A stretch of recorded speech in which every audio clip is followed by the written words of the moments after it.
We by Yevgeny Zamyatin. Translated by Gregory Zilberg.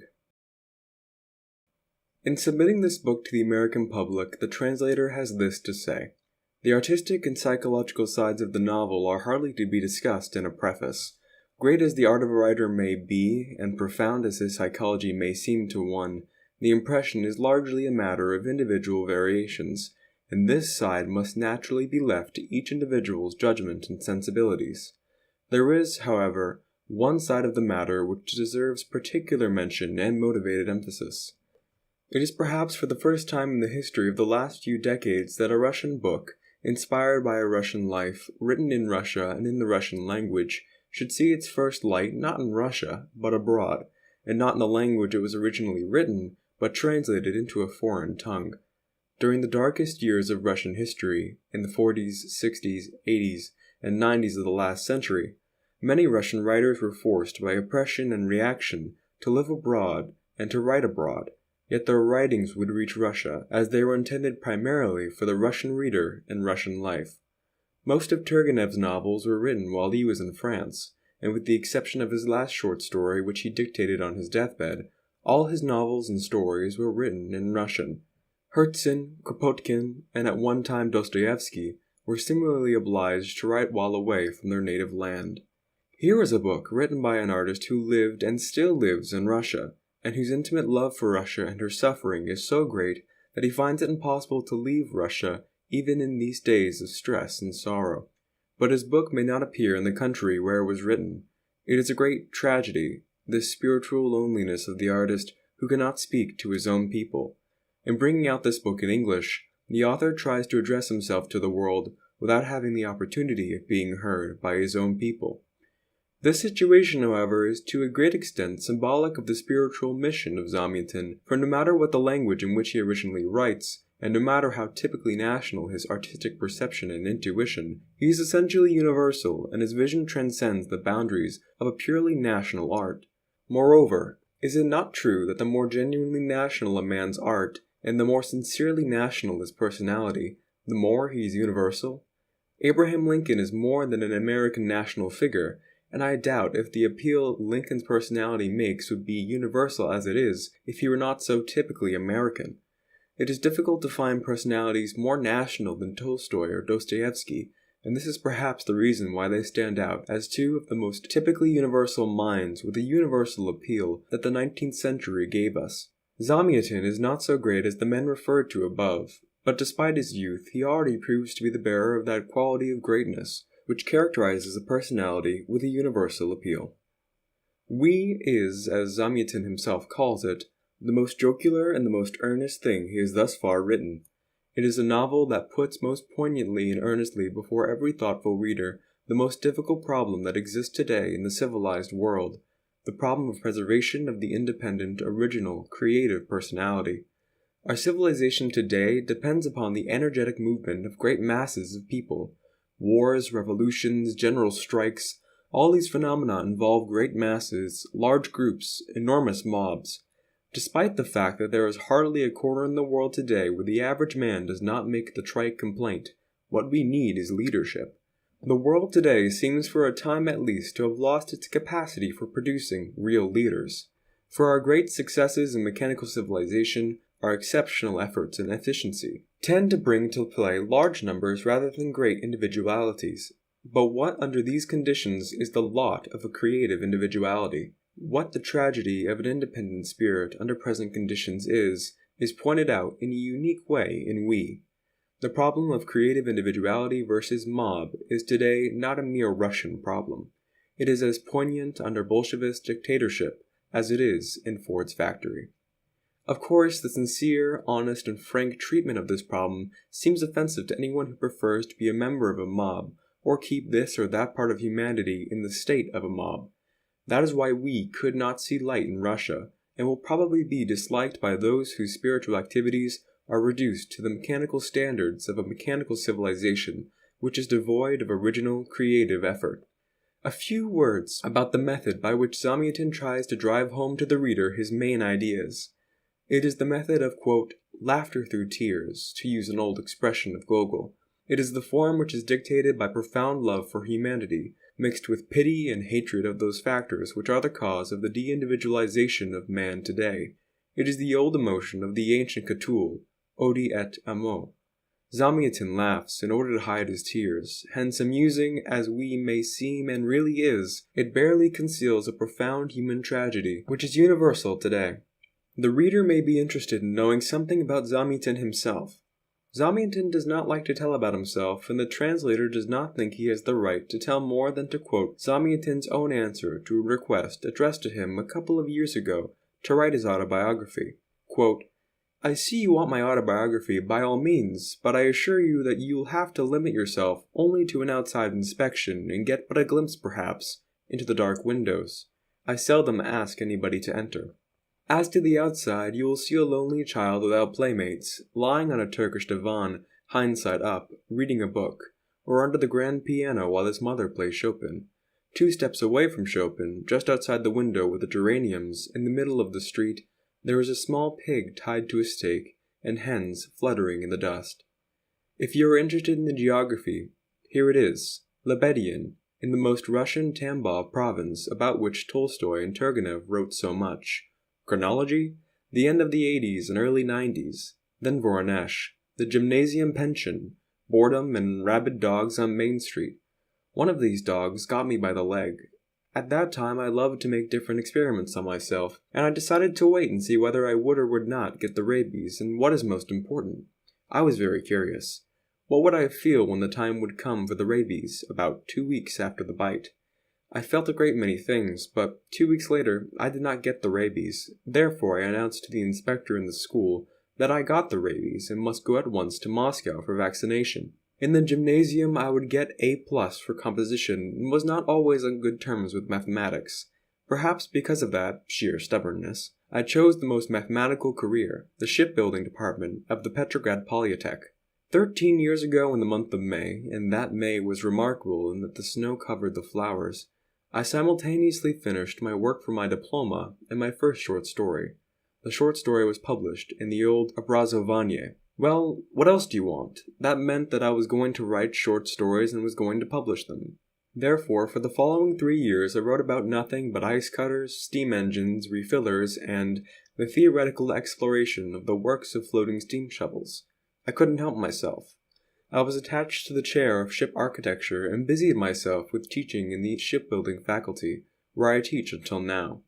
If I mean anything in Russian literature, I owe this completely to the Petrograd Secret Service. In 1911, this service exiled me from Petrograd, and I was forced to spend 2 years in a non-populated place in Lakhta. There, in the midst of the white winter silence and the green summer silence, I wrote my provincial.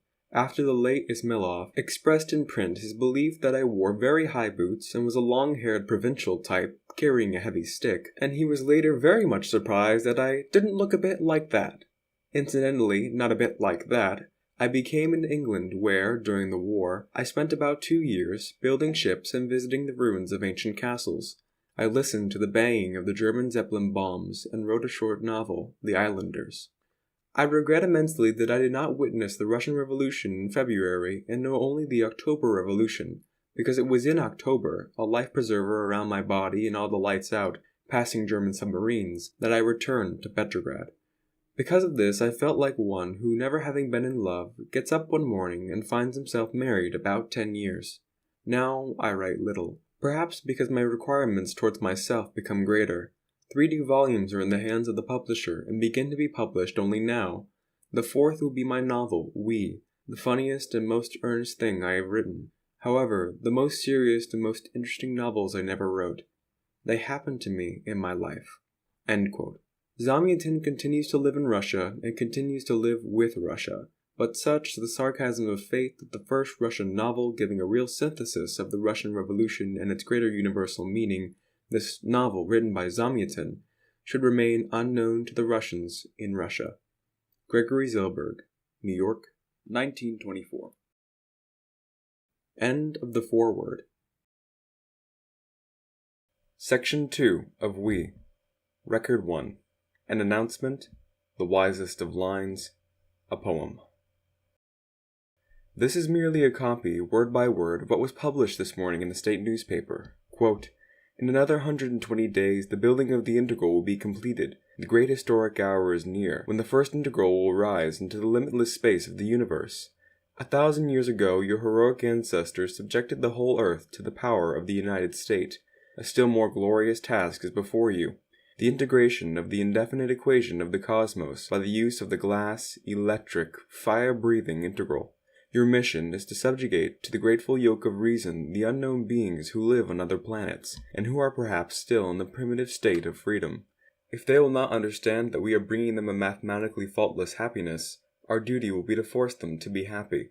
But before we take up arms, we shall try the power of words. In the name of the well-doer, the following is announced herewith to all members of the United States. Whoever feels capable must consider it his duty to write treatises, poems, manifestos, odes, and other compositions on the greatness and the beauty of the United States. This will be the first load which the integral will carry. Long live the United States! Long live the numbers! Long live the well-doer! End quote. I feel my cheeks are burning as I write this. To integrate the colossal universal equation, to unbend the wild curve, to straighten it out to a tangent, to a straight line. For the United States is a straight line, a great, divine, precise, wise line, the wisest of lines. I, D503, the builder of the integral, I am only one of the many mathematicians of the United States. My pen, which is accustomed to figures, is unable to express the march and rhythm of consonants. Therefore I shall try to record only the things I see, the things I think, or to be more exact, the things we think. Yes, we. That is exactly what I mean, and we shall, therefore, be the title of my records. But this will only be a derivative of our life, of our mathematical, perfect life in the United States. If this be so, will not this derivative be a poem in itself? Despite my limitations, it will. I believe, I know it. I feel my cheeks are burning as I write this. I feel something similar to what a woman probably feels when for the first time she senses within herself the pulse of a tiny, blind human being. It is I, and at the same time, it is not I. And for many long months it will be necessary to feed it with my life, with my blood, and then with a pain at my heart, to tear it away from myself and lay it at the feet of the United States. Yet I am ready, as everyone, or nearly every one of us, is. I am ready. Record 2. Ballet, Square Harmony, X. Spring. From behind the green wall, from some unknown plains, the wind brings to us the yellow honeyed pollen of flowers. One's lips are dry from this sweet dust. Every moment one passes one's tongue over them. Probably all women whom I meet in the street, and men certainly also, have today sweet lips. This disturbs somewhat my logical thinking. But the sky! The sky is blue. Its limpidness is not marred by a single cloud. How primitive was the taste of the ancients, since their poets were always inspired by these senseless, formless, stupidly rushing accumulations of steam. I love, I am sure it will not be an error if I say we love, only such a sky. A sterile, faultless sky. On such days the whole universe seems to be molded of the same eternal glass, like the green wall, and like all our buildings. On such days one sees into the very blue depth of things. One sees their wonderful equations, hitherto unknown. One sees them in everything, even in the most ordinary, everyday things. Here is an example. This morning I was on the dock where the integral was being built, and I saw the lathes. Blindly, with abandon, the balls of the regulators were rotating. The cranks were swinging from side to side with a glimmer. The working beam proudly swung its shoulder, and the mechanical chisels were dancing to the melody of an unheard tarantella. I suddenly perceived all the music, all the beauty of this colossal, of this mechanical ballet, illumined by the light blue rays of sunshine. Then the thought came, why beautiful? Why is a dance beautiful? Answer, because it is an unfree movement, because the deep meaning of the dance is contained in its absolute ecstatic submission, in the ideal non-freedom.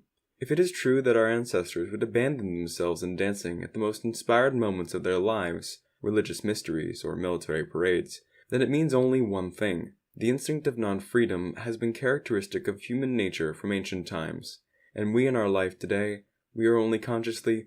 I was interrupted. The switchboard clicked. I raised my eyes. 090, of course. In half a minute she herself will be here to take me for the walk.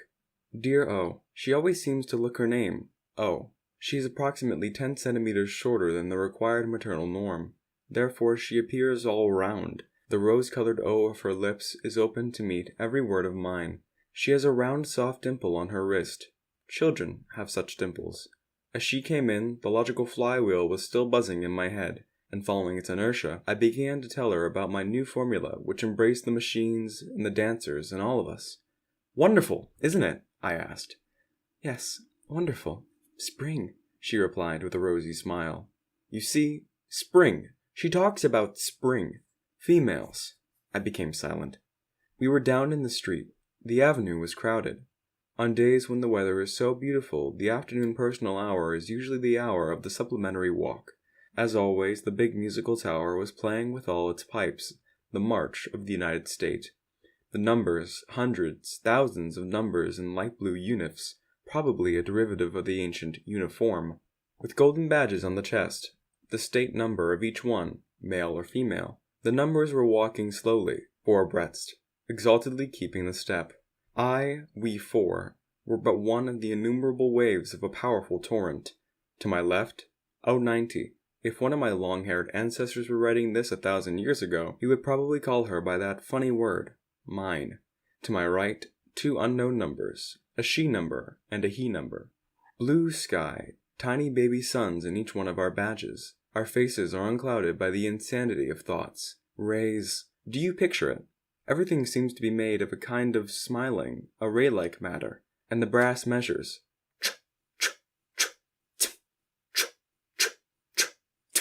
Stamping on the brassy steps which sparkle in the sun. With every step you rise higher and higher into the dizzy blue heights. Then, as this morning on the dock, again I saw, as if for the first time in my life, the impeccably straight streets, the glistening glass of the pavement, the divine parallelepipeds of the transparent dwellings, the square harmony of the grayish-blue rows of numbers. And it seemed to me that not past generations, but I myself, had won a victory over the old God and the old life, that I myself had created all this. I felt like a tower. I was afraid to move my elbow, lest the walls, the cupola, and the machines should fall to pieces. Then, without warning, a jump through centuries. I remembered, apparently through an association by contrast, a picture in the museum, a picture of an avenue of the 20th century, a thundering, many-colored confusion of men, wheels, animals, billboards, trees, colors, and birds. They say all this once actually existed. It seemed to me so incredible, so absurd, that I lost control of myself and laughed aloud. A laugh, as if to echo mine, reached my ear from the right. I turned. I saw white, very white, sharp teeth, and an unfamiliar female face. "I beg your pardon," she said, "but you looked about you like an inspired mythological god on the seventh day of creation. You look as though you are sure that I, too, was created by you, by no one but you. It is very flattering." All this without a smile, even with a certain degree of respect. She may know that I am the builder of the integral. In her eyes, nevertheless, in her brows, there was a strange, irritating X, and I was unable to grasp it, to find an arithmetical expression for it. Somehow I was confused. With a somewhat hazy mind, I tried logically to motivate my laughter. It was absolutely clear that this contrast, this impassable abyss, between the things of today and of years ago— But why impassable? What bright, sharp teeth! One might throw a bridge over that abyss. Please imagine. A drum battalion, rows. All this existed before, and consequently— "Oh yes, it is clear," I exclaimed. It was a remarkable intersection of thoughts. She said almost in the same words the things I wrote down before the walk. Do you understand? Even the thoughts. It is because nobody is one, but one of. We are all so much alike. Are you sure? I noticed her brows, which rose to the temples in an acute angle, like the sharp corners of an X. Again I was confused, casting a glance to the right, then to the left. To my right, she, slender, abrupt, resistantly flexible like a whip. I-330. I saw her number now. To my left, O, totally different, made all of circles, with a childlike dimple on her wrist, and at the very end of our row, an unknown he number, double curved like the letter S. We were all so different from one another. The one to my right, I-330, apparently caught my confused eye, for she said with a sigh, "Yes, alas." I don't deny that this exclamation was quite in place, but again there was something in her face, or in her voice. With an abruptness unusual for me, I said, "Why, alas? Science is developing, and if not now, then within 50 or 100 years, even the noses will." Yes, noses! This time I almost shouted. Since there is still a reason, no matter what, for envy, since my nose is button-like and someone else's is... Well, your nose is rather classic, as they would say in the ancient days. Although your hands... No, show me your hands. I hate to have anyone look at my hands. They are covered with long hair, a stupid atavism. I stretched out my hand and said as indifferently as I could, ape-like. She glanced at my hand, then at my face. No, a very curious hominy. She weighed me with her eyes as though with scales. The little horns again appeared at the corners of her brows. "He is registered in my name!" exclaimed 090 with a rosy smile. I made a grimace. Strictly speaking, she was out of order. This dear how shall I say it? The speed of her tongue is not correctly calculated. The speed per second of her tongue should be slightly less than the speed per second of her thoughts. At any rate, not the reverse. At the end of the avenue, the big bell of the accumulating tower resounded 17. The personal hour was at an end. I-330 was leaving us with that S-like he number. He was such a respectable, and I noticed then, such a familiar face. I must have met him somewhere, but where, I could not remember. Leaving me, I-330 said with the X-like smile, "Drop in day after tomorrow, at Auditorium 112. I shrugged my shoulders. If I am assigned to the auditorium you just named, she, with a peculiar, incomprehensible certainty, "You will." The woman had upon me a disagreeable effect, like an irrational component of an equation which you cannot eliminate. I was glad to remain alone with dear O, at least for a short while. Hand in hand with her, I passed 4 lines of avenues. At the next corner, she went to the right, I to the left. O timidly raised her round blue crystalline eyes. "I would so much like to come to you today and pull down the curtains, especially today, right now." How funny she is. But what could I say to her? She was with me only yesterday, and she knows as well as I that our next sexual day is day after tomorrow. It is merely another case in which our thoughts are too far ahead. It sometimes happens that the spark comes too early to the motor.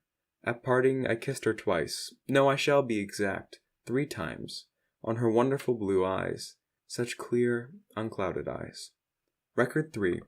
A coat, a wall, the tables. I looked over all I wrote down yesterday, and I find that my descriptions are not sufficiently clear. That is, everything would undoubtedly be clear to one of us, but who knows to whom my integral will someday bring these records? Perhaps you, like our ancestors, have read the great book of civilization only up to the page of 900 years ago. Perhaps you don't even know such elementary things as the hour tables, personal hours, maternal norm, green wall, well-doer. It seems droll to me and at the same time very difficult to explain these things. It is as though, let us say, a writer of the 20th century should start to explain in his novel such words as coat, apartment, wife. Yet if his novel had been translated for primitive races, how could he have avoided explaining what a coat meant? I am sure that the primitive man would look at a coat and think, "What is this for? It is only a burden, an unnecessary burden." I am sure that you will feel the same if I tell you that not one of us has ever stepped beyond the green wall since the 200 Years' War. But, dear readers, you must think, at least a little. It helps. It is clear that the history of mankind, as far as our knowledge goes, is a history of the transition from nomadic forms to more sedentary ones. Does it not follow that the most sedentary form of life, ours, is at the same time the most perfect one? There was a time when people were rushing from one end of the earth to another. But this was the prehistoric time when such things as nations, wars, commerce, different discoveries of different Americas still existed. Who has need of these things now? I admit humanity acquired this habit of a sedentary form of life not without difficulty and not at once. When the 200 Years' War had destroyed all the roads which later were overgrown with grass, it was probably very difficult at first. It seemed uncomfortable to live in cities which were cut off from each other by green debris. But what of it? Man, soon after he lost his tail, probably did not learn at once how to chase away flies without its help. I am almost sure that at first he was even lonesome without his tail. But now, can you imagine yourself with a tail? Or can you imagine yourself walking in the street naked, without clothes? It is possible you go without clothes still. Here we have the same case. I cannot imagine a city which is not clad with a green wall. I cannot imagine a life which is not clad with the figures of our tables. Now even purple figures look at me austerely yet kindly from the golden background of the wall. Involuntarily I am reminded of the thing which was called by the ancients sainted image, and I feel a desire to compose verses or prayers which are the same. Oh, why am I not a poet, so as to be able to properly glorify the tables, the heart and pulse of the United States? All of us, and perhaps all of you, read in childhood while in school that greatest of all monuments of ancient literature, the official railroad guide. But if you compare this with the tables, you will see side by side graphite and diamonds. Both are the same, carbon, but how eternal, transparent, how shining the diamond. Who does not lose his breath when he runs through the pages of the guide? The tables transformed each one of us, actually, into a six-wheeled steel hero of a great poem. Every morning with six-wheeled precision, at the same hour, at the same minute, we wake up. Millions of us, at once, at the very same hour, millions like one, we begin our work, and millions like one, we finish it. United into a single body with a million hands, at the very same second, designated by the tables, we carry the spoons to our mouths, and at the same second we all go out to walk, go to the auditorium, to the halls for the tailor exercises, and then to bed. I shall be quite frank, even we have not attained the absolute, exact solution of the problem of happiness. Twice a day, from 16 to 17 o'clock, and from 21 to 22, our united powerful organism dissolves into separate cells. These are the personal hours, designated by the tables. During these hours you would see the curtains discreetly drawn in the rooms of some, others march slowly over the pavement of the main avenue, or sit at their desks as I sit now. But I firmly believe, let them call me an idealist and a dreamer, I believe that sooner or later we shall somehow find, even for these hours, a place in the general formula. Somehow, all of the 86,400 seconds will be incorporated into the table of hours. I have had opportunity to read and hear many improbable things about those times when human beings still lived in the state of freedom, that is, an unorganized, primitive state. One thing has always seemed to me the most improbable. How could a government, even a primitive government, permit people to live without anything like our tables, without compulsory walks, without precise regulation of the time to eat, for instance? They would get up and go to bed whenever they liked. Some historians even say that in those days the streets were lighted all night, and all night people went about the streets. That I cannot understand. True, their minds were rather limited in those days, yet they should have understood, should they not, that such a life was actually wholesale murder, although slow murder, day after day. The state, humanitarianism, forbade in those days the murder of one person, but it did not forbid the killing of millions slowly and by half. To kill one, that is, to reduce the general sum of human life by 50 years, was considered criminal, but to reduce the general sum of human life by 50 million years was not considered criminal. Is it not droll? Today, this simple mathematical moral problem could easily be solved in half a minute's time by any 10-year-old number. Yet they couldn't do it. All their Immanuel Kants together couldn't do it. It didn't enter the heads of all their Kants to build a system of scientific ethics, that is, ethics based on adding, subtracting, multiplying, and dividing. Further, is it not absurd that their state, they called it state, left sexual life absolutely without control, however, whenever, and as much as they wanted, absolutely unscientific, like beasts. And like beasts, they blindly gave birth to children.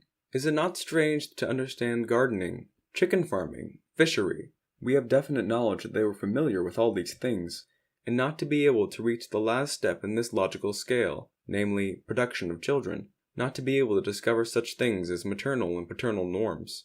It is so droll, so improbable, that while I write this, I am afraid lest you, my unknown future readers, should think I am merely a bad jester. I feel almost as though you may think I simply want to mock you and with a most serious appearance try to relate to you absolute nonsense. But first, I am incapable of jesting, for in every joke a lie has its hidden function. And second, the science of the United States contends that the life of the ancients was exactly what I am describing, and the science of the United States cannot make a mistake. Yet how could they have state logic, since they lived in a condition of freedom like beasts, like apes, like herds? What could one expect of them, since even in our day one hears from time to time, coming from the bottom, the primitive depths, the echoes of the apes? Fortunately, it happens only from time to time, very seldom. Happily, it is only a case of small parts breaking. These may easily be repaired without stopping the eternal great march of the whole machine. And in order to eliminate a broken peg, we have the skillful heavy hand of the well-doer. We have the experienced eyes of the guardians. By the way, I just thought of that number whom I met yesterday. The double-curved one like the letter S. I think I have seen him several times coming out of the bureau of the guardians. Now I understand why I felt such an instinctive respect for him, and a kind of awkwardness when that strange I-330 at his side. I must confess that They ring the bell. Time to sleep. It is 22:30. Till tomorrow, then. End of Section 2. Section 3 of We. Record 4. The Wild Man with a Barometer. Epilepsy. If. Until today, everything in life seemed to me clear. That is why I think I always had a sort of partiality toward the word clear. But today, I don't understand. First, I really was assigned to Auditorium 112 as she said, although the probability was as 500 to 10 million, or 1 to 20,000. 500 is the number of auditoriums and there are 10 million numbers. And second, but let me relate things in successive order. The auditorium. An enormous half-globe of glass with the sun piercing through. The circular rows of noble, globe-like, closely shaven heads. With joy in my heart I looked around. I believe I was looking in the hope of seeing the rose-colored scythe, the dear lips of O, somewhere among the blue waves of the Unifs. Then I saw extraordinarily white, sharp teeth like the... But no! Tonight at 21 o'clock O was to come to me. Therefore my desire to see her was quite natural. The bell. We stood up, sang the hymn of the United States, and our clever phono-lecturer appeared on the platform with a sparkling golden megaphone. Respected numbers, not so long ago our archaeologists dug up a book written in the 20th century. In this book the ironical author tells about a wild man and a barometer. The wild man noticed that every time the barometer's hand stopped on the word rain, it actually rained.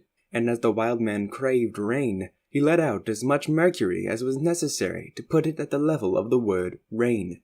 On the screen, a wild man with feathers, letting out the mercury. Laughter. You are laughing at him, but don't you think the European of that age deserves more to be laughed at? He, like the wild man, wanted rain. Rain with a little r, an algebraic rain. But he remained standing before the barometer like a wet hen. The wild man at least had more courage and energy and logic, although primitive logic. The wild man showed the ability to establish a connection between cause and effect. By letting out the mercury, he made the first step on the path which... Here, I repeat, I am not concealing anything, I am setting down everything. I suddenly became impermeable to the quickening currents coming from the megaphone. I suddenly felt I had come here in vain. Why in vain, and how could I not have come here, where I was assigned? Everything seemed to me empty like a shell. I succeeded with difficulty in switching my attention in again when the phono-lecturer came to the main theme of the evening, to our music as a mathematical composition. Mathematics is the cause, music the effect. The phono-lecturer began the description of the recently invented musicometer.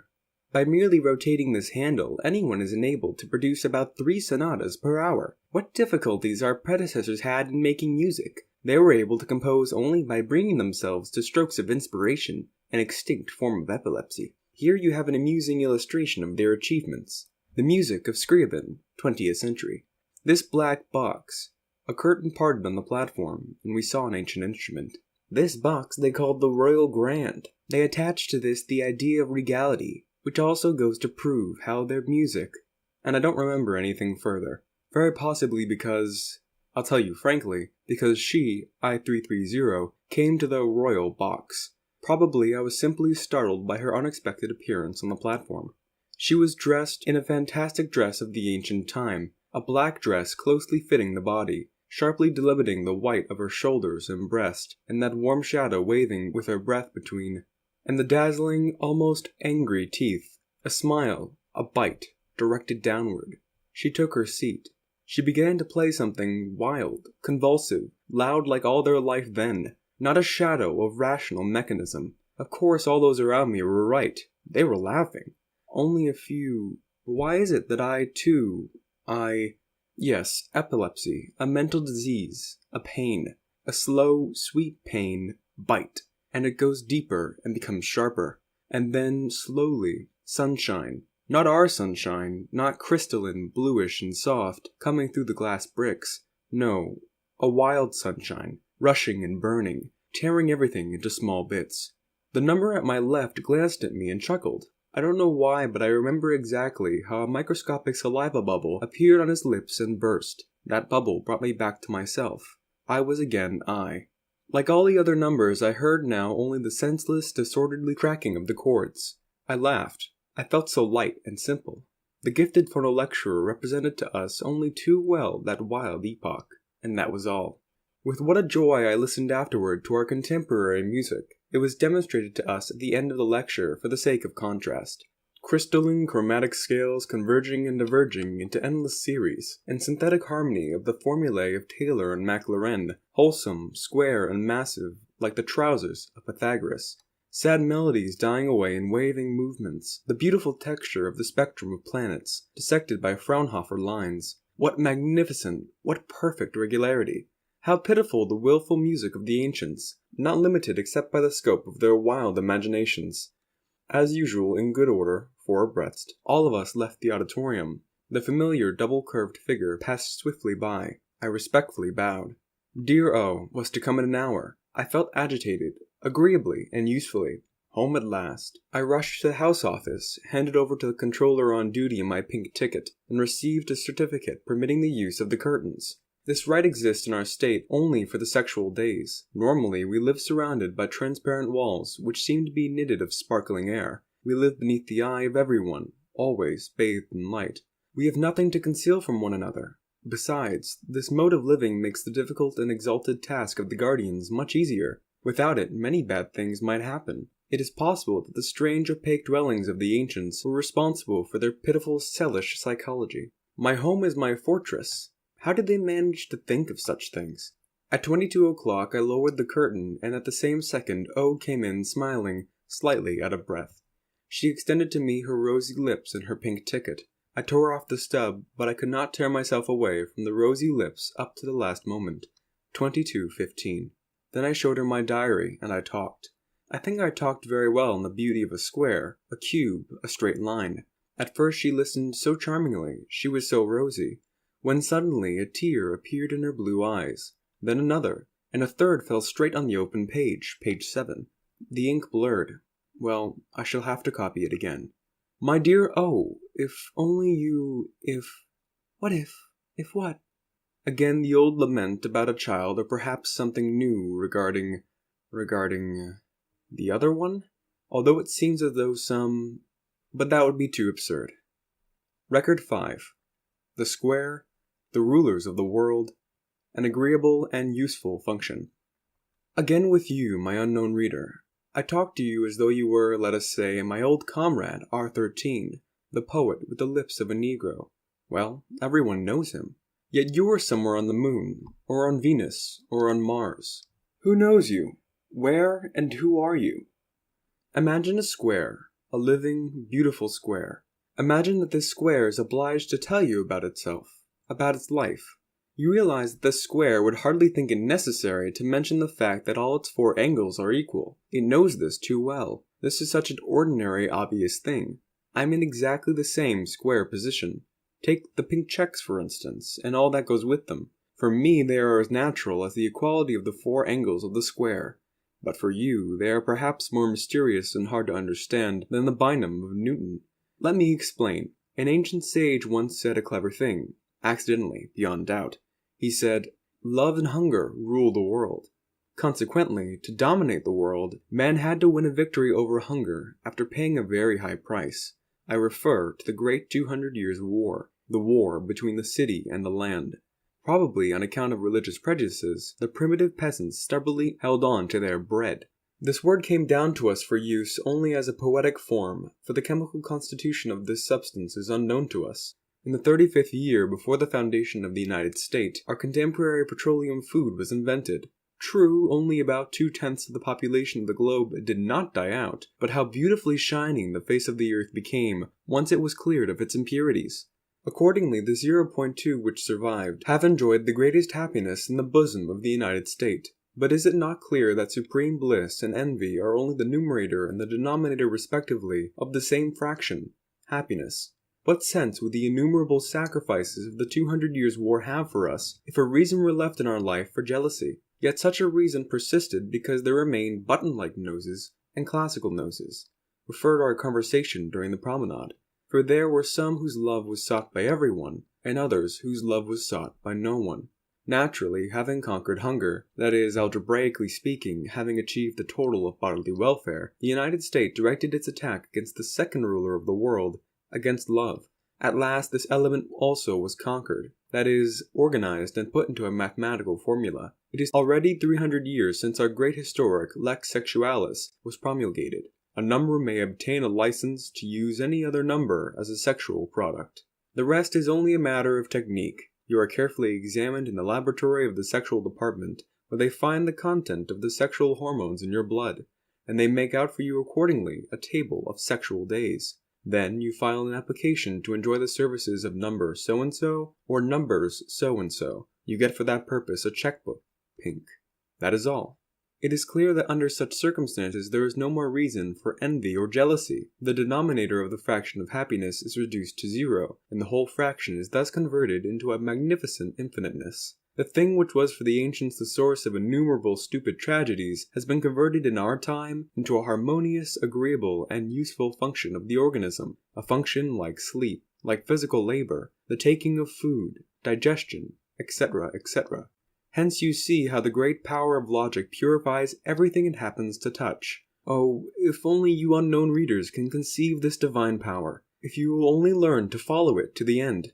It is very strange. While I was writing today of the loftiest summit of human history, all the while I breathed the purest mountain air of thought, but within me it was and remains cloudy, cobwebby, and there is a kind of cross-like four-pod X.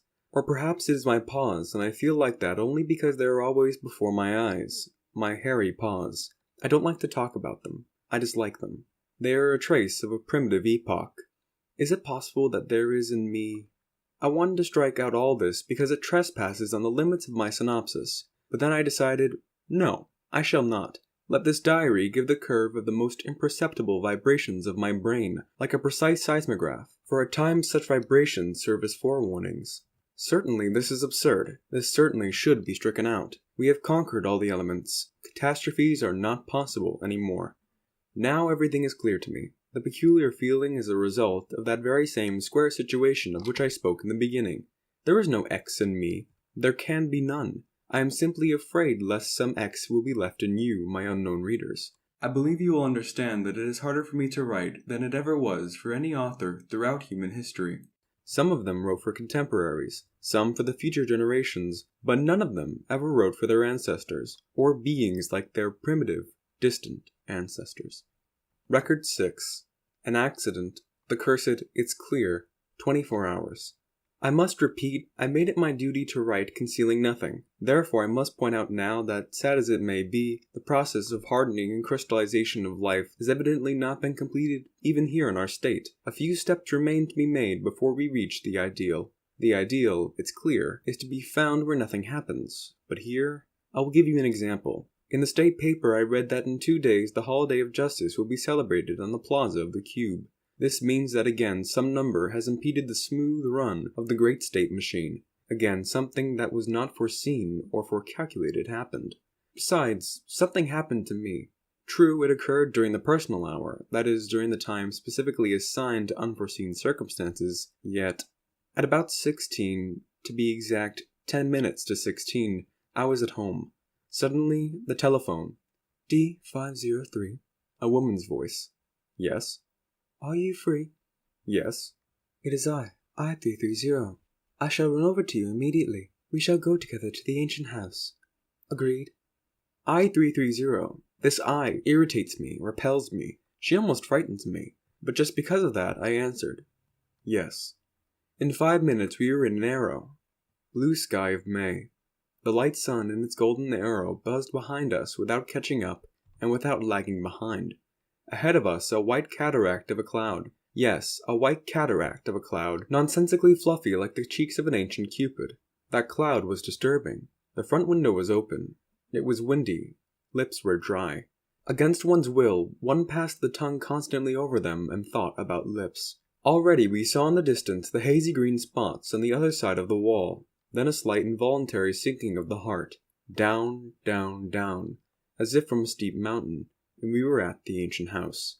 That strange, delicate, blind establishment is covered all around with a glass shell, otherwise it would undoubtedly have fallen to pieces long ago. At the glass door we found an old woman all wrinkles, especially her mouth, which was all made up of folds and pleats. Her lips had disappeared, having folded inward. Her mouth seemed grown together. It seemed incredible that she should be able to talk, and yet she did.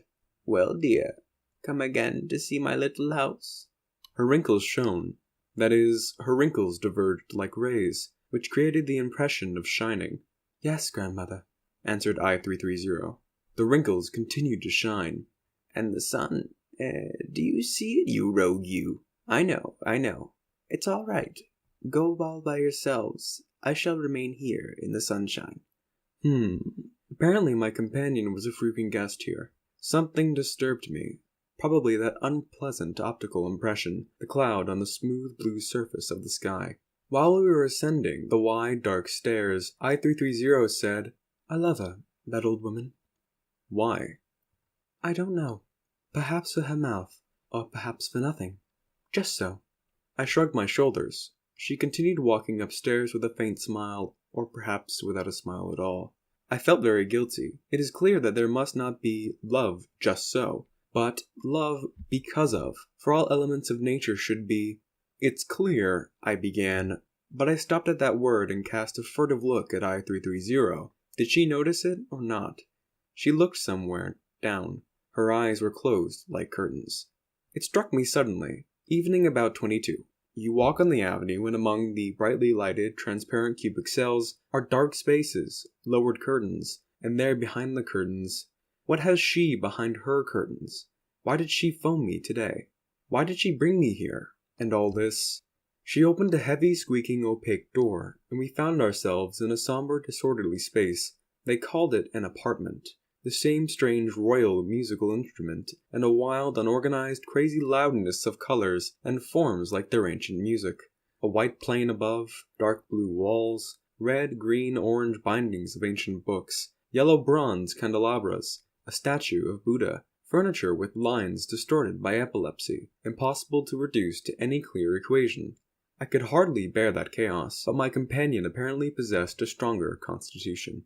"This is my most beloved." She caught herself. Again a smile, bite, and white sharp teeth. "To be more exact, the most nonsensical of all apartments." Or to be most exact, of all the states. Thousands of microscopic states, fighting eternal wars, pitiless like— "Oh yes, it's clear," said I-330 with apparent sincerity. We passed through a room where we found a few small children's beds. Children in those days were also private property. Then more rooms, glimmering mirrors, somber closets, unbearably loud-colored divans, an enormous fireplace, a large mahogany bed. Our contemporary, beautiful, transparent, eternal glass was represented here only by pitiful, delicate, tiny squares of windows. "And to think, here there was love just so. They burned and tortured themselves." Again, the curtain of the eyes was lowered. "What a stupid, uneconomical spending of human energy. Am I not right?" She spoke as though reading my thoughts, but in her smile there remained always that irritating X. There behind the curtains something was going on. I don't know what, but that made me lose my patience. I wanted to quarrel with her, to scream at her. Exactly, to scream. But I had to agree. It was impossible not to agree. We stopped in front of a mirror. At that moment I saw only her eyes. An idea came to me. Human beings are built as nonsensically as these stupid apartments. Human heads are opaque, and there are only two very small windows that lead inside, the eyes. She seemed to have guessed my thoughts. She turned around. "Well, here they are, my eyes." "Well," this suddenly, then silence. There were in front of me two gloomy dark windows, and behind them inside such strange hidden life. I saw there only fire, burning like a peculiar fireplace, and unknown figures resembling— All this was certainly very natural. I saw in her eyes the reflection of my own face, but my feelings were unnatural and not like me. Evidently, the depressing influence of the surroundings was beginning to tell on me. I felt definitely fear. I felt as if I were trapped and caged in a strange cage. I felt that I was caught in the wild hurricane of ancient life. "Do you know," said I-330, "step out for a moment into the next room." Her voice came from there, from inside, from behind the dark window eyes, where the fireplace was blazing. I went out, sat down. From a shelf on the wall there looked straight into my face, somewhat smiling, a snub-nosed, asymmetrical physiognomy of one of the ancient poets. I think it was Pushkin. Why do I sit here enduring this smile with such resignation, and what is this all about? Why am I here? And why all these strange sensations, this irritating, repellent female, this strange game? The door of the closet slammed. There was a rustle of silk. I felt it difficult to restrain myself from getting up and I don't remember exactly. Probably I wanted to tell her a number of disagreeable things, but she had already appeared. She was dressed in a short, bright yellowish dress, black hat, black stockings. The dress was of light silk. I saw clearly very long black stockings above the knees, an uncovered neck and the shadow between.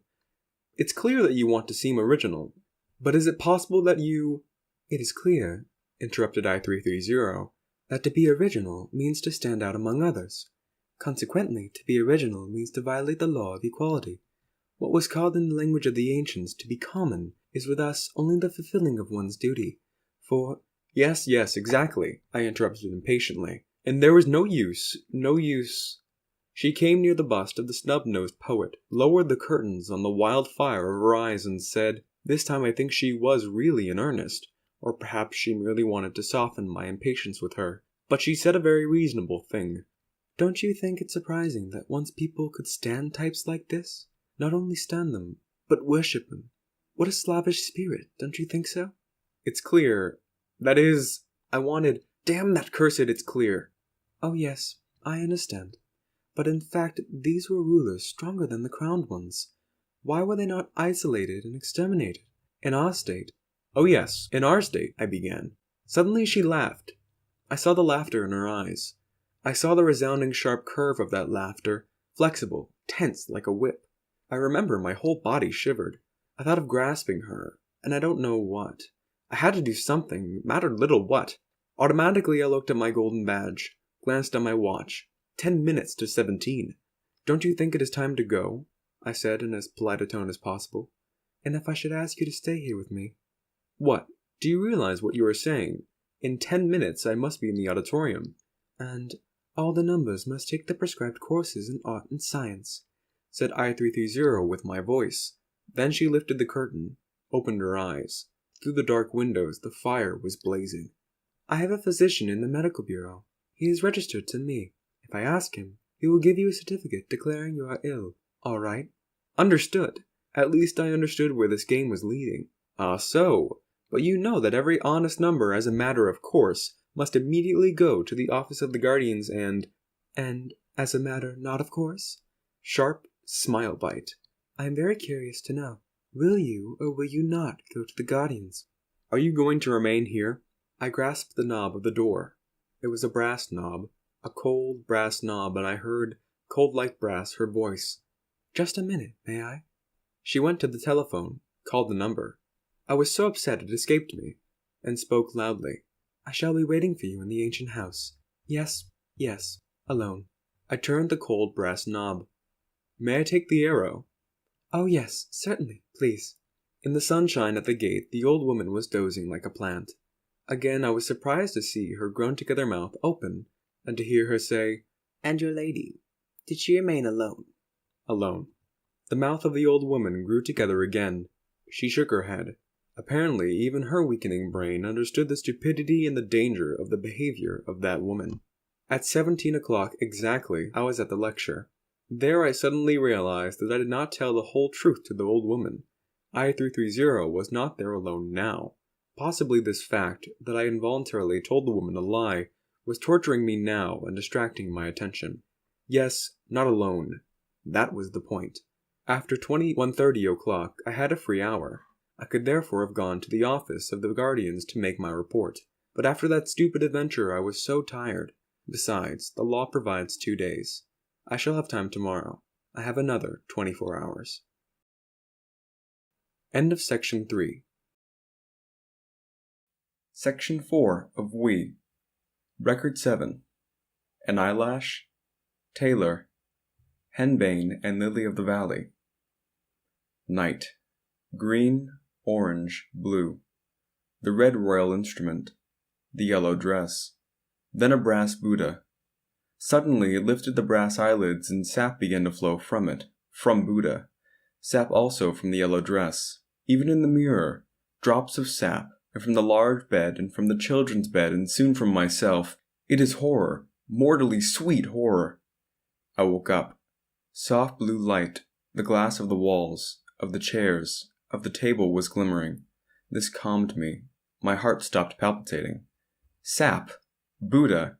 How absurd! I am sick, it is clear. I never saw dreams before. They say that to see dreams was a common normal thing with the ancients. Yes, after all, their life was a whirling carousel. Green, orange, Buddha, sap. But we, people of today, we know all too well that dreaming is a serious mental disease. Is it possible that my brain, this precise, clean, glittering mechanism, like a chronometer without a speck of dust on it, is... Yes, it is now. I really feel there in the brain some foreign body like an eyelash in the eye. One does not feel one's whole body, but this eye with a hair in it. One cannot forget it for a second. The cheerful crystalline sound of the bell at my head. 7 o'clock. Time to get up. To the right and to the left as in mirrors. To the right and to the left, through the glass walls I see others like myself, other rooms like my own, other clothes like my own, movements like mine, duplicated thousands of times. This invigorates me. I see myself as part of an enormous, vigorous, united body. And what precise beauty! Not a single superfluous gesture, or bow, or turn. Yes, this Taylor was undoubtedly the greatest genius of the ancients. True, he did not come to the idea of applying his method to the whole life, to every step throughout the 24 hours of the day. He was unable to integrate his system from 1 o'clock to 24. I cannot understand the ancients. How could they write whole libraries about some Kant, and take notice only slightly of Taylor, of this prophet who saw 10 centuries ahead? Breakfast was over. The hymn of the United States had been harmoniously sung. Rhythmically, 4 abreast, we walked to the elevators. The motors buzzed faintly, and swiftly we went. Down, down, down. The heart sinking slightly. Again that stupid dream or some unknown function of that dream. Oh, yes. Yesterday in the Arrow. Then down, down. Well, it is all over, anyhow. Period. It is very fortunate that I was so firm and brusque with her. The car of the Underground Railway carried me swiftly to the place where the motionless, beautiful body of the integral, not yet spiritualized by fire, was glittering in the docks in the sunshine. With closed eyes I dreamed in formulae. Again I calculated in my mind what was the initial velocity required to tear away the integral from the earth.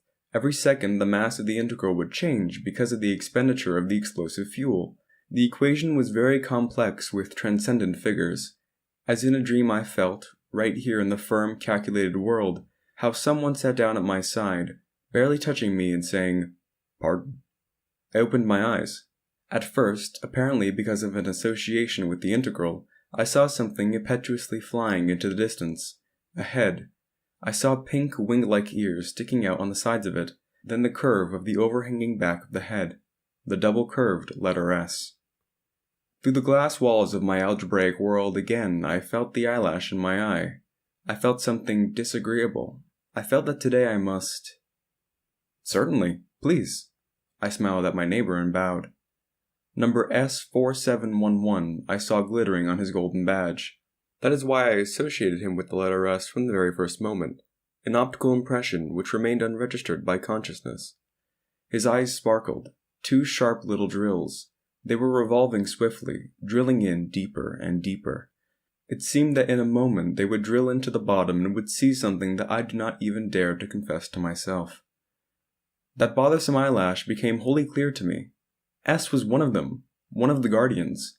and it would be the simplest thing immediately, without deferring, to tell him everything. I went yesterday to the ancient house. My voice was strange, husky, flat. I tried to cough. That is good. It must have given you material for some instructive deductions. Yes, but, you see, I was not alone. I was in the company of I-330, and then... I-330. You are fortunate. She is a very interesting, gifted woman. She has a host of admirers. But he too, then, during the promenade, perhaps he is even assigned as her he number. No, it is impossible to tell him, unthinkable. This was perfectly clear. Yes, certainly, very.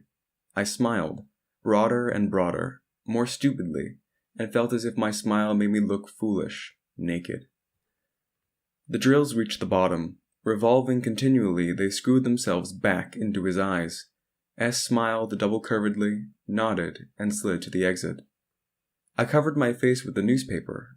I felt as if everybody were looking at me, and soon I forgot about the eyelash, about the little drills, about everything. I was so upset by what I read in the paper. Quote, according to authentic information, traces of an organization which still remains out of reach have again been discovered. This organization aims at liberation from the beneficial yoke of the state. End quote. Liberation. It is remarkable how persistent human criminal instincts are.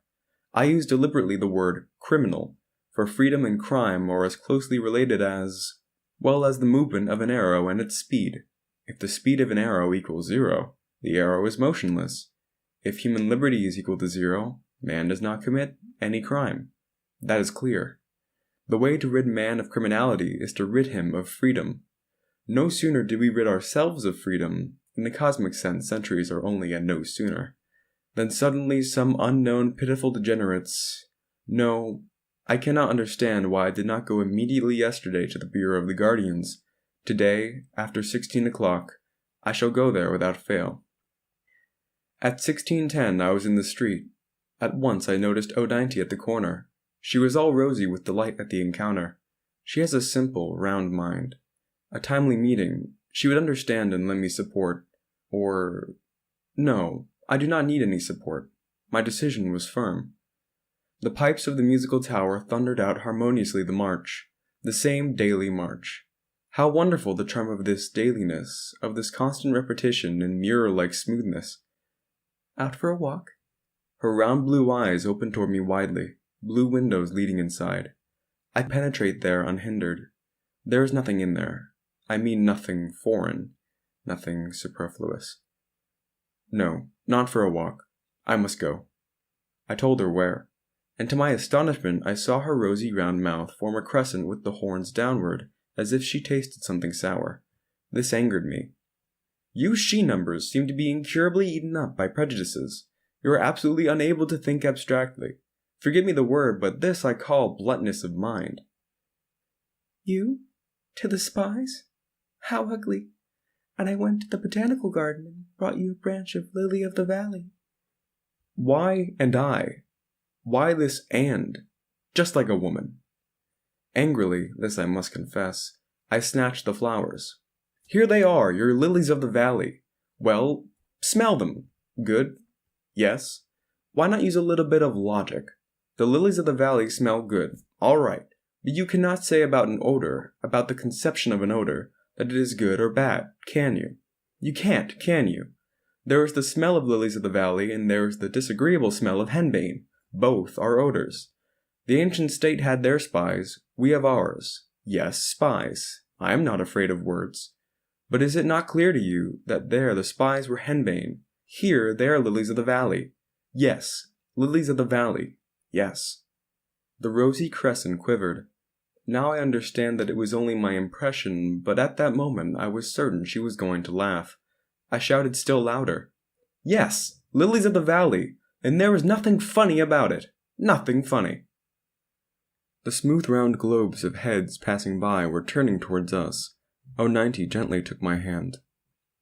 You are so strange today. Are you ill? My dream, yellow color, Buddha. It was at once borne clearly upon me that I must go to the medical bureau. "Yes, you are right. I am sick," I said with joy. That seems to me an inexplicable contradiction. There was nothing to be joyful about. "You must go at once to the doctor. You understand that. You are obliged to be healthy. It seems strange to have to prove it to you." "My dear O, of course you are right. Absolutely right." I did not go to the Bureau of the Guardians. I could not. I had to go to the medical bureau. They kept me there until 17 o'clock. In the evening, incidentally, the Bureau of Guardians is closed evenings. In the evening O came to see me. The curtains were not lowered. We busied ourselves with the arithmetical problems of an ancient textbook. This occupation always calms and purifies our thoughts. O sat over her notebook, head slightly inclined to the left. She was so assiduous that she poked out her left cheek with the tongue from within. She looked so childlike, so charming. I felt everything in me was pleasant, precise, and simple. She left. I remained alone. I breathed deeply 2 times.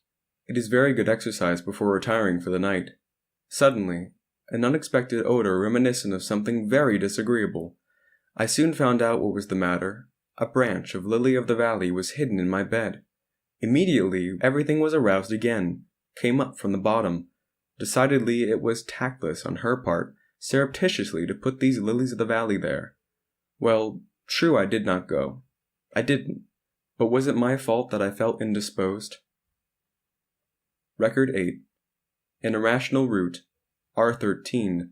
The triangle. It was long ago during my school days when I first encountered the square root of -1. I remember it all very clearly.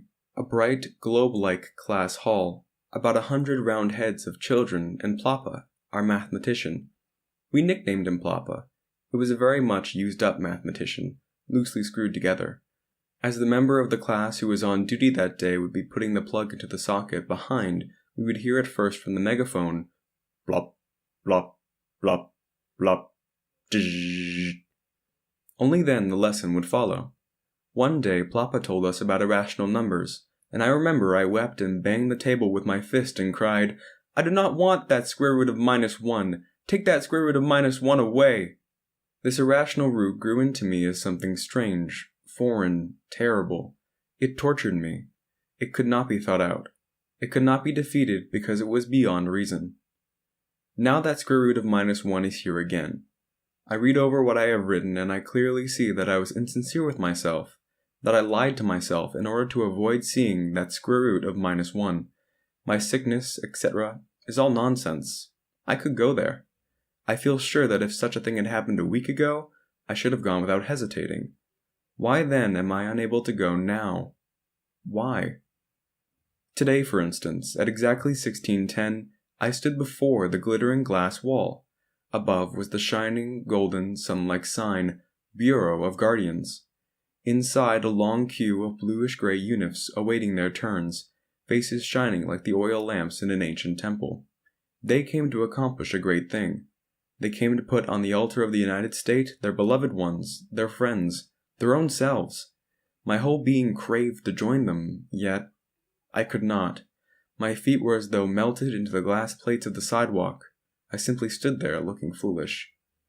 "Hey, mathematician! Dreaming?" I shivered.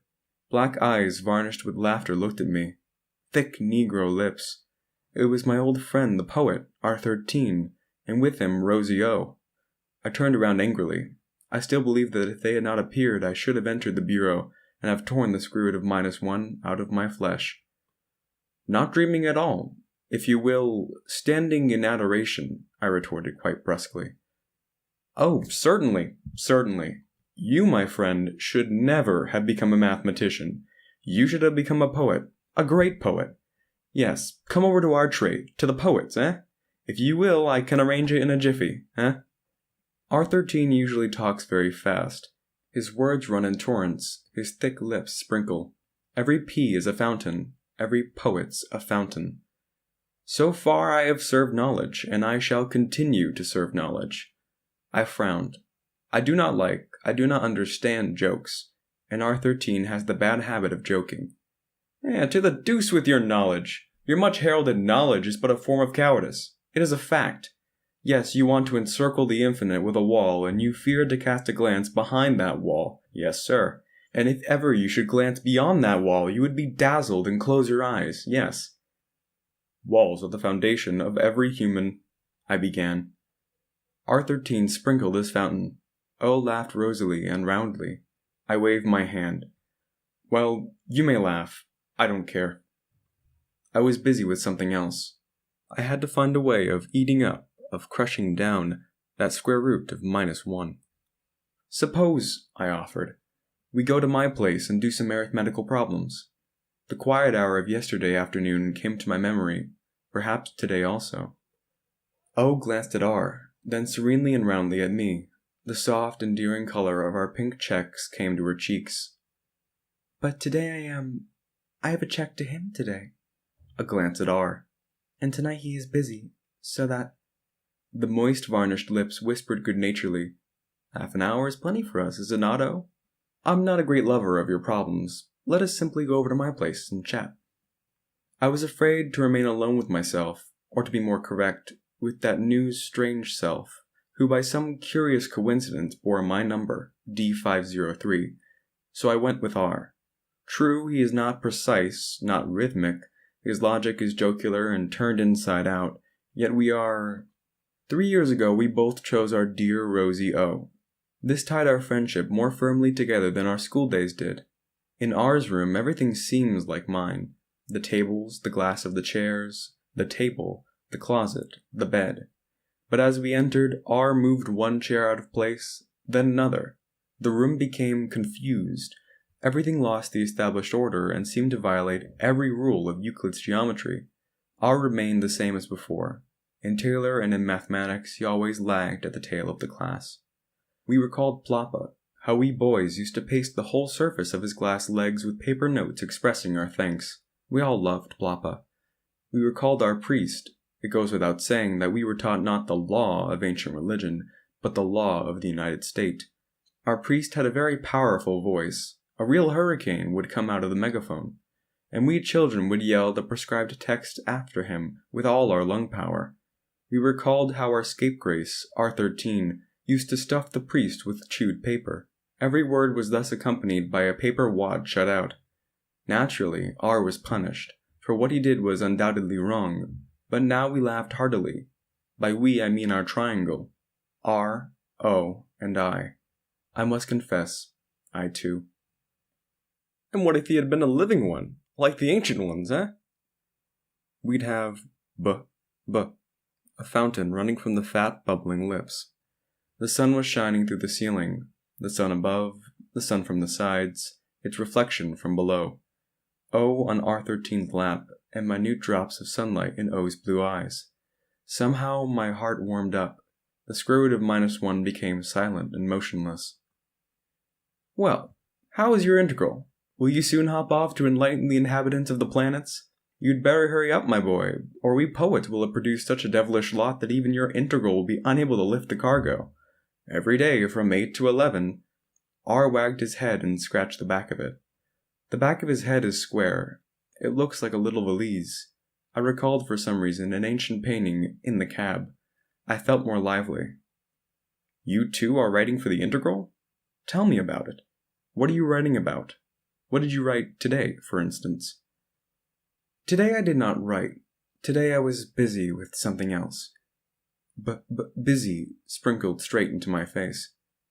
What else? R frowned. What? Well, if you'll insist, I'll tell you. I was busy with the death sentence. I was putting the death sentence into verse. An idiot, and to be frank, one of our poets. For 2 years we all lived side by side with him, and nothing seemed wrong. Suddenly he went crazy. I, said he, am a genius, and I am above the law. All that sort of nonsense, but it is not a thing to talk about. The fat lips hung down. The varnish disappeared from the eyes. He jumped up, turned around, and stared through the wall. I looked at his tightly closed little valise and thought, what is he handling in his little valise now? A moment of awkward, asymmetric silence.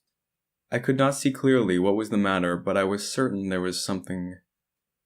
Fortunately, the antediluvian time of those Shakespeareans and Dostoevskys, or what were their names, is past, I said in a voice deliberately loud.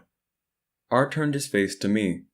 Words sprinkled and bubbled out of him as before, but I thought I noticed there was no more joyful varnish to his eyes. Yes, mathematician. Fortunately. We are the happy arithmetical mean. As you had put it, the integration from 0 to infinity, from imbeciles to Shakespeare. Do I put it right? I do not know why, it seemed to me absolutely uncalled for. I recalled suddenly the other one, her tone. A thin invisible thread stretched between her and R. What thread? The square root of -1 began to bother me again. I glanced at my badge. 16:25 o'clock. They had only 35 minutes for the use of the pink check. Well, I must go. I kissed O, shook hands with R, and went to the elevator. As I crossed the avenue, I turned around. Here and there in the huge mass of glass penetrated by sunshine, there were grayish-blue squares, the opaque squares of lowered curtains, the squares of rhythmic, tailorized happiness. On the 7th floor I found R13's square. The curtains were already lowered. Dear O, dear R, he also has... I do not know why I write this also, but I write as it comes from my pen. He too has something which is not entirely clear in him. Yet he and O, we are a triangle. I confess not an isosceles triangle, but a triangle nevertheless. We, to speak in the language of our ancestors, perhaps to you, my planetary readers, this is the more comprehensible language. We are a family. And one feels so good at times, when one is able for a short while at least, to close oneself within a firm triangle, to close oneself away from anything that... Record 9. Liturgy. Iambus. The cast iron hand. A solemn, bright day. On such days one forgets one's weaknesses, inexactitudes, illnesses, and everything is crystalline and imperturbable like our new glass. The plaza of the cube. 66 imposing concentric circles, stands. 66 rows of quiet, serene faces, eyes reflecting the shining of the sky, or perhaps it is the shining of the United States. Red like blood are the flowers, the lips of the women. Like soft garlands, the faces of the children in the front rows, nearest the place of action. Profound, austere, Gothic silence. To judge by the descriptions which reach us from the ancients, they felt somewhat like this during their church services, but they served their nonsensical unknown God. We serve our rational God, whom we most thoroughly know. Their God gave them nothing but eternal, torturing seeking. Our God gives us absolute truth. That is, he has rid us of any kind of doubt. Their God did not invent anything cleverer than sacrificing oneself, nobody knows what for. We bring to our God, the United States, a quiet, rational, carefully thought-out sacrifice. Yes, it was a solemn liturgy for the United States, a reminiscence of the great days, years, of the 200 Years' War, a magnificent celebration of the victory of all over one, of the sum over the individual. That one stood up on the steps of the cube which was filled with sunlight, a white, no, not even white, but already colorless glass face, lips of glass, and only the eyes, thirsty, swallowing black holes leading into that dreadful world from which he was only a few minutes away. The golden badge with the number already had been taken off. His hands were tied with a red ribbon, a symbol of ancient custom. The explanation of it is that in the old times, when this sort of thing was not done in the name of the United States, the convicted naturally considered that they had the right to resist, hence their hands were usually bound with chains. On top of the cube, next to the machine, the motionless metallic figure of him who we call the well-doer. One could not see his face from below. All one could see was that it was bounded by austere, magnificent square lines. And his hands. Did you ever notice how sometimes in a photograph the hands, if they were too near the camera, come out enormous? They then compel your attention, overshadow everything else. Those hands of his, heavy hands, quiet for the time being, were stony hands. It seemed the knees on which they rested must have had pains to bear their weight. Suddenly one of those hands rose slowly. a slow, cast-iron gesture. Obeying the will of the lifted hand, a number came out on the platform.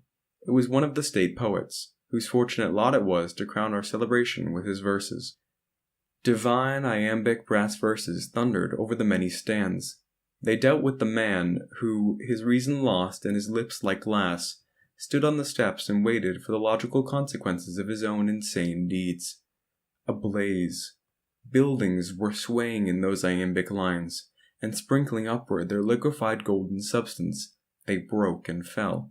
The green trees were scorched, their sap slowly ran out, and they remained standing like black crosses, like skeletons. Then appeared Prometheus. That meant us. He harnessed fire, with machines and steel, and fettered chaos with law. The world was renovated. It became like steel, a sun of steel, trees of steel, men of steel. Suddenly an insane man unchained the fire and set it free, and again the world had perished. Unfortunately, I have a bad memory for poetry, but one thing I am sure of, one could not choose more instructive or more beautiful parables. Another slow, heavy gesture of the cast-iron hand, and another poet appeared on the steps of the cube. I stood up. Impossible! But thick Negro lips. It was he. Why did he not tell me that he was to be invested with such high... His lips trembled. They were gray. Oh, I certainly understood. To be face to face with the well-doer, face to face with the hosts of guardians. Yet one should not allow oneself to be so upset. Swift, sharp verses like an axe. They told about an unheard-of crime, about sacrilegious poems in which the well-doer was called... But no, I do not dare to repeat. R13 was pale when he finished, and looking at no one, I did not expect such bashfulness of him. He descended and sat down. For an infinitesimal fraction of a second I saw right behind him somebody's face, a sharp black triangle, and instantly I lost it. My eyes, thousands of eyes, were directed upward toward the machine. Then, again, the superhuman cast-iron gesture of the hand. Swayed by an unknown wind, the criminal moved. One step. One more. Then the last step in his life. His face was turned to the sky, his head thrown backward. He was on his last. Heavy, stony, like fate, the well-doer went around the machine, put his enormous hand on the lever. Not a whisper, not a breath around. All eyes were upon that hand. What crushing, scorching power one must feel to be the tool, to be the resultant of hundreds of thousands of wills! How great his lot! Another second. The hand moved down, switching in the current, the lightning-sharp blade of the electric ray. A faint crack like a shiver in the tubes of the machine. The prone body, covered with a light phosphorescent smoke. Then suddenly, under the eyes of all, it began to melt, to dissolve with terrible speed. And then nothing. Just a pool of chemically pure water, which only a moment ago was so red and pulsated in his heart. All this was simple. All of us were familiar with the phenomenon, dissociation of matter. Yes, the splitting of the atoms of the human body. Yet every time we witnessed it, it seemed a miracle. It was a symbol of the superhuman power of the well-doer. Above, in front of him, the burning faces of the female numbers, mouths half open from emotion, flowers swaying in the wind. According to custom, 10 women were covering with flowers the unit of the well-doer, which was still wet with spray. With the magnificent step of a supreme priest, he slowly descended, slowly passed between the rows of stands, and like tender white branches there rose towards him the arms of the women, and, millions like one, our tempestuous cheers. Then cheers in honor of the guardians, who all unseen, were present among us. Who knows, perhaps the fancy of the ancient man foresaw them centuries ahead, when he created the gentle and formidable guardian angels assigned to each one from the day of his birth. These flowers naturally were brought from the Botanical Museum.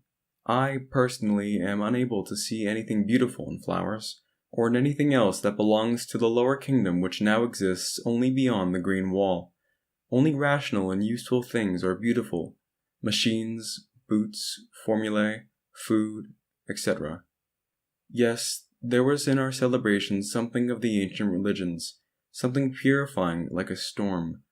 You whose lot it may be to read this, are you familiar with such emotions? I am sorry for you if you are not. End of Section 4. Section 5 of We. Record 10. A Letter. A Manhunt. Harry I. Yesterday was for me a kind of filter paper which chemists use for filtering their solutions. All suspended and superfluous particles remain on the paper. This morning I went downstairs all purified and distilled, transparent. Downstairs in the hall, the controller sat at a small table, constantly looking at her watch and recording the numbers who were leaving. Her name is Well, I prefer not to give her number, for fear I may not write kindly about her.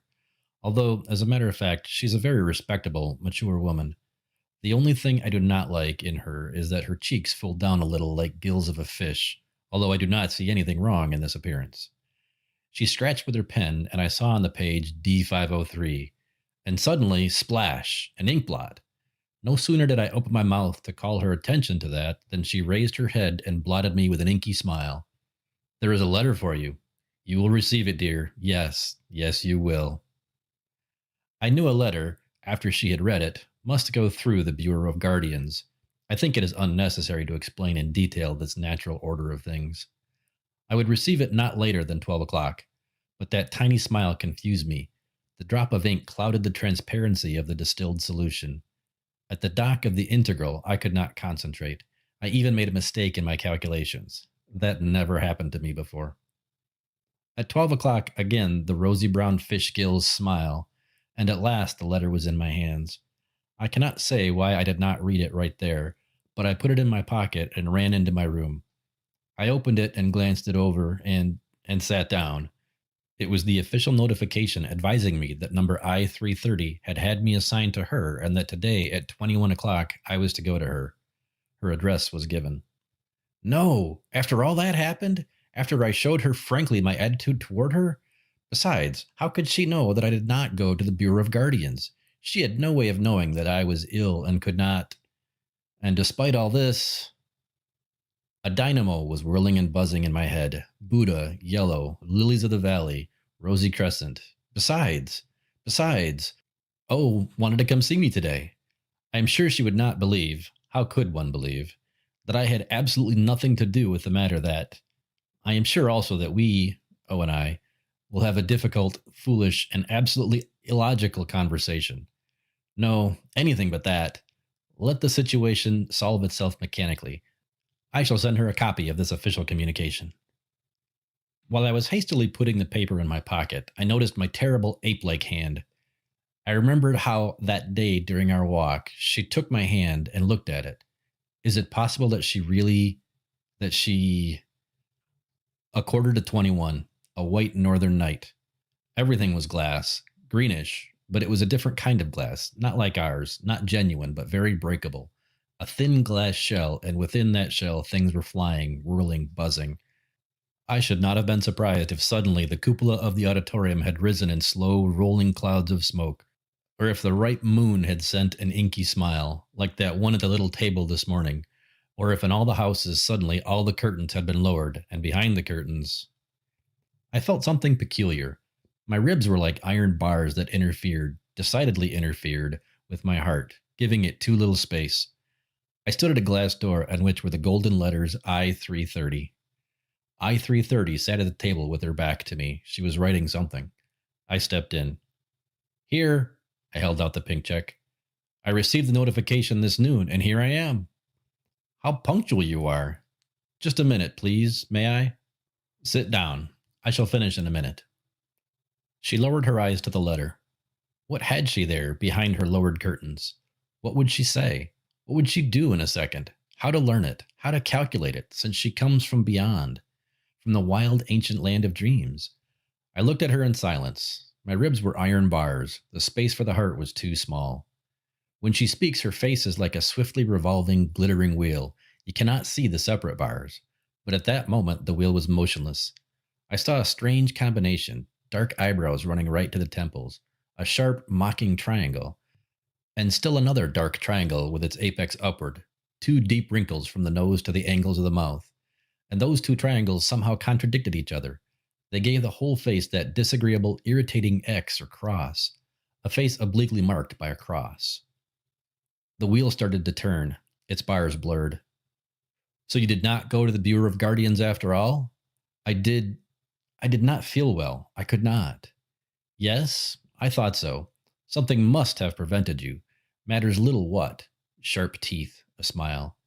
But now you're in my hands. You remember, any number who within 48 hours fails to report to the Bureau is considered.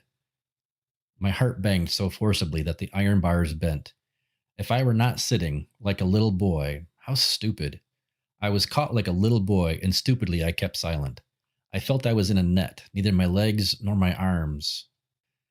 She stood up and stretched herself lazily. She pressed the button, and the curtains on all 4 walls fell with a slight rustle. I was cut off from the rest of the world, alone with her. She was somewhere behind me, near the closet door. The unit was rustling, falling. I was listening, all listening. I remembered, no, it glistened in my mind for 1/100th of a second. I once had to calculate the curve of a street membrane of a new type. These membranes are handsomely decorated and are all placed on the avenues, registering all street conversations for the Bureau of Guardians. I remembered a rosy, concave, trembling membrane, a strange being consisting of 1 organ only, an ear. I was at that moment such a membrane. Now the click of the snap button at her collar, at her breast, and lower. The glassy silk rustled over her shoulders and knees, over the floor.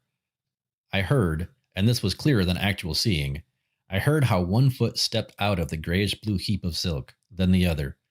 Soon I'd hear the creak of the bed, and. The tensely stretched membrane trembled and registered the silence. No, the sharp hammer-like blows of the heart against the iron bars and endless pause between the beats. And I saw how she, behind me, hesitated for a second, thinking. The door of the closet. It slammed. Again, silk. Silk. Well, all right. I turned around. She was dressed in a saffron yellow dress of an ancient style. This was 1,000 times worse than if she had not been dressed at all. 2 sharp points through the thin tissue growing with rosiness. 2 burning embers piercing through ashes. 2 tender, round knees. She was sitting in a low armchair. In front of her on a small square table, I noticed a bottle filled with something poisonously green and 2 small glasses on thin legs. In the corner of her mouth, she had a very thin paper tube. She was ejecting smoke formed by the burning of that ancient smoking substance whose name I do not now remember. The membrane was still vibrating. Within the sledgehammer was pounding the red-hot iron bars of my chest. I heard distinctly every blow of the hammer, and what if she too heard it? But she continued to produce smoke very calmly. Calmly, she looked at me, and nonchalantly, she flicked ashes on the pink check. With as much self-control as possible, I asked, "If you still feel that way, why did you have me assigned to you? And why did you make me come here?" As if she had not heard at all, she poured some of the green liquid from the bottle into a small glass and sipped it. Wonderful liqueur. Want some? Then I understood. Alcohol! Like lightning, they came to memory what I saw yesterday. The stony hand of the well-doer, the unbearable blade of the electric ray. There on the cube, the head thrown backward, the stretched-out body. I shivered. "Please listen," I said. "You know, do you not, that anyone who poisons himself with nicotine, more particularly with alcohol, is severely treated by the United States?" Dark brows raised high to the temples, the sharp, mocking triangle. "It is more reasonable to annihilate a few than to allow many to poison themselves, and degeneration, etc. This is true to the point of indecency." Indecency? Yes. To let out into the street such a group of bald-headed, naked little truths. Only imagine, please. Imagine, say, that persistent admirer of mine, S. Well, you know him. Then imagine, if he should discard the deception of clothes and appear in public in his true form. Oh, she laughed. But I clearly saw her lower, sorrowful triangle. 2 deep grooves from the nose to the mouth. And for some reason, these grooves made me think that double-curved being, half-hunched with wing-like ears, he embraced her? Her? Such Oh. Naturally, I try now merely to express my abnormal feelings of that moment. Now, as I write, I understand perfectly that all this is as it should be, that he, S4711, like any other honest number, has a perfect right to the joys of life, and that it would be unjust. But I think the point is quite clear. I-330 laughed a long, strange laugh. Then she cast a look at me, into me. The most curious thing is that I am not in the least afraid of you. You are such a dear, I am sure of it. You would never think of going to the bureau and reporting that I drink liquors and smoke. You will be sick or busy or I don't know what. Furthermore, I am sure you will drink this charming poison with me. What an impertinent, mocking tone.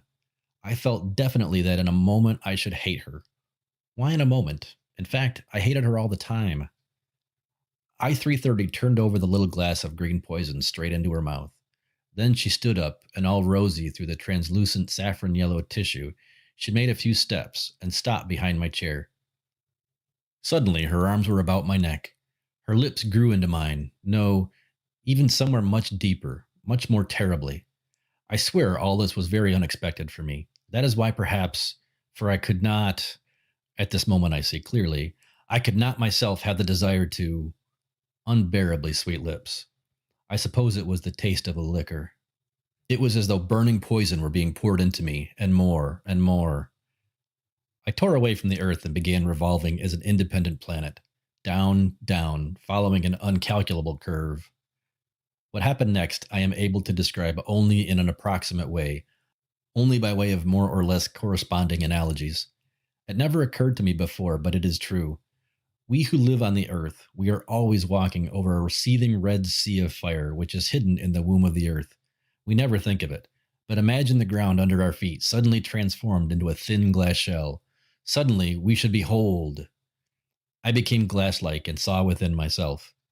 There were two selves in me. One, the former D503, number D503, and the other.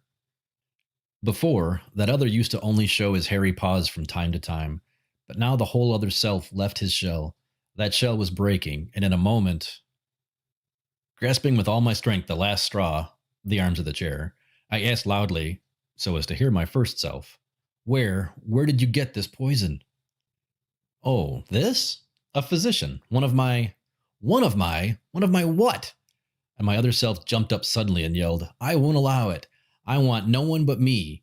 I shall kill anyone who, because I saw my other self grasp her rudely with his hairy paws, tear the silk, and put his teeth in her flesh. I remember exactly. His teeth.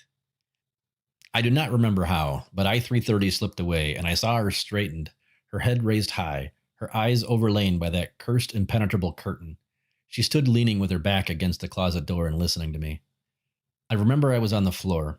I embraced her limbs, kissed her knees, and cried supplicatingly, at once, right away, right away. Sharp teeth, the sharp mocking triangle of the brows. She bent over and in silence unbuttoned my badge. Yes, yes, dear, dear. I began hastily to remove my uniform. But I-330, silent as before, lifted my badge to my eyes, showing me the clock upon it. It was 22:25. I became cold. I knew what it meant to be out in the street after 22:30. My insanity disappeared at once. I was again I. I saw clearly one thing. I hated her. Hated her. Hated. Without saying goodbye, without looking back, I ran out of the room. Hurriedly trying to fasten the badge back in its place, I ran down the stairs. I was afraid lest someone notice me in the elevator, and jumped out into a deserted street. Everything was in its place. Life so simple, ordinary, orderly. Glittering glass houses, pale glass sky, a greenish, moonless night. But under that cool glass, something wild, something red and hairy, was silently seething. I was gasping for breath, but I continued to run so as not to be late. Suddenly, I felt that my badge, which I had hurriedly pinned on, was detaching itself. It came off and fell to the sidewalk. I bent over to pick it up, and in the momentary silence, I heard somebody's footsteps. I turned. Someone small and hunched was disappearing around the corner. At least so it seemed. I started to run as fast as I could. The wind whistled in my ears. At the entrance of my house, I stopped and looked at the clock. 1 minute to 22:30. I listened. Nobody behind. It was my foolish imagination, the effect of the poison. The night was full of torture. My bed seemed to lift itself under me, then to fall again, then up again. I used autosuggestion. At night, all the numbers must sleep. Sleeping at night is a duty, just like working the day. To sleep at night is necessary for the next day's work. Not to sleep at night is criminal. Yet I could not sleep. I could not. I was perishing. I was unable to fulfill my duties to the United States. Record 11. No, I can't. Let it be without headings. Evening. It is somewhat foggy. The sky is covered with a milky golden tissue, and one cannot see what is there, beyond, on the heights. The ancients knew that the greatest bored skeptic, their god, lived there. We know that crystalline blue, naked, indecent nothing is there. I do not know any more what is there. I have learned too many things of late. Knowledge, self-confident knowledge, which is sure that it is faultless, is faith. I had firm faith in myself. I believed that I knew all about myself. But then I look in the mirror, and for the first time in my life, yes, for the first time in my life, I see clearly, precisely, consciously, and with surprise. I see myself as some him. I am he. Frowning, black, straight brows. Between them, like a scar, there is a vertical wrinkle. Was there that wrinkle before? Steel gray eyes encircled by the shadows of a sleepless night. And behind that steel, I understand. I never before knew what there was behind that steel. From there, this there is at once so near and so infinitely distant. I look at myself, at him. I know surely that he, with his straight brows, is a stranger, that I meet him here for the first time in my life. The real I is not he. No, period. All this is nonsense. And all those foolish emotions are only delirium, the result of last night's poisoning. Poisoning with what? With a sip of that green poison or with her? It matters little. I write all this merely in order to demonstrate how strangely the precise and sharp human reason may become confused. This reason, strong enough to make infinity, which the ancients feared so much, understandable by means of the switch buzzes. Number R13. Well, I'm even glad. Alone, I should. 20 minutes later. On the plane of this paper, in a world of two dimensions, these lines follow each other. But in another world, I am losing the sense for figures. 20 minutes, perhaps 200 or 200,000. It seems so strange, quietly, deliberately, measuring every word, to write down my adventures with R. Imagine yourself sitting down at your own bed, crossing your legs, watching curiously how you yourself shrivel in the very same bed. My mental state is similar to that. When R13 came in, I was perfectly quiet and normal. I began with sincere admiration to tell him how wonderfully he succeeded in versifying the death sentence of that insane man, and that his poem more than anything else had smothered and annihilated the transgressor of the law. More than that, I said, if I were ordered to prepare a mathematical draft for the machine of the well-doer, I should undoubtedly put on that draft some of your verses. Suddenly, I saw R's eyes becoming more and more opaque, his lips acquiring a gray tint. What is the matter? What? Well, merely that I am dead sick of it. Everybody keeps on. The death sentence, the death sentence. I want to hear no more of it. You understand? I do not want... He became serious, rubbing his neck, that little valise filled with luggage which I cannot understand. A silence. There. He found something in that little valise of his, removed it, unwrapped it, spread it out. His eyes became covered with the varnish of laughter. He began, I am writing something for your integral. Yes, I am. He was himself again, bubbling, sprinkling lips, words splashing like a fountain. You see, it is the ancient legend of paradise. P, like a fountain. That legend referred to us of today, did it not? Yes. Only think of it. Think of it a moment. There were two in paradise, and the choice was offered to them. Happiness without freedom, or freedom without happiness. No other choice. Tertium non datur. They, fools that they were, chose freedom. Naturally, they longed for centuries afterwards for fetters, for the fetters of yore. This was the meaning of their world weariness. Weltschmerz. For centuries. and only we found a way to regain happiness. No, listen, follow me. The ancient God and we, side by side at the same table. Yes, we helped God definitely and finally to defeat the devil. It was he, the devil, who led people to transgression, to taste pernicious freedom. He, the cunning serpent, and we came along, planted a boot on his head, and squash, done with him, paradise again. We return to the simple mindedness and innocence of Adam and Eve. No more meddling with good and evil and all that. Everything is simple again, heavenly, childishly simple. The well-doer, the machine, the cube, the giant gas bell, the guardians, all these are good. All this is magnificent, beautiful, noble, lofty, crystalline, pure. For all this preserves our non-freedom, that is, our happiness. In our place, those ancients would indulge in discussions, deliberations, etc. They would break their heads trying to make out what was moral or unmoral. But we, well, in short, these are the highlights of my little paradise poem. What do you think of it? And above all, the style is most solemn, pious. Understand me? Nice little idea, is it not? Do you understand? Of course I understood. I remember my thoughts at that moment. His appearance is nonsensical and lacking in symmetry, yet what an orderly working mind he has. This made him dear to me. That is, to the real me. I insist that I of before is the real one. My I of late is, certainly, only an illness. Apparently, R read my thought in my face. He put his hand on my shoulders and laughed. Oh, you? Adam!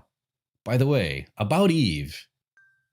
He searched for something in his pockets, took out a little book, turned over a few leaves, and said, For the day after tomorrow, oh, no, 2 days from now, 090 has a pink check on you. How about it? As before? You want her to? Of course, of course. All right then, I'll tell her. You see, she herself is very bashful. What a funny story. You see, for me, she is only a pink check affection, but for you, and you did not even come to tell us how a fourth member sneaked into our triangle. Who is it? Repent, sinner, come on. A curtain rose inside me. Rustle of silk, green bottle, lips. Without any reason whatever, I exclaimed, oh, why didn't I restrain myself at that moment? Tell me, R, did you ever have the opportunity to try nicotine or alcohol? R sucked in his lips, looked at me from under his brow. I distinctly heard his thoughts. Friend though he is, yet... And he answered, What shall I say? Strictly speaking, no. But I know a woman. I-330? I cried. What? You? You too? R was full of laughter. He chuckled, ready to splash over. My mirror was hanging in such a way that in order to see R clearly, I had to turn and look across the table. From my armchair, I could see now only my forehead and eyebrows. Then I, the real I, suddenly saw in the mirror a broken, quivering line of brow. I, the real I, heard suddenly a wild, disgusting cry. What? What does that also mean? What does that also mean? I demand... Widely parted negro lips, eyes bulging. I, the real I, grasped my other wild, hairy, heavily breathing self forcibly. I, the real I, said to him, to R, In the name of the well-doer, please forgive me. I am very sick. I don't sleep. I don't know what is the matter with me. A swiftly passing smile appeared on the thick lips. Yes, yes, I understand. I understand. I am familiar with all this, theoretically, of course. Goodbye. At the door, he turned around like a little black ball, came back to the table, and put a book upon it. This is my latest book. I came to bring it to you. Almost forgot. Goodbye. B like a splash. The little ball rolled out. I am alone. Or, to be more exact, I am tete-a-tete with that other self. I sit in my armchair, and having crossed my legs, I watch curiously from some indefinite there how I, myself, am shriveling in my bed. Why, oh, why is it that for 3 years R, O, and I were so friendly together, and now suddenly, one word only about that other female, about I-330, and is it possible that that insanity called love and jealousy does exist not only in the idiotic books of the ancients? What seems most strange is that I, equations, formulae, figures, and suddenly this. I can't understand it. I can't. Tomorrow I shall go to R and tell him, no, it isn't true. I shall not go, neither tomorrow, nor the day after tomorrow, nor ever. I can't. I do not want to see him. This is the end. Our triangle is broken up. I am alone. It is evening. There is a light fog. The sky is covered by a thin, milky golden tissue. If I only knew what is there, higher. If I only knew who I am. Which I am I? End of section 5. Section 6 of We. Record 12. The Delimitation of the Infinite. Angel. Meditations on Poetry. I continue to believe that I shall recover, that I may recover. I slept very well. No dreams or any other symptoms of disease. Dear 090 will come tomorrow. Everything will again be simple, regular and limited like a circle. I am not afraid of this word, limited. The work of the highest faculty of man, judgment, is always directed toward the constant limiting of the infinite, toward the breaking up of the infinite into comfortably digestible portions, differentials. This is what gives divine beauty to my element, mathematics. And it is exactly this beauty that other female lacks. But that last thought of mine is only an accidental mental association. These thoughts swarmed in my mind while I was listening to the regular rhythmic sounds of the Underground Railway. Silently, I followed the rhythm of its wheels and recited to myself R's verses from the book he gave to me yesterday. And I felt that behind me someone was leaning over my shoulder and looking at the open pages. I did not turn around, but with the corner of my eye I noticed pink ears, spread like wings, the double curved, like the letter. It was he, but I did not want to disturb him. I feigned not to have noticed him. How he came in, I do not know. I did not see him when I got into the car. This incident, insignificant in itself, had an especially good effect upon me. It invigorated me, I should say. It is pleasant to feel that somebody's penetrating eye is watching you from behind your shoulder, lovingly guarding you from making the most minute mistake, from the most minute incorrect step. It may seem to you too sentimental, but I see in all this the materialization of the dream of the ancients about a guardian angel.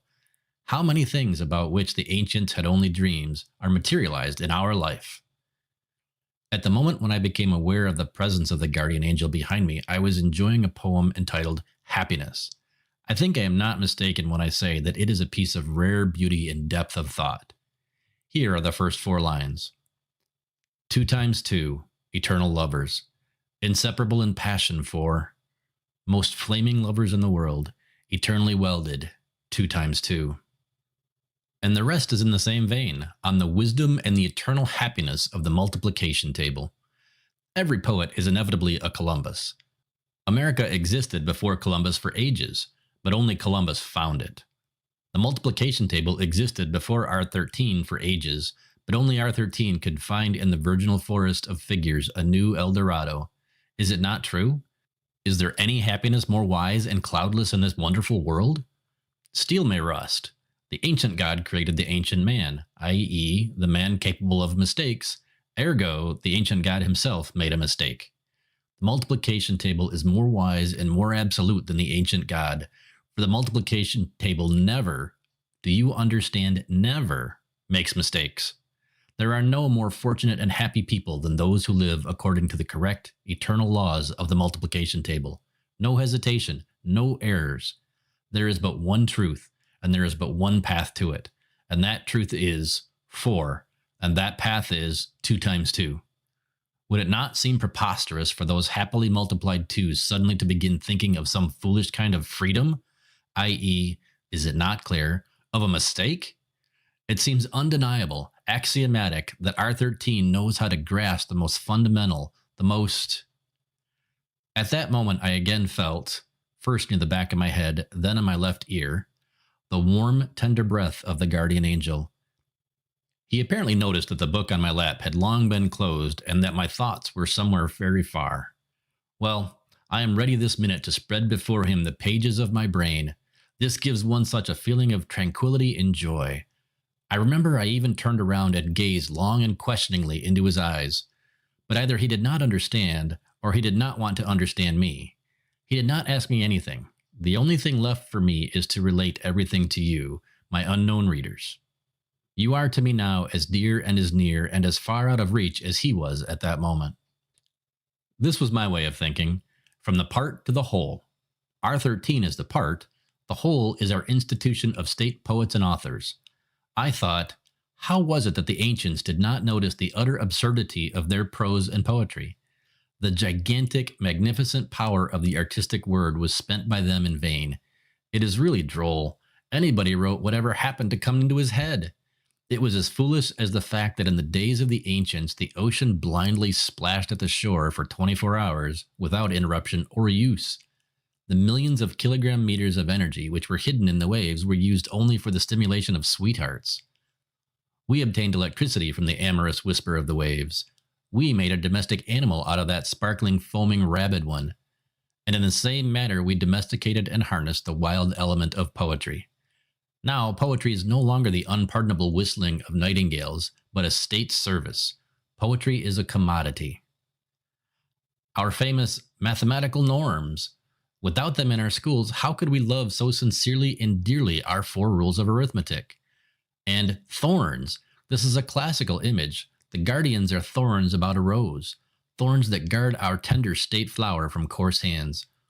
Whose heart could resist, could remain indifferent to see and hear the lips of our children recite like a prayer? A bad boy caught the rose with his hand, but the thorn of steel pricked him like a needle. The bad boy cried and ran home, etc., etc. And the daily odes to the well-doer, who, having read them, will not bow piously before the unselfish service of the number of all numbers, and the dreadful red flowers of court sentences, and the immortal tragedy, those who came late to work, and the popular book, stanzas on sex hygiene. Our whole life in all its complexity and beauty is thus stamped forever in the gold of words. Our poets do not soar any longer in the unknown. They have descended to earth, and they march with us, keeping step to the accompaniment of our austere and mechanical march of the musical state tower. Their lyre is the morning rubbing sound of the electric toothbrushes, and the threatening crack of the electric sparks coming from the machine of the well-doer, and the magnificent echo of the hymn of the United State, and the intimate ringing of the crystalline, shining wash basins, and the stimulating rustle of the falling curtains, and the joyous voices of the newest cookbooks, and the most imperceptible whisper of the street membranes. Our gods are here, below. They are with us in the bureau, in the kitchen, in the shops, in the restrooms. The gods have become like us, ergo, we have become like gods, and we shall come to you, my unknown readers on another planet. We shall come to you to make your life as godlike, as rational, and as correct as ours. Record 13. Fog, Thou. A decidedly absurd adventure. I awoke at dawn. The rose-colored firmament looked into my eyes. Everything was beautiful, round. 090 is to come tonight. Surely I am healthy again. I smiled and fell asleep. The morning bell. I got up. Everything looked different. Through the glass of the ceiling, through the walls, nothing could be seen but fog. Fog everywhere, strange clouds becoming heavier and nearer. The boundary between earth and sky disappeared. Everything seemed to be floating and thawing and falling. Not a thing to hold to. No houses to be seen. They were all dissolved in the fog like crystals of salt in water. On the sidewalks and inside the houses, dark figures like suspended particles in a strange milky solution were hanging, below, above, up to the 10th floor. Everything seemed to be covered with smoke, as though a fire were somewhere raging noiselessly. At 11:45 exactly, I looked at the clock particularly at that time to catch the figures, to save at least the figures. At 11:45, just before leaving, according to our table of hours, to go and occupy myself with physical labor, I dropped into my room for a moment. Suddenly the telephone rang. A voice. A long needle slowly penetrating my heart. "Oh, you are at home. I'm very glad. Wait for me at the corner. We shall go together." "Where?" "Well, you'll see." "You know perfectly well that I'm going to work now." "You know perfectly well that you'll do as I say. Au revoir. In 2 minutes." I stood at the corner. I had to wait to try to make clear to her that only the United States directs me, not she. "You'll do as I say." How sure she is. One hears it in her voice. And what if... Unifs, dull gray as if woven of damp fog, would appear for a second at my side and then soundlessly redissolve. I was unable to turn my eyes away from the clock. I seemed myself to have become that sharp, quivering hand which marked the seconds. 10, 8 minutes, 3, 2 minutes to 12. Of course, I was late. Oh, how I hated her. Yet I had to wait to prove that I... A red line in the milky whiteness of the fog, like blood, like a wound made by a sharp knife. Her lips. I made you wait, I think. And now you are late for work anyway. How? Well, yes, it is too late now. I glanced at her lips in silence. All women are lips, lips only. Some are rosy lips, tense and round, a ring, a tender fence separating one from the world. But these? A second ago they were not here, and suddenly, the slash of a knife. I seemed to see even the dripping sweet blood. She came nearer. She leaned gently against my shoulder. We became one. Something streamed from her into me. I felt it. I knew it. It should be so. Every fiber of my nervous system told me this. Every hair in my head, every painfully sweet heartbeat. And what a joy it was to submit to what should be. A fragment of iron ore probably feels the same joy of submission to precise, inevitable law when it clings to a lodestone. The same joy is in a stone which, thrown aloft, hesitates a little at the height of its flight and then rushes down to the ground. It is the same with a man when in his final convulsion he takes a last deep breath and dies. I remember I smiled vaguely and said for no reason at all, "Fog. Very... Thou lovest fog, dost thou?" This ancient, long-forgotten thou, the thou of a master to his slave, penetrated me slowly, sharply. Yes, I was a slave. This too was inevitable, was good. Yes, good, I said aloud to myself, and then to her, I hate fog. I'm afraid of fog. Then you love it. For if you fear it because it is stronger than you, hate it because you fear it, you love it. For you cannot subject it to yourself. One loves only the things one cannot conquer. Yes, that is so. That is precisely why we were walking as one. Somewhere beyond the fog, the sun was singing in a faint tone, gradually swelling, filling the air with tension and with pearl and gold and rose and red. The whole world seemed to be one unembraceable woman, and we who were in her body were not yet born. We were ripening in joy. It was clear to me, absolutely clear, that everything existed only for me. The sun, the fog, the gold, for me. I did not ask where we were going. What did it matter? It was a pleasure to walk, to ripen, to become stronger and more tense. Here, I-330 stopped at a door. It so happens that today there is someone on duty who... I told you about him in the ancient house. Carefully guarding the forces ripening within me, I read the sign, Medical Bureau. Automatically only I understood. A glass room filled with golden fog, shelves of glass, colored bottles, jars, electric wires, bluish sparks in tubes, and a male number. A very thinly flattened man. He might have been cut out of a sheet of paper. Whoever he was, whichever way he turned, he showed only a profile. A sharply pointing, glittering blade of a nose and lips like scissors. I could not hear what I-330 told him. I merely saw her lips when she was talking, and I felt that I was smiling, irrepressibly, blissfully. The scissors-like lips glittered, and the doctor said, Yes, I see. A most dangerous disease. I know of nothing more dangerous. And he laughed.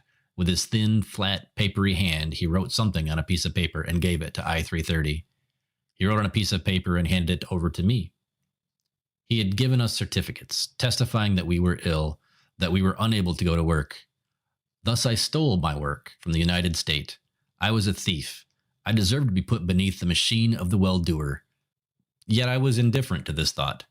It was as distant for me as though it were written in a novel. I took the certificate without an instant's hesitation. I, all my being, my eyes, my lips, my hands, knew it was as it should be. At the corner from a half-empty garage, we took an arrow. I-330 took the wheel as she had done before, pressed the starter, and we tore away from the earth. We soared. Behind us, the golden haze, the sun. The thin blade-like profile of the doctor seemed to be suddenly so dear, so beloved. Formerly, I knew everything was revolving around the sun. Now I knew everything was revolving around me, slowly, blissfully, with half-closed eyes. At the gate of the ancient house, we found the same old woman. What a dear mouth, with lips grown together and ray-like wrinkles around it. Probably those lips have remained grown together all these days, but now they parted and smiled. Ah, you mischievous girl, you. Work is too much for you? Well, all right, all right. If anything happens, I'll run up and warn you. A heavy, squeaky, opaque door. It closed behind us, and at once my heart opened painfully, widely, still wider. My lips, hers. I drank and drank from them. I tore myself away. In silence, I looked into her widely open eyes, and then again. The room in half dusk. Blue and saffron yellow lights, dark green Morocco leather, the golden smile of Buddha, a wide mahogany bed, a glimmer of mirrors. And my dream of a few days before became so comprehensible, so clear to me. Everything seemed saturated with the golden prime juice of life, and it seemed that I was overflowing with it. 1 second more and it would splash out, like iron ore to a lodestone, in sweet submission to the precise and unchangeable law. Inevitably, I clung to her. There was no pink check, no counting, no United State. I myself was no more. Only, drawn together, the tenderly sharp teeth were there. Only her golden, widely open eyes, and through them I saw deeper, within, and silence. Only somewhere in a corner, thousands of miles away it seemed, drops of water were dripping from the faucet of the washstand. I was the universe. And between drops, whole epochs, eras, were elapsing. I put on my unif and bent over I-330 to draw her into me with my eyes, for the last time. I knew it, I knew you, said I-330 in a very low voice. She passed her hand over her face as though brushing something away. Then she arose brusquely, put on her unif and her usual sharp, bite-like smile. Well, my fallen angel, you perished just now. Do you know that? No? You are not afraid? Well, au revoir. You shall go home alone. Well? She opened the mirror door of the cupboard, and looking at me over her shoulder, she waited. I left the room obediently. Yet no sooner had I left the room when I felt it was urgent that she touch me with her shoulder. Only for 1 second with her shoulder. Nothing more. I ran back into the room where, I presumed, she was standing before the mirror, busy buttoning up her unif. I rushed in and stopped abruptly. I remember it clearly, I saw the key in the keyhole of the closet, and the ancient ring upon it was still swinging, but I-330 was not there. She could not have left the room, as there was but one exit, yet I-330 was not there. I looked around everywhere. I even opened the cupboard and felt of the different ancient dresses. Nobody. I feel somewhat ridiculous, my dear planetary readers, relating to you this most improbable adventure. But what else can I do, since it all happened exactly as I relate it? Was not the whole day from early morning full of improbable adventures? Does it not all resemble the ancient disease of dream-seeing? If this be so, what does it matter if I relate one absurdity more, or one less? Moreover, I am convinced that sooner or later I shall be able to include all these absurdities in some kind of logical sequence. This thought comforts me, as I hope it will comfort you. How overwhelmed I am. If only you knew how overwhelmed. End of Section 6. Section 7 of We. Record 14. Mine. Impossible. A cold floor. I shall continue to relate my adventures of yesterday. I was busy during the personal hour before retiring to bed, and thus I was unable to record everything last night. But everything is graven in me, especially, for some reason, and apparently forever, I shall remember that unbearably cold floor. I was expecting 090 last evening, as it was her regular day. I went downstairs to the controller on duty to get a permit for the lowering of my curtains. "What is the matter with you?" asked the controller. "You seem so peculiar tonight." I am sick." Strictly speaking, I told her the truth. I certainly am sick. All this is an illness. Presently I remembered, of course, my certificate. I touched it in my pocket. Yes, there it was, rustling. Then all this did happen. It did actually happen. I held out the paper to the controller. As I did so, I felt the blood rushing to my cheeks. Without looking directly at her, I noticed with what an expression of surprise she gazed at me. Then at 21:30 o'clock, in the room to the left, the curtains were lowered, and in the room to the right, my neighbor was sitting over a book. His head is bald and covered with bulging lumps. His forehead is enormous, a yellow parabola. I was walking up and down the room, suffering. How could I meet her after all that happened? 090, I mean. I felt plainly to my right how the eyes of my neighbor were staring at me. I clearly saw the wrinkles on his forehead like a row of yellow, illegible lines, and for some reason I was certain that those lines dealt with me. A quarter of an hour before 22, the cheerful, rosy whirlwind was in my room. The firm ring of her rosy arms closed about my neck. When I felt how that ring grew weaker and weaker, and then it broke, and her arms dropped. You are not the same man. You are no longer mine. What curious terminology. Mine. I never belonged. I faltered.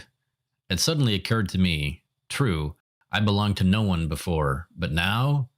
Is it not clear that now I do not live anymore in our rational world, but in the ancient delirious world, in a world of square root of -1?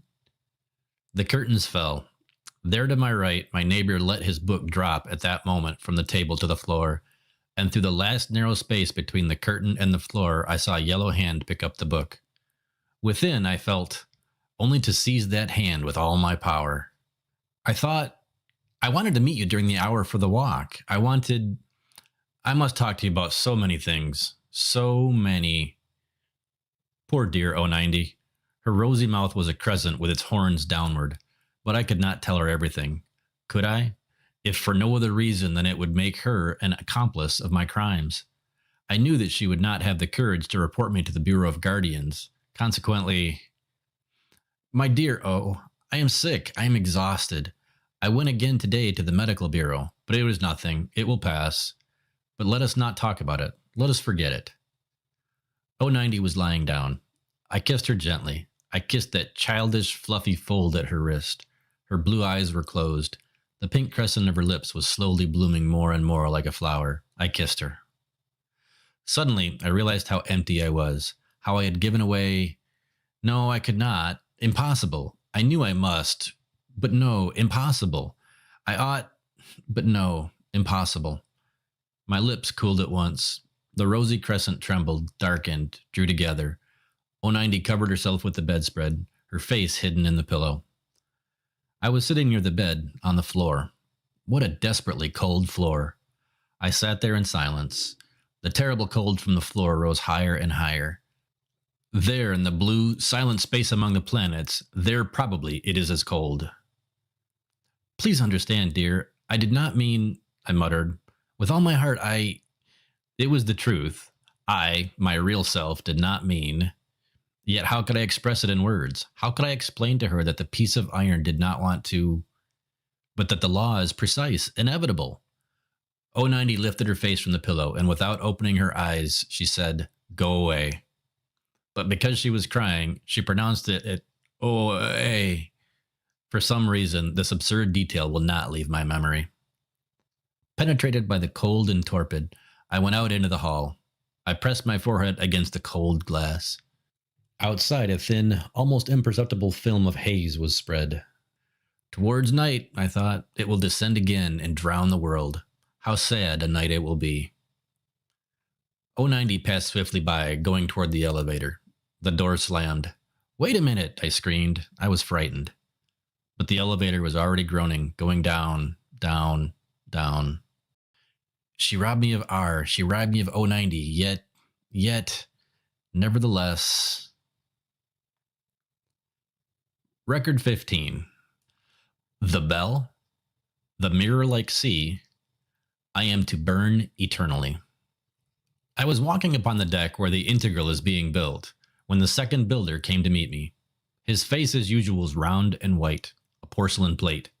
When he speaks, it seems as though he serves you a plate of something unbearably tasty. You chose to be ill, and without the chief we had an accident, as it were, yesterday. An accident? Yes, sir. We finished the bell and started to let it down, and imagine, the men caught a mail without a number. How he got in, I cannot make out. They took him to the operation department. Oh, they'll draw the mystery out of the fellow there, why and how, etc. He smiled delightedly. Our best and most experienced physicians work in the operation department under the direct supervision of the well-doer himself. They have all kinds of instruments, but the best of all is the gas bell. The procedure is taken from an ancient experiment of elementary physics. They used to put a rat under a glass bell and gradually pump out the air. The air becomes more and more rarefied, and you know the rest. But our gas bell is certainly a more perfect apparatus, and it is used in combination with different gases. Furthermore, we don't torture a defenseless animal as the ancients did. We use it for a higher purpose, to guard the security of the United States. In other words, the happiness of millions. About 5 centuries ago, when the work of the operation department was only beginning, there were yet to be found some fools who compared our operation department with the ancient Inquisition. But this is as absurd as to compare a surgeon performing a tracheotomy with a highway cutthroat. Both use a knife, perhaps the same kind of knife. Both do the same thing, viz. Cut the throat of a living man, yet one is a well-doer and the other is a murderer. One is marked plus and the other minus.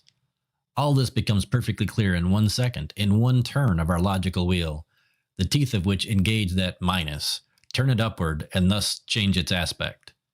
That other matter is somewhat different. The ring in the door was still oscillating. Apparently the door had just closed, yet she, I-330, had disappeared. She was not there. The logical wheel could not turn this fact. A dream? But even now I feel still in my right shoulder that incomprehensible sweet pain of I-330 near me in the fog, pressing herself against me. Thou lovest fog? Yes, I love the fog too. I love everything, and everything appears to me wonderful, new, tense. Everything is so good. So good, I said aloud. Good? The porcelain eyes bulged out. What good do you find in that? If that man without a number contrived to sneak in, it means that there are others around here, everywhere, all the time, here, around the integral. They... Whom do you mean by they? How do I know? But I sense them all the time. Have you heard about the new operation which has been invented? I mean the surgical removal of fancy? There really were rumors of late about something of the sort. No, I haven't. What is that to do with it? Merely this. If I were you, I should go and ask to have this operation performed upon me. The plate expressed distinctly something lemon-like, sour. Poor fellow. He took offense if one even hinted that he might possess imagination. Well, a week ago I too should have taken offense at such a hint. Not so now, for I know that I have imagination.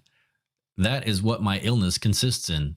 And more than that, I know that it is a wonderful illness. One does not want to be cured, simply does not want to. We ascended the glass steps. The world spread itself below us like the palm of a hand.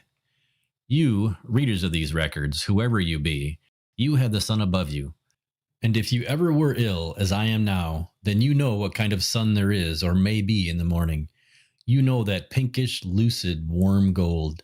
The air itself looks a little pinkish. Everything seems permeated by the tender blood of the sun. Everything is alive. The stones seem soft and living, iron, living and warm. People all full of life and smiles. It may be that in a short while all this will disappear, that in an hour the pinkish blood of the sun will be drained out, but in the meantime everything is alive. And I see how something flows and pulsates in the sides of the integral. I see the integral think of its great and lofty future, of the heavy load of inevitable happiness which it is to carry up there into the heights, to you, unseen ones, to you who seek eternally and who never find. You shall find, you shall be happy, you must be happy, and you have now not very long to wait. The body of the integral is almost ready. It is an exquisite oblong ellipsoid made of hourglass, which is everlasting like gold and flexible like steel. I watch them within, fixing its transverse ribs and its longitudinal stringers. In the stern they were erecting the base of the gigantic motor. Every 3 seconds, the powerful tail of the integral will eject flame and gases into the universal space, and the integral will soar forward and higher, like a flaming Tamerlane of happiness. I watched how the workers, true to the Taylor system, would bend down, then unbend and turn around swiftly and rhythmically like levers of an enormous engine. In their hands, they held glittering glass pipes which emitted bluish streaks of flame. The glass walls were being cut into with the flame. With flame, there were being welded the angles, the ribs, the bars. I watched the monstrous glass cranes easily rolling over the glass rails. Like the workers themselves, they would obediently turn, bend down, and bring their loads inward toward the bowels of the integral. All seemed one, humanized machine and mechanized humans. It was the most magnificent, the most stirring beauty, harmony, music. Quick, down, to them and with them. And I descended and mingled with them, fused with their mass, caught in the rhythm of steel and glass. Their movements were measured, tense and round. Their cheeks were colored with health, their mirror-like foreheads not cloudy by the insanity of thinking. I was floating upon a mirror-like sea. I was reposing. Suddenly, one of them turned toward me, his carefree face. Well, better today? What better? You were not here yesterday, and we thought something serious. His forehead was shining, a childish and innocent smile. My blood rushed to my face. No, I could not lie, facing those eyes. I remained silent. I was drowning. Above, the shiny round white porcelain face appeared in the hatchway. Hey, D503, come up here. Something is wrong with the frame and brackets here. And, not waiting until he had finished, I rushed to him, upstairs. I was shamefully saving myself by flight. I had not the power to raise my eyes. I was dazed by the sparkling glass steps under my feet, and with every step I made, I felt more and more hopeless. I, a corrupted man, a criminal, was out of place here. No, I shall probably never again be able to fuse myself into this mechanical rhythm, nor to float over this mirror-like, untroubled sea. I am to burn eternally from now on, running from place to place, seeking a nook where I may hide my eyes, eternally, until I... A spark cold as ice pierced me. I myself, I matter little, but it is necessary that she also... I must see that she... I crawled through the hatchway to the deck and stood there. Where was I to go now? I did not know what I had come for. I looked aloft.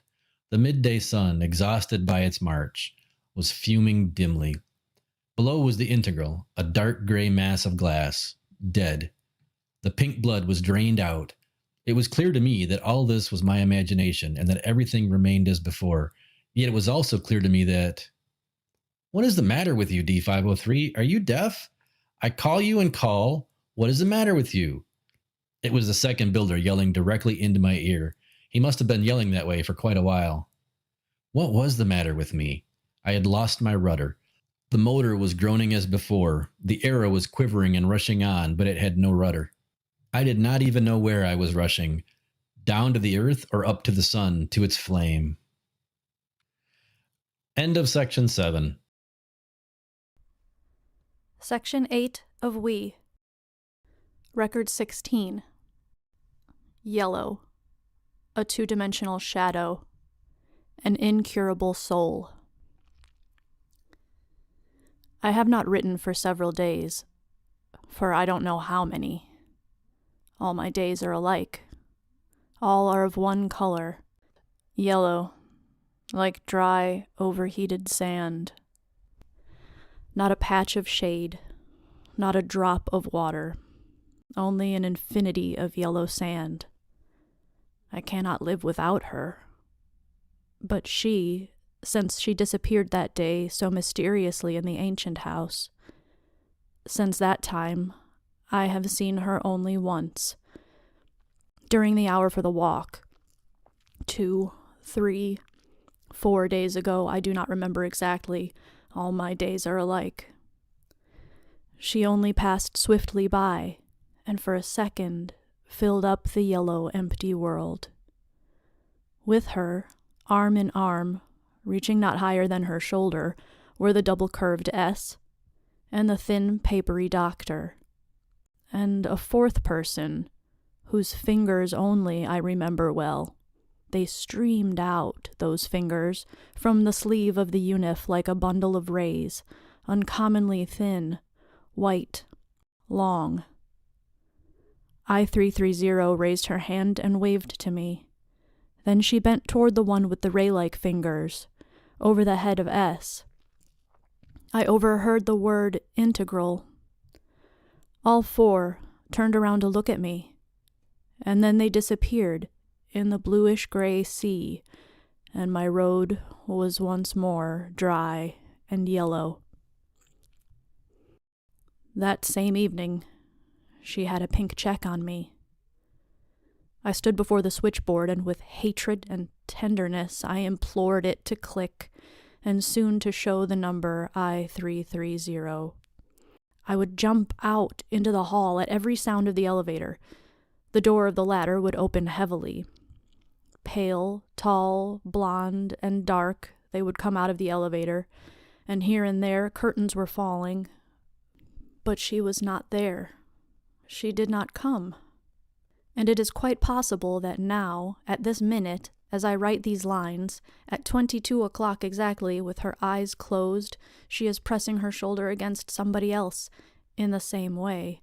And in the same way, she may be asking someone, "Do you love me?" Whom? Who is he? That one with the ray-like fingers? Or that thick-lipped sprinkling R? Or S? S! Why is it that I have heard his steps splashing behind me as though in a ditch all these days? Why has he been following me all these days like a shadow? Ahead of me, to my side, behind me, a grayish-blue, two-dimensional shadow. People cross it, people step on it, but it remains nearby, attached to me by unseen ties. Perhaps that tie is I-330. I do not know. Or perhaps they, the guardians, I mean, already know that I... If someone should tell you your shadow sees you all the time, would you understand? All at once, peculiar sensations arise in you. Your arms seem to belong to someone else. They are in the way. That is how I feel. Very frequently now I notice how absurdly I wave my hands without any rhythm. I have an irresistible desire to glance behind me, but I am unable to do so. My neck might as well be forged of iron. I flee. I run faster and faster, and even with my back I feel that shadow following me as fast as I can run, and there is no place to hide myself, no place. At length I reach my room, alone at last. But here I find another thing, the telephone. I pick up the receiver. "Yes, I-330, please." And again I hear a light noise through the receiver, someone's step in the hall there, passing the door of her room, and silence. I drop the receiver. I cannot bear it any longer, and I run to see her. This happened yesterday. I ran there, and for a whole hour, from 16 to 17, I wandered near the house in which she lives. Numbers were passing by in rows. Thousands of feet were beating the time, like a behemoth with a million legs passing by. I was alone, thrown out by a storm on an uninhabited island, and my eyes were seeking and seeking among the grayish-blue waves. There soon, I thought, will appear from somewhere the sharp mocking angles of the brows lifted to the temples, and the dark window eyes, and there behind them a flaming fireplace and someone's shadow, and I will rush straight in behind those windows and say to her, "Thou, yes, thou, without fail, thou knowest I cannot live without thee any longer. Then why?" But silence reigned. Suddenly I heard the silence. Suddenly I heard the musical tower silenced, and I understood. It was after 17 already. Everyone had already left. I was alone. It was too late to return home. Around me, a desert made of glass and bathed with yellow sunshine. I saw, as if in water, the reflection of the walls in the glass smoothness of the street, sparkling walls, hanging upside down. Myself also upside down, hanging absurdly in the glass. I must go at once, this very second, to the medical bureau, or perhaps this would be best, to remain here, to wait quietly until they see me and come and take me into the operation department and put an end to everything at once, redeem everything. A slight rustle, and the double-curved S was before me. Without looking, I felt his 2 gray steel drill eyes bore quickly into me. I plucked up all my strength to show a smile and to say, I had to say something, I must go to the medical bureau. Who is detaining you? What are you standing here for? I was silent, absurdly hanging upside down. Follow me, said S austerely. I followed obediently, waving my unnecessary foreign arms. I could not raise my eyes.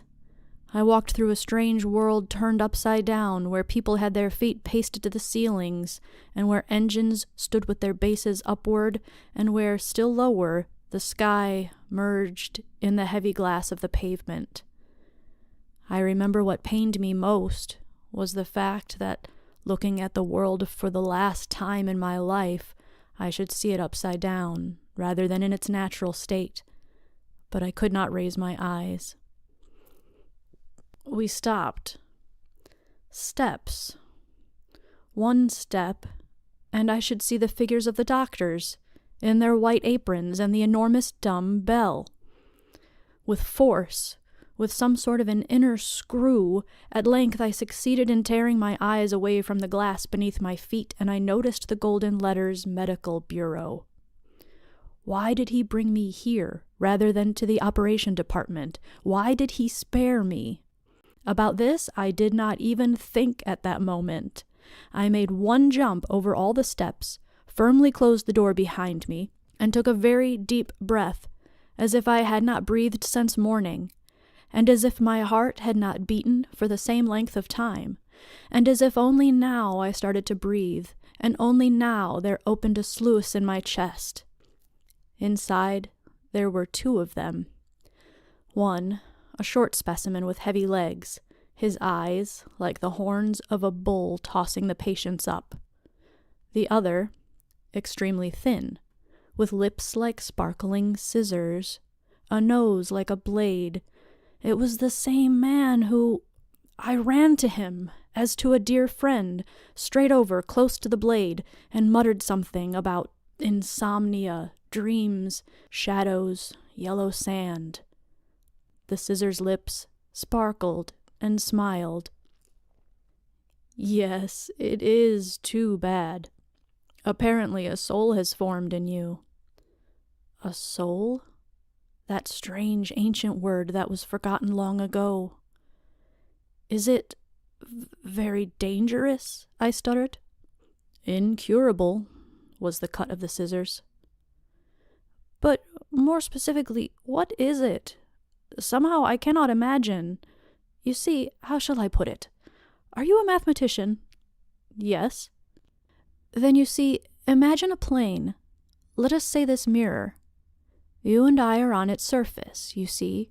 There we are, squinting our eyes to protect ourselves from the sunlight. Or here is the bluish electric spark in that tube. There, the shadow of that arrow that just passed. All this is on the surface, is momentary only. Now imagine this very same surface softened by a flame, so that nothing can any longer glide over it, so everything instead will penetrate into that mirror world which excites such curiosity in children. I assure you, children are not so foolish as we think they are.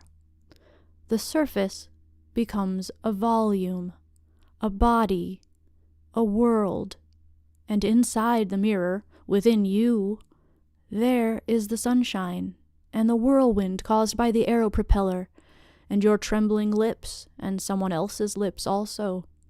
You see, the cold mirror reflects, throws out, while this one absorbs. It keeps forever a trace of everything that touches it.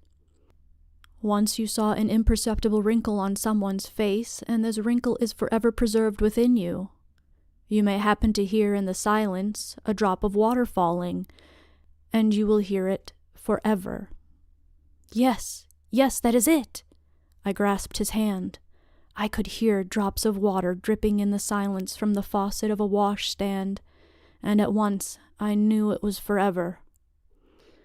But tell me, please, why suddenly a soul? There was none, yet suddenly. Why is it that no one has it, yet I pressed the thin hand. I was afraid to loosen the safety belt. Why? Well, why don't we grow feathers or wings, but only shoulder blades, bases for wings? We have arrows. Wings would only be in the way.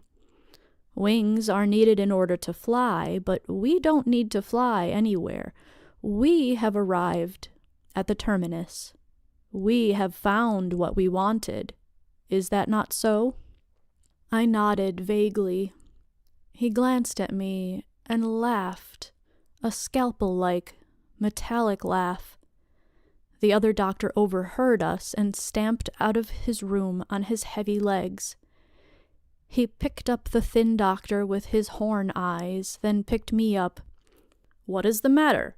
A soul? You say a soul? Oh, damn it. We may soon retrogress even to the cholera epidemics. I told you, he tossed the thin one on the horns. I told you the only thing to do is to operate on them all wholesale. Simply extirpate the center for fancy. Only surgery can help here, only surgery. He put on a pair of enormous X-ray spectacles and remained thus for a long while, looking into my skull, through the bones, into my brain, and making notes. Very, very curious. Listen, he looked firmly into my eyes. Would you not consent to have me perform an extirpation on you? It would be invaluable to the United States.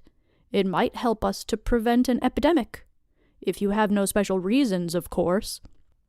Some time ago, I should probably have said without hesitation, I am willing. But now, I was silent.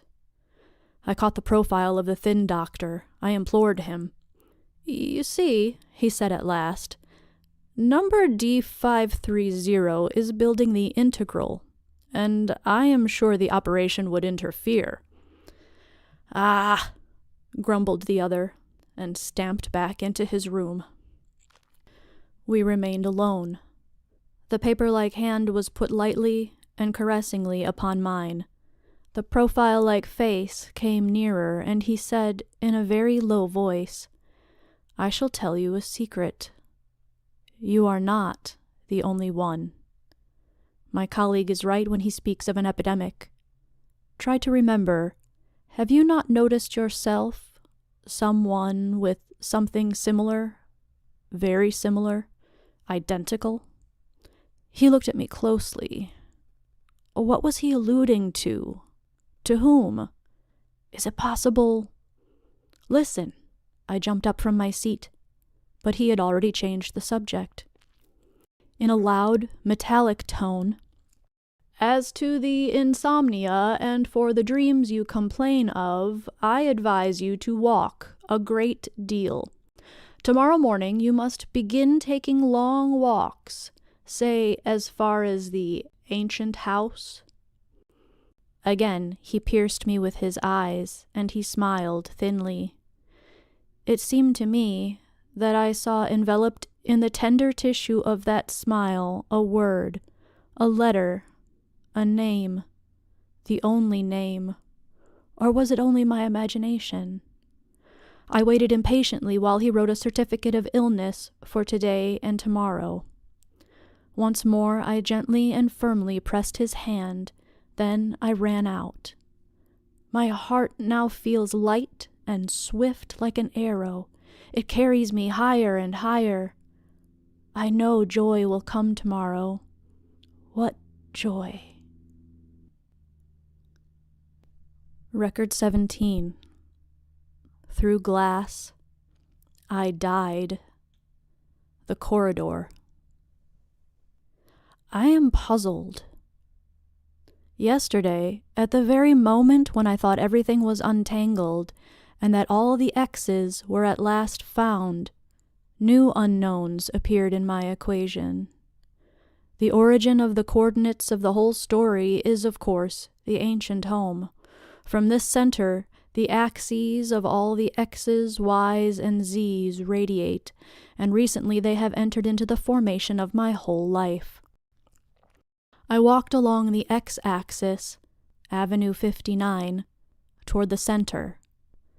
The whirlwind of yesterday still raged within me, houses and people upside down, my own hands torturingly foreign to me, glimmering scissors, the sharp sound of drops dripping from the faucet. All this existed once. All these things were revolving wildly, tearing my flesh, rotating wildly beneath the molten surface, there where the soul is located. In order to follow the instructions of the doctor, I chose the road which followed not the hypotenuse, but the two legs of a triangle. Soon I reached the road running along the green wall. From beyond the wall, from the infinite ocean of green, there rose toward me an immense wave of roots, branches, flowers, leaves. It rose higher and higher. It seemed as though it would splash over me, and that from a man, from the finest and most precise mechanism which I am, I would be transformed into... But fortunately, there was the green wall between me and that wild green sea. Oh, how great and divinely limiting is the wisdom of walls and bars. This green wall is, I think, the greatest invention ever conceived. Man ceased to be a wild animal the day he built the first wall. Man ceased to be a wild man only on the day when the green wall was completed, when by this wall we isolated our machine-like perfect world from the irrational, ugly world of trees, birds, and beasts. The blunt snout of some unknown beast was to be seen dimly through the glass of the wall. Its yellow eyes kept repeating the same thought, which remained incomprehensible to me. We looked into each other's eyes for a long while. Eyes are shafts which lead from the superficial world into a world which is beneath the surface. A thought awoke in me. What if that yellow-eyed one sitting there on that absurd, dirty heap of leaves is happier than I, in his life which cannot be calculated in figures? I waved my hand. The yellow eyes twinkled, moved back, and disappeared in the foliage. What a pitiful being! How absurd the idea that he might be happier. Happier than I he may be, but I am an exception, am I not? I am sick. I noticed that I was approaching the dark red walls of the ancient house, and I saw the grown-together lips of the old woman. I ran to her with all speed. Is she here? The grown-together lips opened slowly. Who is she? Who? I-330, of course. You remember we came together, she and I, in an arrow the other day? Oh, yes. Ray wrinkles around the lips, artful rays radiating from the eyes. They were making their way deeper and deeper into me. Well, she is here, all right. Came in a while ago. Here. I noticed at the feet of the old woman a bush of silver, bitter wormwood. The court of the ancient house, being a part of the museum, is carefully kept in its prehistoric state. A branch of the bush touched the old woman. She caressed that branch. Upon her knees lay stripes of sunshine. For a second, I myself, the sun, the old woman, the wormwood, those yellow eyes, all seemed to be one. We were firmly united by common veins, and one common blood, boisterous, magnificent blood, was running through those veins. I am ashamed now to write down all this, but I promise to be frank to the end of these records. Yes, I bent over and kissed that soft, grown-together mouth of the old woman. She wiped it with her hand and laughed. Running, I passed through familiar, half-dark, echoing rooms, and for some reason I ran straight to the bedroom. When I had reached the door, a thought flashed. And if she is there, not alone? I stopped and listened, but all I heard was the tick-tock of my heart. Not within me, but somewhere near, outside me. I entered. The large bed, untouched. A mirror. Another mirror in the door of the cupboard, and in the keyhole, an ancient key upon an ancient ring. No one was there. I called softly, "I-330, are you here?" And then, in a still lower voice, with closed eyes, holding my breath, in a voice as though I were kneeling before her, "Dear." Silence. Only the water was dripping fast into the white basin of the washstand. I cannot now explain why, but I disliked that sound. I turned the faucet hard and went out. She was not there, so much was clear. She must be in another apartment. I ran down a wide, somber stairway, pulled one door, another, a third. Locked. Every room was locked, save that of our apartment, and she was not there. I went back again to the same apartment without knowing why. I walked slowly, with difficulty. My shoe soles suddenly became as heavy as cast iron. I remember distinctly my thought, "It is a mistake that the force of gravity is a constant. Consequently, all my formulae—" Suddenly, an explosion. A door slammed down below. Someone stamped quickly over the flagstones. I again became light-footed, extremely light. I dashed to the railing to bend over, and in one word, one exclamation expressed everything. "You!" I became cold. Below, in the square shadow of the window frame, flapping its pink wing ears, the head of S passed by. Like lightning, I saw only the naked conclusion, without any premises. I don't recall any premises even now. The conclusion, he must not see me here. And on the tips of my toes, pressing myself against the wall, I sneaked upstairs into the unlocked apartment. I stopped for a second at the door. He was stamping upward here. If only the door— I prayed to the door, but it was a wooden one. It squeaked, it squealed. Like a wind, something red passed my eyes, something green, and the yellow Buddha. In front of the mirror door of the cupboard, my pale face, my ears still following those steps, my lips.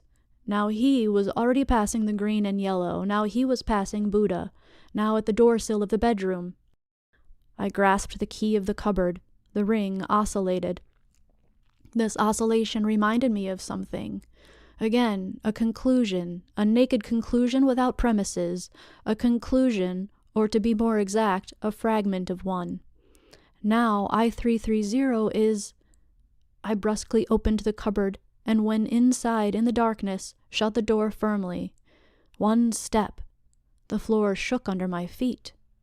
Slowly and softly I floated somewhere downward. My eyes were dimmed. I died. Later, when I sat down to describe all these adventures, I sought in my memory and consulted some books, and now I understand, of course. I was in a state of temporary death. This state was known to the ancients, but as far as I am informed, it is unknown to us. I have no conception of how long I was dead. Probably not longer than 5 or 10 seconds, but after a while, I arose from the dead and opened my eyes. It was dark, but I felt I was falling down, down, down. I stretched out my hand to attach myself to something, but the rough wall scratched my fingers. It was running away from me upward. I felt blood on my fingers. It was clear that all this was not merely a play of my sick imagination. But what was it? What? I heard my own frequent trembling breaths. I am not ashamed to confess this. It was all unexpected and incomprehensible. A minute, 2, 3 passed. I was still going down. Then a soft bump. The thing that had been falling away from under my feet was motionless. I found in the darkness a knob and turned it. A door opened. There was a dim light. I now noticed behind me a square platform traveling upward. I tried to run back to it, but it was too late. I am cut off here, I thought. Where here might be, I did not know. A corridor. A heavy silence. The small lamps on the vaulted ceiling resembled an endless, twinkling, dotted line. The corridor was similar to the tube of our underground railways, but it was much narrower, and made not of our glass, but of some other very ancient material.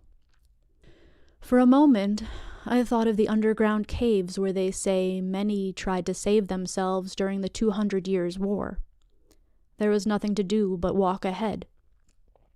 I walked, I think, for about 20 minutes. A turn to the right, the corridor became wider, the small lamps brighter. There was a dim droning somewhere. Was it a machine? Or voices? I did not know. I stood before a heavy, opaque door, from behind which came the noise. I knocked. Then I knocked again, louder. Now there was silence behind the door. Something clanked. The door opened slowly and heavily. I don't know which of us was the more dumbfounded. The thin blade-like doctor stood before me. "You here?" His scissors opened and remained open, and I, as if I did not know a human word, stood silent, merely stared, without comprehending that he was talking to me. He must have told me to leave, for with his thin paper stomach he slowly pressed me to the side, to the more brightly lighted end of the corridor, and poked me in the back. "Beg your pardon, I thought that I-330, but behind me—" "Stay where you are," said the doctor brusquely, and he disappeared. At last she was nearby, here, and what did it matter where here was? I saw the familiar saffron yellow silk, the smile bite, the eyes with their curtains drawn. My lips quivered, so did my hands and knees, and I had a most stupid thought. Vibrations make sounds. Shivering must make a sound. Why then don't I hear it? Her eyes opened for me widely. I entered into them. I could not any longer. "Where have you been? Why—" I was unable to tear my eyes away from her for a second, and I talked as if in a delirium, fast and incoherently, or perhaps I only thought without speaking out. "A shadow behind me. I died. And from the cupboard, because that doctor of yours speaks with his scissors. I have a soul, incurable, and I must walk." "An incurable soul? My poor boy." I-330 laughed. She covered me with the sparkles of her laughter. My delirium left me. Everywhere around her, little laughs were sparkling. How good it was. The doctor reappeared from around the turn, the wonderful, magnificent, thinnest doctor. "Well?" He was already beside her. "Oh, nothing. I shall tell you later. He got here by accident. Tell them that I shall be back in about a quarter of an hour." The doctor slid around the corner. She lingered. The door closed with a heavy thud. Then slowly, very slowly, piercing my heart with a sharp, sweet needle, I-330 pressed against me with her shoulder and then with her arm, with her whole body, and we walked away as if fused into one. I do not remember now where we turned into darkness. In the darkness we walked up some endless stairway in silence. I did not see, but I knew. I knew that she walked as I did, with closed eyes, blind, her head thrown a little backward, biting her lips and listening to the music, that is to say, to my almost audible tremor. I returned to consciousness in one of the innumerable nooks of the courtyard of the ancient house. There was a fence of earth with naked stone ribs and yellow teeth of walls half fallen to pieces. She opened her eyes and said, "Day after tomorrow at 16. She was gone. Did all this really happen? I do not know. I shall learn day after tomorrow. One real sign remains. On my right hand, the skin has been rubbed from the tips of 3 fingers. But today, on the integral, the second builder assured me that he saw me touch the polishing wheel with those very same fingers. Perhaps I did. It is quite probable. I don't know. I don't know anything." End of Section 8. Section 9 of We. Record 18. Logical debris, wounds and plaster. Never again. Last night, as soon as I had gone to bed, I fell momentarily to the bottom of the ocean of sleep like an overloaded ship which has been wrecked. The heavy thicket of wavy green water enveloped me. Then slowly I floated from the bottom upward, and somewhere in the middle of that course, I opened my eyes. My room. The morning was still green and motionless. A fragment of sunshine coming from the mirror on my closet door shone into my eyes. This fragment does not permit me to sleep, being thus an obstacle in the way of exactly fulfilling the rules of the tables which prescribed so many hours of sleep. I should have opened the closet, but I felt as though I were in a spiderweb, and cobweb covered my eyes. I had no power to sit up. Yet I got up and opened the closet door. Suddenly, there behind that door, making her way through the mass of garments which hung there, was I-330. I have become so accustomed of late to most improbable things that as far as I remember, I was not even surprised. I did not even ask a question. I jumped into the closet, slammed the mirror door behind me, and breathlessly, brusquely, blindly, avidly, I clung to her. I remember clearly even now. Through the narrow crack of the door, a sharp sun ray like lightning broke into the darkness and played on the floor and walls of the closet. And a little higher, the cruel ray blade fell upon the naked neck of I-330. And this for some reason seemed to me so terrible that I could not bear it. And I screamed, and again I opened my eyes. My room. The morning was still green and motionless. On the door of my closet was a fragment of the sunshine. I was in bed. A dream? Yet my heart was still wildly beating, quivering, and twitching. There was a dull pain in the tips of my fingers and in my knees. This undoubtedly did happen. And now I am unable anymore to distinguish what is dream from what is actuality. Irrational numbers grow through my solid, habitual, tri-dimensional life, and instead of firm, polished surfaces, there is something shaggy and rough. I waited long for the bell to ring. I was lying thinking, untangling a very strange logical chain. In our superficial life, every formula, every equation, corresponds to a curve or a solid. We have never seen any curve or solid corresponding to my square root of -1. The horrifying part of the situation is that there exist such curves or solids. Unseen by us, they do exist, they must, inevitably. For in mathematics, as on a screen, strange, sharp shadows appear before us. One must remember that mathematics, like death, never makes mistakes, never plays tricks. If we are unable to see those irrational curves or solids, it only means that they inevitably possess a whole immense world somewhere beneath the surface of our life. I jumped up without waiting for the waking bell and began to pace up and down the room. My mathematics, the only firm and immovable island of my shaken life, this too was torn from its anchor and was floating, whirling. Then it means that that absurd thing, the soul, is as real as my uniform, as my boots, although I do not see them, since they are behind the door of the closet. If boots are not a sickness, why should the soul be one? I sought, but I could not find a way out of the logical confusion. It looked to me like that strange and sad debris beyond the green wall. My logical debris, too, is filled with extraordinary, incomprehensible, wordless but speaking beings.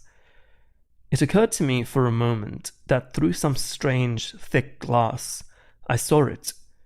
I saw it at once infinitely large and infinitely small, scorpion-like, with a hidden but ever perceptible sting.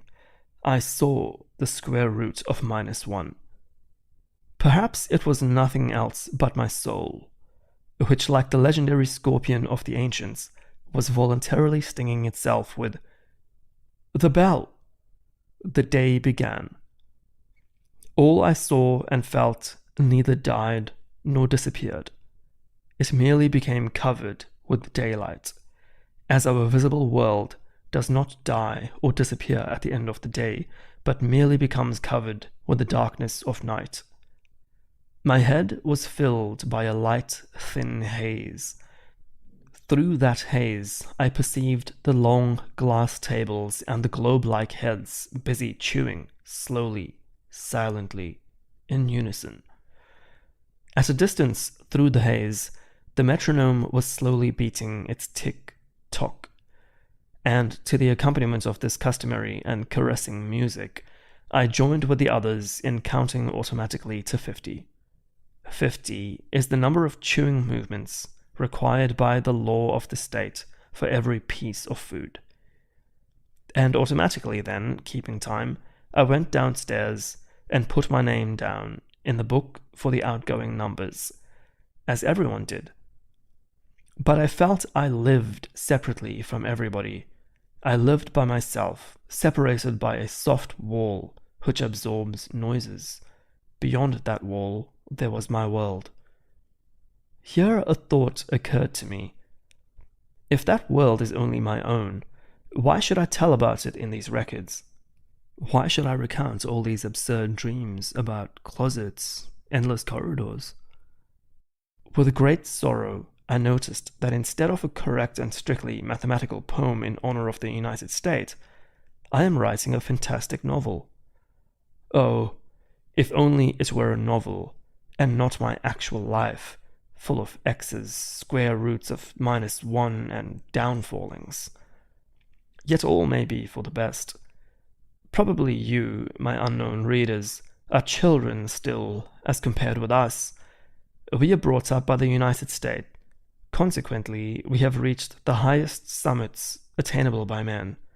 And you, being children, may swallow without crying all the bitter things I am about to give you, only if they be coated with the syrup of adventures. The same evening. Are you familiar with the following sensation? You are in an aero and you dash upward along a blue spiral line. The window is open and the wind rushes past your face, whistling. There is no earth. The earth is forgotten. The earth is as far from you as Venus, Saturn, or Jupiter. That is how I live now. A hurricane wind beats into my face. I forget the earth, forget rosy, dear 090. Yet the earth does exist, and sooner or later I must plane down to that earth. Only I close my eyes to avoid seeing the date at which there is the name 090 written on my tables. This evening, the distant earth reminded me of itself. In order to fulfill the recommendation of the doctor, I desired sincerely, most sincerely I desired to be cured. I wandered for 2 hours and 8 minutes over the straight lines of the deserted avenues. Everybody was in the auditoriums, in accordance with the table. Only I, cut off from the rest, I was alone. Strictly speaking, it was a very unnatural situation. Imagine a finger cut off from the whole, from the hand. A separate human finger, somewhat hunched, running over the glass sidewalk. I was such a finger. What seemed most strange and unnatural was that the finger had no desire to be with its hand, with its fellows. I wanted either to be alone or with her, to transfuse my whole being into hers through a contact with her shoulder or through our interwoven fingers. I came home as the sun was setting. The pink dust of evening was covering the glass of the walls, the golden peak of the accumulating tower, the voices and smiles of the numbers.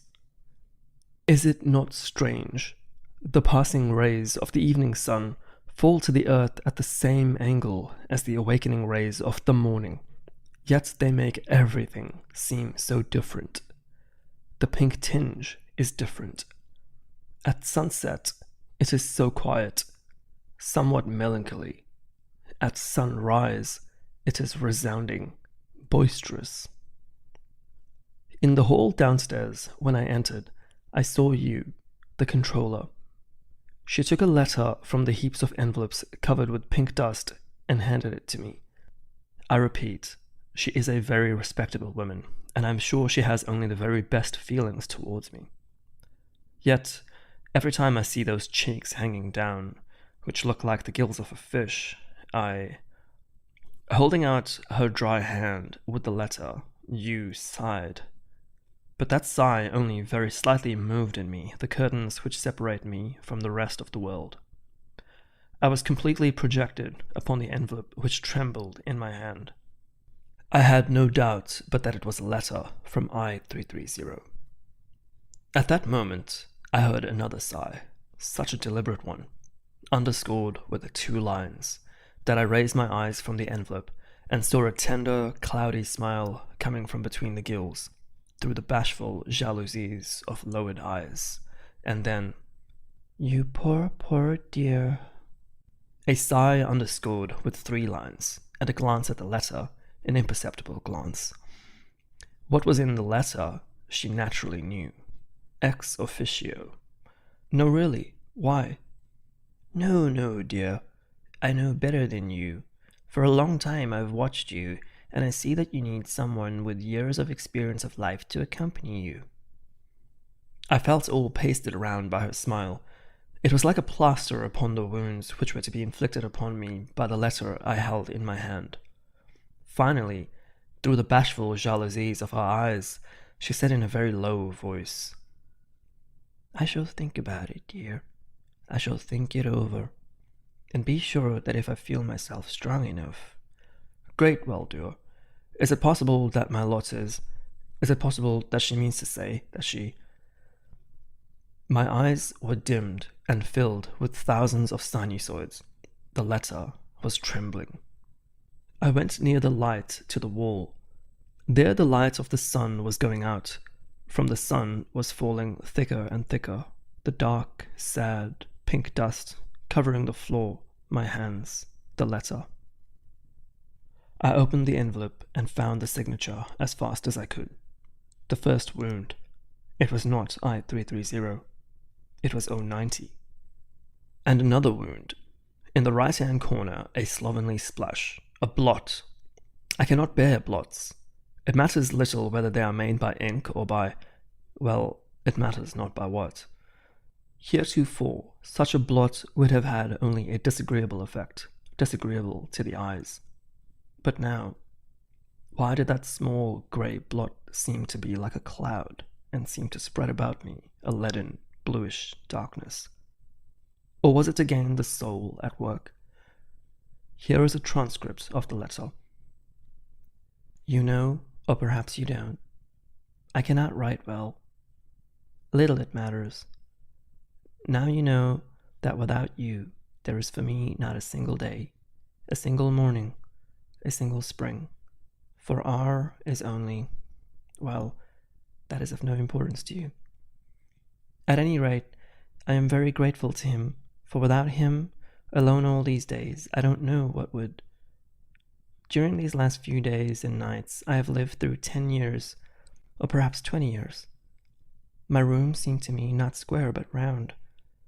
I walk around without end, round after round, always the same thing, not a door to escape through. I cannot live without you because I love you, and I cannot be with you anymore because I love you, because I see and I understand that you need no one now, no one in the world save that other. And you must realize that it is precisely because I love you I need another 2 or 3 days in order to paste together the fragments of myself, and thus restore at least something similar to the Onini of old.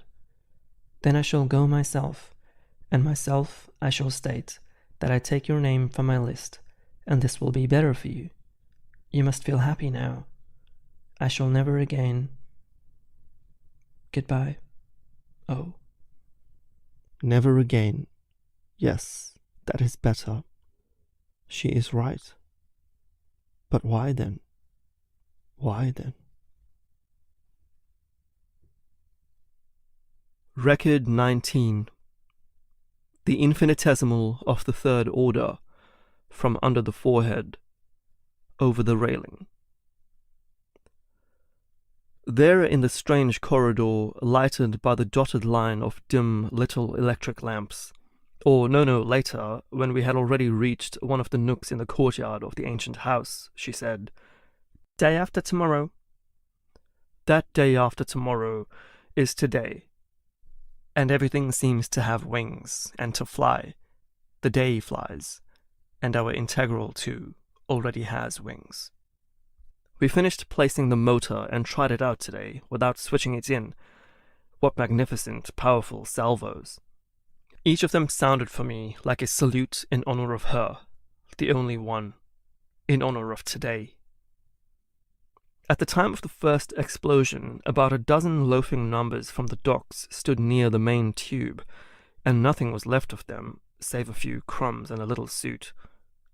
With pride, I write down now that this occurrence did not disturb the rhythm of our work even for a second. Not a man shrank. We in our lathes continued our rectilinear or curved motions with the same sparkling and polished precision as before, as if nothing had happened. As a matter of fact, what did happen? A dozen numbers represent hardly 100 millionth part of the United States. For practical consideration, that is but an infinitesimal of the third order. That pity, a result of arithmetical ignorance, was known to the ancients. To us, it seems absurd. It seems droll to me also that yesterday I was thinking, even relating in these pages, about a grey blot. All that was only the softening of the surface, which is normally as hard as diamond, like our walls. There is an ancient saying, shooting beans at a stone wall. 16 o'clock. I did not go for the supplementary walk. Who knows? She might come now, when the sun is so noisily bright. I am almost the only one in his room. Through the walls, full of sunshine, I see for a distance to the right and to the left, and below strings of other rooms, repeating each other as if in a mirror, hanging in the air and empty. Only on the bluish stairway, striped by the golden ink of the sun, is seen rising a thin grey shadow. Already I hear steps, and I see through the door, and I feel a smile pasted to my face like a plaster. But it passed to another stairway and down. The click of the switchboard. I threw myself to that little white slit, and an unfamiliar male number. A consonant means a male number. The elevator groaned and stopped. A big, slovenly, slanting forehead stood before me, and the eyes, they impressed me strangely. It seemed as if the man talked with his eyes, which were deep under the forehead. "Here is a letter from her for you." From under the awning of that forehead. "She asked that everything, as requested in the letter, without fail." This too, from under the forehead, from under the awning. And he turned, looked about. "No, there is nobody. Quickly, the letter. He put the letter in my hand and went out without a word. A pink check fell out of the envelope. It was hers. Her check. Her tender perfume. I felt like running to catch up with that wonderful under-the-forehead one. A tiny note followed the check from the envelope. 3 lines. The check. Lower the curtains without fail, as if I were actually with you. It is necessary that they should think that I am very, very sorry. I tore the note into small bits. A glance at the mirror revealed my distorted, broken eyebrows. I took the check and was ready to do with it as I had done with the note. She asked that everything, as requested in the letter, without fail. My arms weakened and the hands loosened. The check was back on the table. She is stronger than I. It seemed as though I were going to act as she wished. Besides, however, it is a long time before evening. The check remained on the table. In the mirror, my distorted, broken eyebrows. Oh, why did I not have a doctor's certificate for today? I should like to go and walk without end around the green wall, and then to fall on my bed, to the bottom of... Yet I had to go to auditorium number 13, and I should have to grip myself so as to bear up for 2 hours. 2 hours without motion, at a time when I wanted to scream and stamp my feet. The lecture was on. It was very strange to hear from the sparkling tube of the phono lecturer not the usual metallic voice, but a soft, velvety, mossy one. It was a woman's voice, and I seemed to have a vision of the women. A little hook-like old woman, like the one of the ancient house. The ancient house. Suddenly, from within me, a powerful fountain of... I had to use all my strength to control myself, so as not to fill the auditorium with screams. The soft, mossy words were piercing me, yet only empty words about children and child production reached my ear. I was like a photographic plate. Everything was making its imprint with a strange, senseless precision on me. The golden side, which was nothing more than the reflection of light from the megaphone of the lecture apparatus. Under the megaphone, a child, a living illustration. It was leaning toward the megaphone, the angle of its infinitesimal unit in its mouth, its little fist clenched firmly, its thumb squeezed into the fist, a little fluffy pleat of skin at the wrist. Like a photographic plate, I was taking the impression of all this. Now I saw how its naked leg hung over the edge of the platform. The pink fan of its finger waved in the air. 1 minute more, 1 second, and the child would be on the floor. A female scream, a wave of translucent wings, her unit on the platform. She caught the child. Her lips clung to the fluffy pleat of the baby's wrist. She moved the child to the middle of the table and left the platform. The imprints were registering in me. A pink crescent of a mouth, the horns downward. Eyes like small blue saucers filled with liquid. It was 090. And as if reading a consequential formula, I suddenly felt the necessity, the naturalness of that insignificant occurrence. She sat down behind me, somewhat to my left. I looked back. She quietly removed her gaze from the table and the child and looked straight into me. Within again, she, I, the table on the platform, 3 points. And through those 3 points, lines were drawn, a projection of some as yet unforeseen events. Then I went home through the green, dusky street, which seemed many-eyed because of the electric lights. I heard myself tick-tocking like a clock, and the hands of that clock seemed to be about to pass a figure. I was going to do something that would cut off every way of retreat. She wants somebody, whom I do not know, to think she is with me. I want her. What do I care what she wants? I do not want to be alone behind the curtains, and that is all there is to it. From behind came sounds of a familiar gait, like splashing in a ditch. I did not need to look back. I knew it was S. He would follow me to the very door, probably. Then he would stay below on the sidewalk, and he would try to drill upward into my room with his boring eyes, until the curtains would fall, concealing something criminal. Was he my guardian angel? No. My decision was made. When I came into my room and turned on the light, I could not believe my eyes. 090 stood at my table.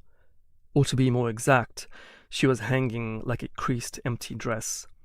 She seemed to have no tensity, no spring beneath the dress. Her arms and legs were springless. Her voice was hanging and springless. About my letter. Did you receive it? Yes? I must know your answer. I must today. I shrugged my shoulders. I enjoyed looking into her blue eyes, which were filled with tears, as if she were the guilty one. I lingered over my answer. With pleasure, I pricked her. Answer? Well, you're right, undoubtedly, in everything. Then? She tried to cover the minute tremor with a smile, but it did not escape me. Well, all right. I shall leave you at once. Yet she remained drooping over the table, drooping eyelids, drooping arms and legs. The pink check of the other was still on the table. I quickly opened this manuscript, and with its pages I covered the check, trying to hide it from myself rather than from O. See, here, I am still busy writing, already 101 pages. Something quite unexpected comes out in this writing. In a shadow of a voice. And do you remember how the other day on the 7th page, and it dropped? The tiny blue sources filled to the borders. Silently and rapidly, the tears ran down her cheeks. And suddenly, like the dropping of the tears, rushing forth, words. I cannot. I shall leave you in a moment. I shall never again. And I don't care. Only I must have a child. From you. Give me a child and I will leave. I will. I saw she was trembling all over beneath her uniform, and I felt I too would. I put my hands behind my back and smiled. What? You desire to go under the machine of the well-doer? Like a stream, her words ran over the dam. I don't care.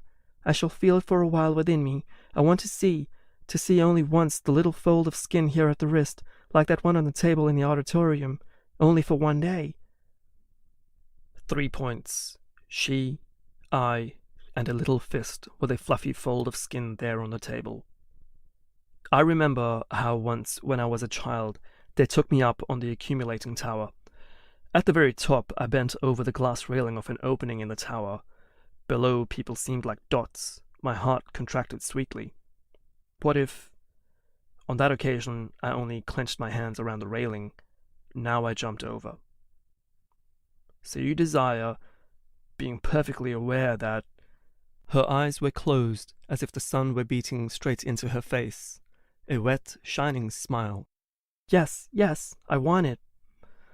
Quickly, I took out the pink check of the other from under the manuscript, and down I went to the controller on duty. 090 caught my hand, screamed out something, but what it was I understood only later, when I returned. She was sitting on the edge of the bed, hands firmly clasped about the knees. Is it her check? What does it matter? Well, it is hers, yes. Something cracked. It must have been the springs of the bed, for 090 made a slight motion only. She remained sitting, her hands upon her knees. Well, quick. I roughly pressed her hand. A red spot was left on her wrist. Tomorrow it would become purple, where the fluffy, infantile fold. It was the last. I turned the switch. My thoughts went out with the light. Darkness, a spark, and I had jumped over the railing, down. End of section 9. Section 10 of We. Record 20. Discharge. The material of a idea. The zero rock. Discharge is the best word for it. Now I see that it was actually like an electric discharge. The pulse of my last few days had been becoming drier and drier, more and more frequent, more intense. The opposite poles had been drawing nearer and nearer, and already I could hear the dry crackling. 1 millimeter more and an explosion! Then silence. Within me there is quiet now, an emptiness like that of a house after everybody has left. When one lies ill, all alone, and hears so clearly the distinct, metallic tick-tock of thoughts. Perhaps that discharge cured me at last of my torturing soul. Again I am like all of us, at least at this moment as I write.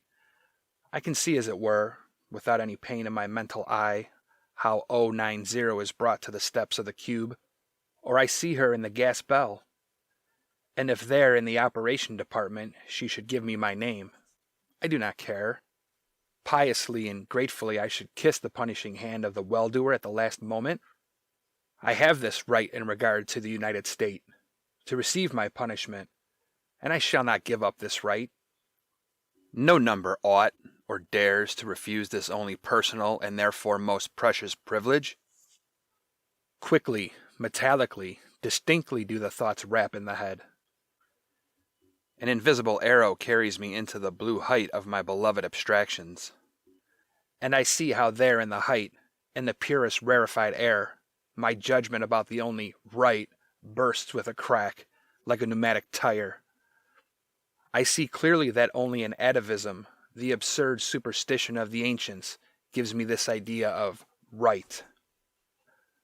There are ideas of clay and ideas molded of gold, or of our precious glass. In order to know the material of which an idea is made, one needs only to let fall upon it a drop of strong acid. One of these acids was known to the ancients under the name of reductio ad absurdum. This was the name of it, I think. But they were afraid of this poison. They preferred to believe that they saw heaven, even though it was a toy made of clay, rather than confess to themselves that it was only a blue thing. We, on the other hand, glory to the well-doer, we are adults, and we have no need of toys. Now, if we put a drop of acid on the idea of right, even the ancients, the most mature of them, knew that the source of right was might. Right is a function of might.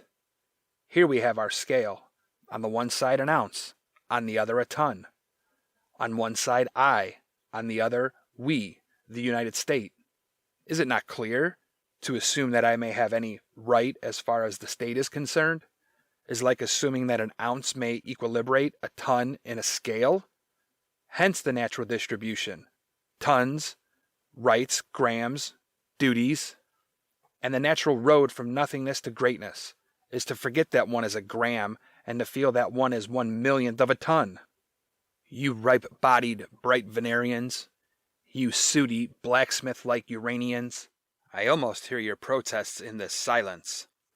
But only think, everything that is great is simple. Remember, only the 4 rules of arithmetic are unshakable and eternal, and only that mortality will be unshakable and eternal which is built upon those 4 rules. This is the superior wisdom. This is the summit of that pyramid around which people red with sweat, fought and battled for centuries trying to crawl up.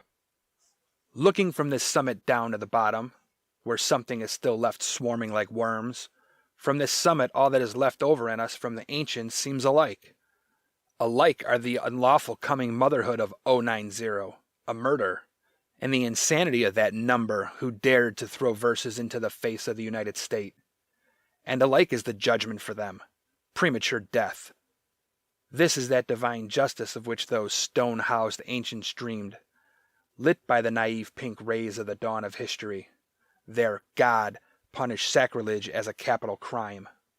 You Uranians, morose and as black as the ancient Spaniards, who were wise in knowing so well how to burn at the stake, you are silent. I think you agree with me. But I hear you, pink Venerians, saying something about tortures, executions, return to barbarism. My dear Venerians, I pity you. You are incapable of philosophical, mathematical thinking. Human history moves upward in circles like an arrow. The circles are at times golden. Sometimes they are bloody, but all have 360 degrees. They go from 0 degrees to 10 degrees, 20 degrees, 200 degrees, 360 degrees, and then again 0 degrees. Yes, we have returned to 0, but for a mathematically working mind it is clear that this 0 is different. It is a perfectly new 0. We started from 0 to the right, and came to 0 on the left. Hence, instead of plus 0, we are at minus 0. Do you understand? This 0 appears to me now as a silent, immense, narrow rock, sharp as a blade. In cruel darkness, holding our breath, we set sail for the black night side of the 0 rock. For centuries we, Columbuses, floated and floated. We made the circuit of the whole world at last. Hurrah! Salute! We climbed up the masts. Before us now was a new side of the 0 rock, hitherto unknown, bathed in the polar light of the United States. A blue mass covered with rainbow sparkles. Suns, 100 suns, 1,000,000 rainbows. What does it matter if we are separated from the other, black side of the 0 rock only by the thickness of a blade? A knife is the most solid, the most immortal, the most inspired invention of man. The knife served on the guillotine. The knife is the universal tool for cutting knots. The way of paradoxes follows its sharp edge, the only way becoming to a fearless mind. Record 21. The duty of an author. The ice swells. The most difficult love. Yesterday was her day, and again she did not come.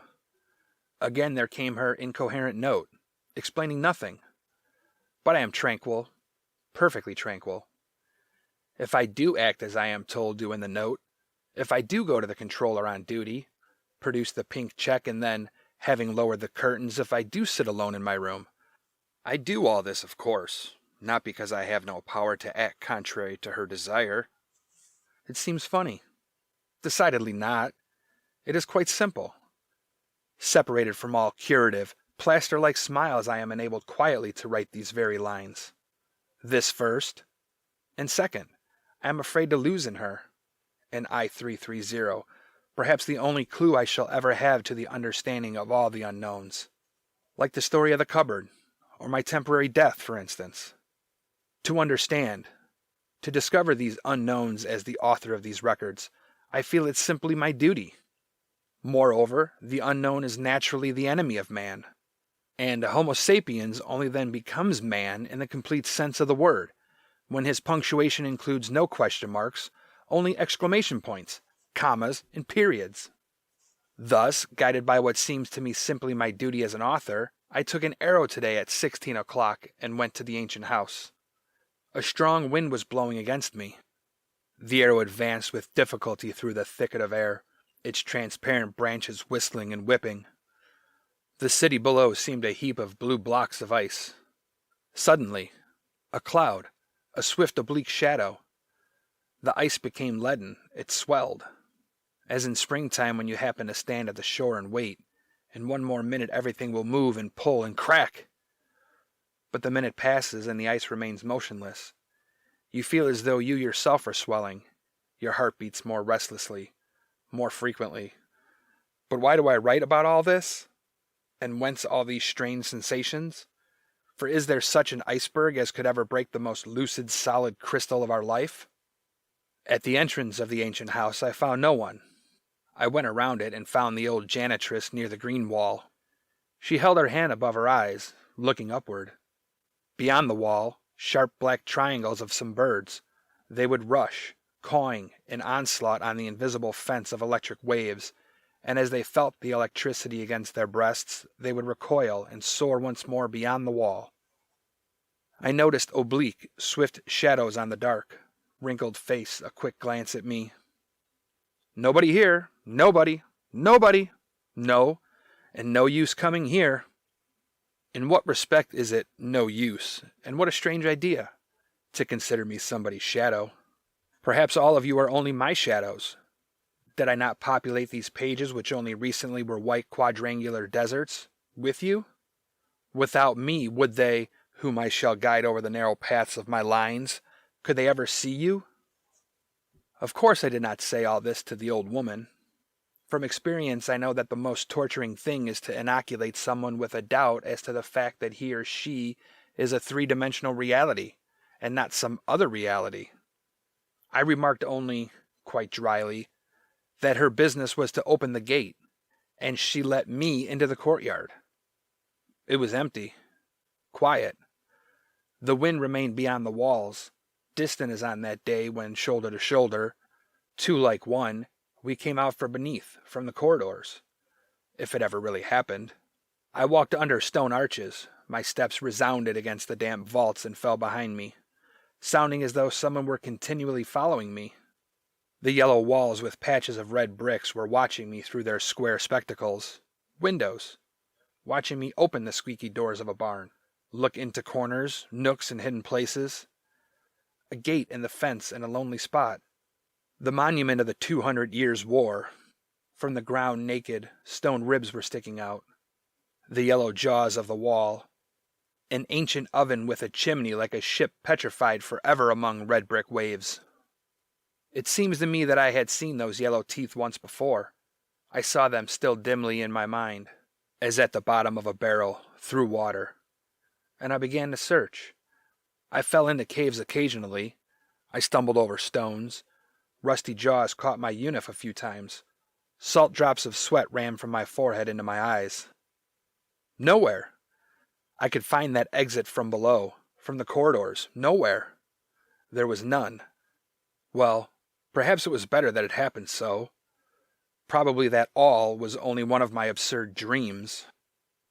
Tired out, covered with cobweb and dust, I opened the gate to return to the main yard, when suddenly, a rustle behind me, splashing steps, and there before me were the pink wing-like ears of the double-curved smile of S. Half closing his eyes, he bored his little drills into me and asked, "Taking a walk?" I was silent. My arms were heavy. "Well, do you feel better now?" "Yes, thank you. I think I'm getting normal again." He let me go. He lifted his eyes, looked upward, and I noticed his Adam's apple for the first time. It resembles a broken spring, sticking out from beneath the upholstery of a divan. Above us, not very high, about 50 meters, arrows were buzzing. By their low, slow flight and by the observation tubes which hung down, I recognized them. They were the arrows of the Guardians. But there were not 2 or 3, as usual. There were about 10 or 12. I regret to have to confine myself to an approximate figure. "Why are there so many today?" I dared to ask S. "Why, A real physician begins to treat a patient when he is still well, but on the way to becoming sick tomorrow, day after tomorrow, or within a week." "Prophylaxis." "Yes." He nodded and went splashing over to the stones of the yard. Then he turned his head and said over his shoulder, "Be careful." Again I was alone. Silence, emptiness, far beyond the green wall, the birds and the wind. What did he mean? My arrow ran very fast with the wind. Light and heavy shadows from the clouds. Below blue cupulas, cubes of glass ice were becoming leaden and swelling. The same evening, I took up my pen just now in order to write upon these pages a few thoughts which, it seems to me, will prove useful for you, my readers. These thoughts are concerned with the great day of unanimity, which is now not far away. But as I sat down, I discovered that I cannot write at present. Instead, I sit and listen to the wind beating the glass with its dark wings. All the while I am busy looking about, and I am waiting, expecting. What? I do not know. So I was very glad when I saw the brownish-pink gills enter my room, heartily glad, I may say. She sat down and innocently smoothed the fold of her uniform that fell between her knees, and very soon she pasted upon me, all over me, a host of smiles. A bit of a smile on each crack of my face, and this gave me pleasant sensations, as if I were tightly bound like an infant of the ancients in a swaddling cloth. Imagine! Today, when I entered the classroom, she works in the child educational refinery, I suddenly noticed a caricature upon the blackboard. Indeed, I assure you, they had pictured me in the form of a fish. Perhaps I really— No. Why do you say that? I hastily exclaimed. When one was near her, it was clear indeed that she had nothing resembling gills. No, when I referred to gills in these pages, I was certainly irreverent. Oh, and after all it does not matter, but the act is such. Think of it. Of course I called the guardians at once. I love children very much, and I think that the most difficult and the most exalted love is cruelty. You understand me, of course. Certainly. Her sentence so closely resembled my thoughts. I could not refrain from reading to her a passage from my record number 20 beginning, "Quietly, metallically, distinctly do the thoughts," etc. I felt her brownish-pink cheeks twitching and coming closer and closer to me. Suddenly I felt in my hands her firm, dry, even slightly prickling fingers. Give this to me, please. I shall have it phonographed and make the children learn it by heart. Not only your Venerians need all this, but we ourselves right now. Tomorrow? Day after tomorrow? She glanced around and said in a very low voice, "Have you heard? They say that on the day of unanimity—" I sprang to my feet. What? What do they say? What? On the day of unanimity? The coziness of my room, its very walls, seemed to have vanished. I felt myself thrown outside, where the tremendous, shaggy wind was tossing about, and where the slanting clouds of dusk were descending lower and lower. You boldly and firmly grasped me by the shoulders. I even noticed her fingers, responding to my emotion, trembled slightly. Sit down, dear, and don't be upset. They say many things. Must we believe them all? Moreover, if only you need me, I shall be near you on that day. I shall leave the school children with someone else, and I shall stay with you.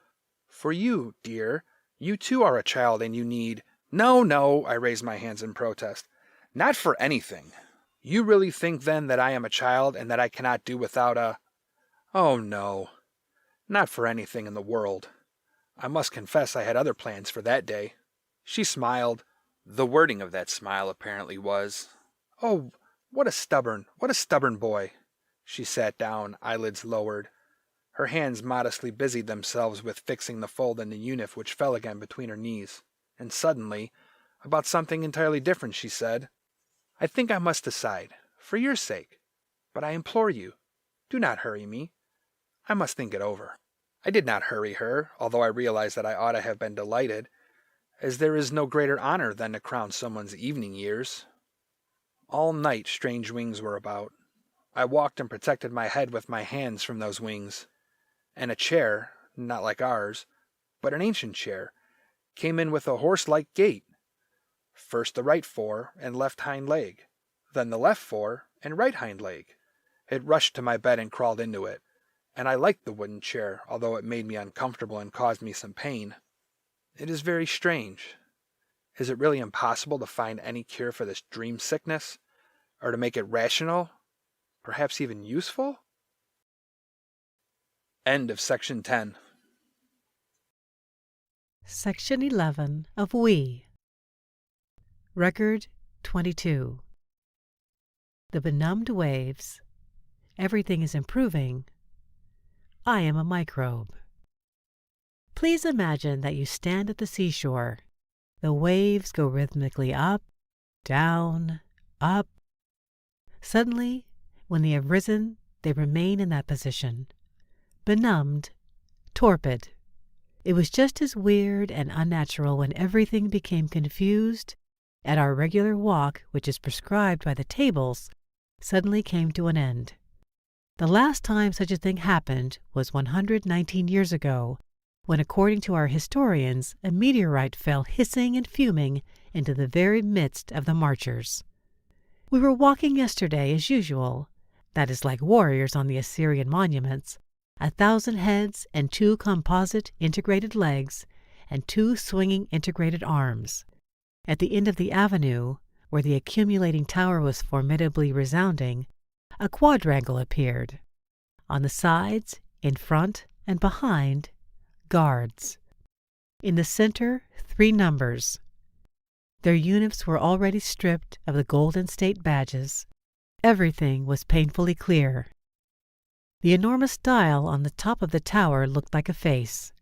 It bent down from the clouds, and spitting down its seconds, it waited with indifference. It showed 6 minutes past 13 exactly.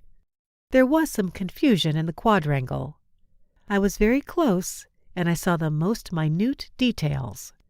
I clearly remember a thin, long neck, and on the temple a confused net of small blue veins, like rivers on the map of a small, unfamiliar world. And that unknown world was apparently still a very young man.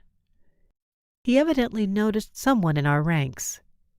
He stopped, rose upon his tiptoes, and stretched his neck. One of the guards snapped his back with the bluish spark of the electric whip. He squealed in a thin voice like a puppy.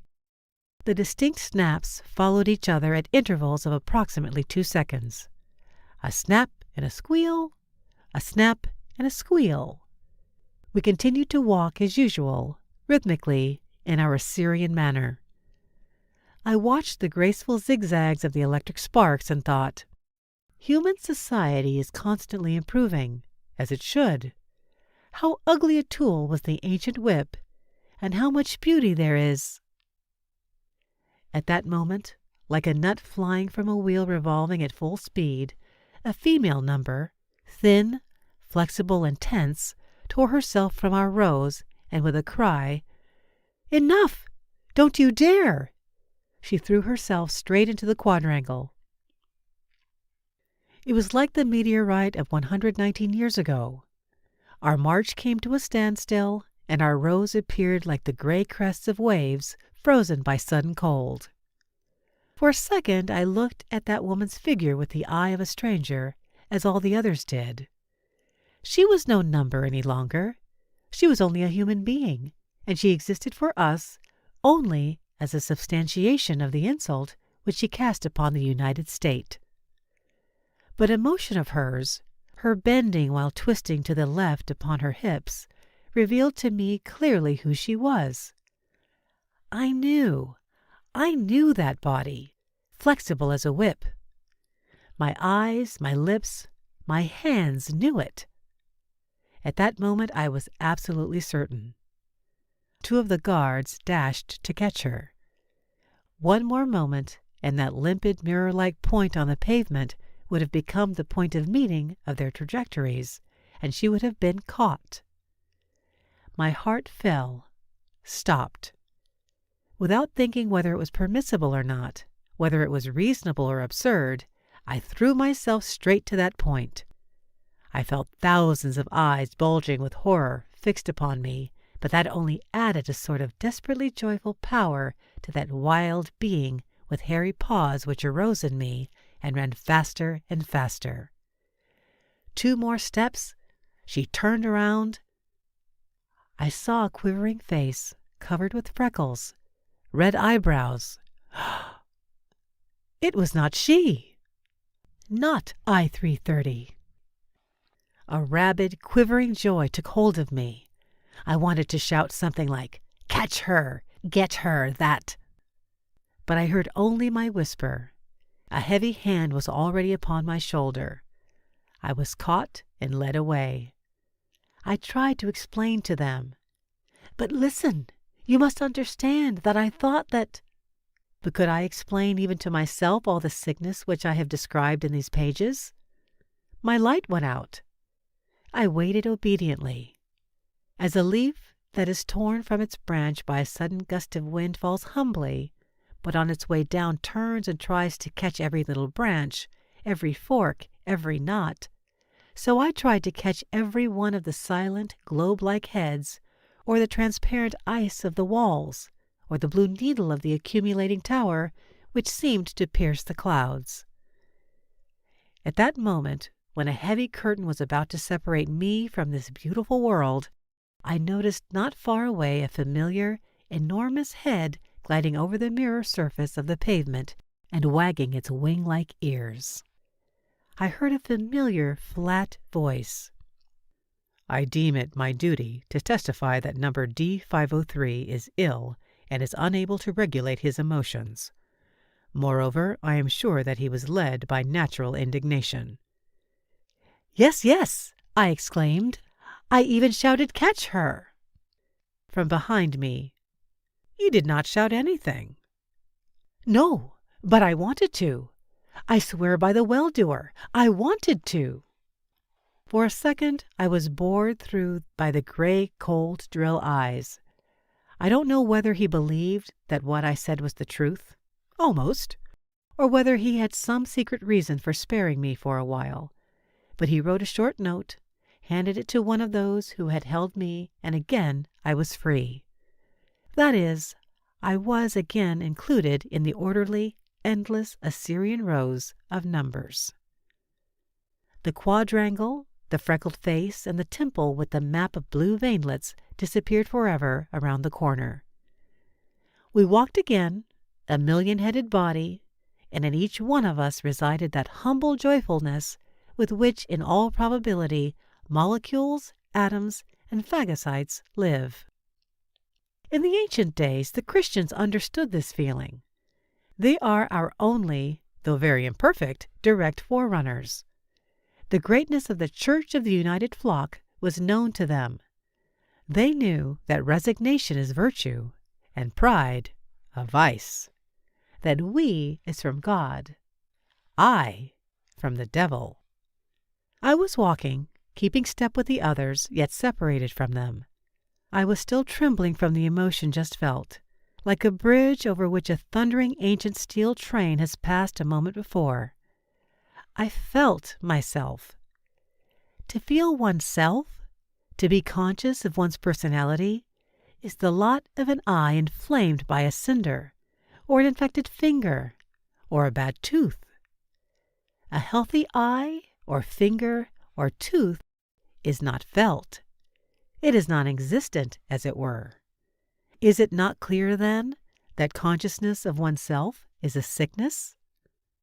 Apparently, I am no longer a phagocyte, which quietly, in a business-like way, devours microbes with freckled faces and blue temples. Apparently, I am myself a microbe, and she too, I-330, is a microbe, a wonderful, diabolic microbe. It is quite possible that there are already thousands of such microbes among us, still pretending to be phagocytes, as I pretend. What if today's accident, although in itself not important, is only a beginning, only the first meteorite of a shower of burning and thundering stones which the infinite may have poured out upon our glass paradise? Record 23. Flowers? The disillusion of a crystal? If only? They say there are flowers that bloom only once in 100 years. Why not suppose the existence of flowers that bloom only once 1,000 years? We may have known nothing about them until now only because today is the once in 1,000 years. Happy and dizzy, I walked downstairs to the controller on duty, and quickly, under my gaze all around me, and silently, the 1,000-year-old buds burst, and everything was blooming. Armchairs, shoes, golden badges, electric bulbs, someone's dark, heavy eyes, the polished columns of the banisters, the handkerchief which someone lost on the stairs, the small, ink-blotted desk of the controller, and the tender brown, somewhat freckled cheeks of you. Everything seemed not ordinary, new, tender, rosy, moist. You took the pink stub from me, while the blue aromatic moon, hanging from an unseen branch, shone through the glass of the wall and over the head of you. With a solemn gesture, I pointed my finger and said, "The moon, you see?" You glanced at me, then at the number of the stub, and again made that familiar, charmingly innocent movement with which she fixes the fold of the unif between her knees. "You look abnormal and ill, my dear. Abnormality and illness are the same thing. You are killing yourself, and no one would tell you that. No one." That no one was certainly equivalent to the number on the stub, I-330. This thought was confirmed by an inkblot which fell close to the figure 330. Dear, wonderful you. You are right, of course. I am not reasonable. I am sick. I have a soul. I am a microbe. But is blooming not a sickness? Is it not painful when the buds are bursting? And don't you think that spermatozoa are the most terrible of all microbes? Back upstairs to my room. In the widely open cup of the armchair was I-330. I on the floor, embracing her limbs, my head on her lap. We were silent. Everything was silent. Only the pulse was audible. Like a crystal, I was dissolving in her, in I-330. I felt most distinctly how the polished facets which limited me in space were slowly thawing, melting away. I was dissolving in her lap, in her, and I became at once smaller and larger, unembraceable. Where she was not she, but the whole universe. For a second, I and that armchair near the bed, transfixed with joy, we were one. And the wonderfully smiling old woman at the gate of the ancient house, and the wild debris beyond the green wall, and some strange silver wreckage on a black background, dozing like the old woman and the slam of a door in the distance. All this was within me, was listening to my pulse and soaring through the happiest of seconds. In absurd, confused, overflowing words, I attempted to tell her that I was a crystal, and there was a door in me, and that I felt how happy the armchair was. But something nonsensical came out of the attempt, and I stopped. I was ashamed. And suddenly, "Dear I, forgive me. I understand nothing. I talk so foolishly." And why should you think that foolishness is not fine? If we had taken pains to educate human foolishness through centuries, as we have done with our intelligence, it might perhaps have been transformed into something very precious. Yes, I think she's right. How could she be wrong at that moment? And for this foolishness of yours, and for what you did yesterday during the walk, I love you the more, much more. Then why did you torture me? Why would you not come? Why did you send me the pink check and make me... Perhaps I wanted to test you. Perhaps I must be sure that you will do anything I wish, that you are completely mine. Yes, completely. She took my face, my whole self between her palms, lifted my head. And how about, it is the duty of every honest number, eh? Sweet, sharp, white teeth, a smile.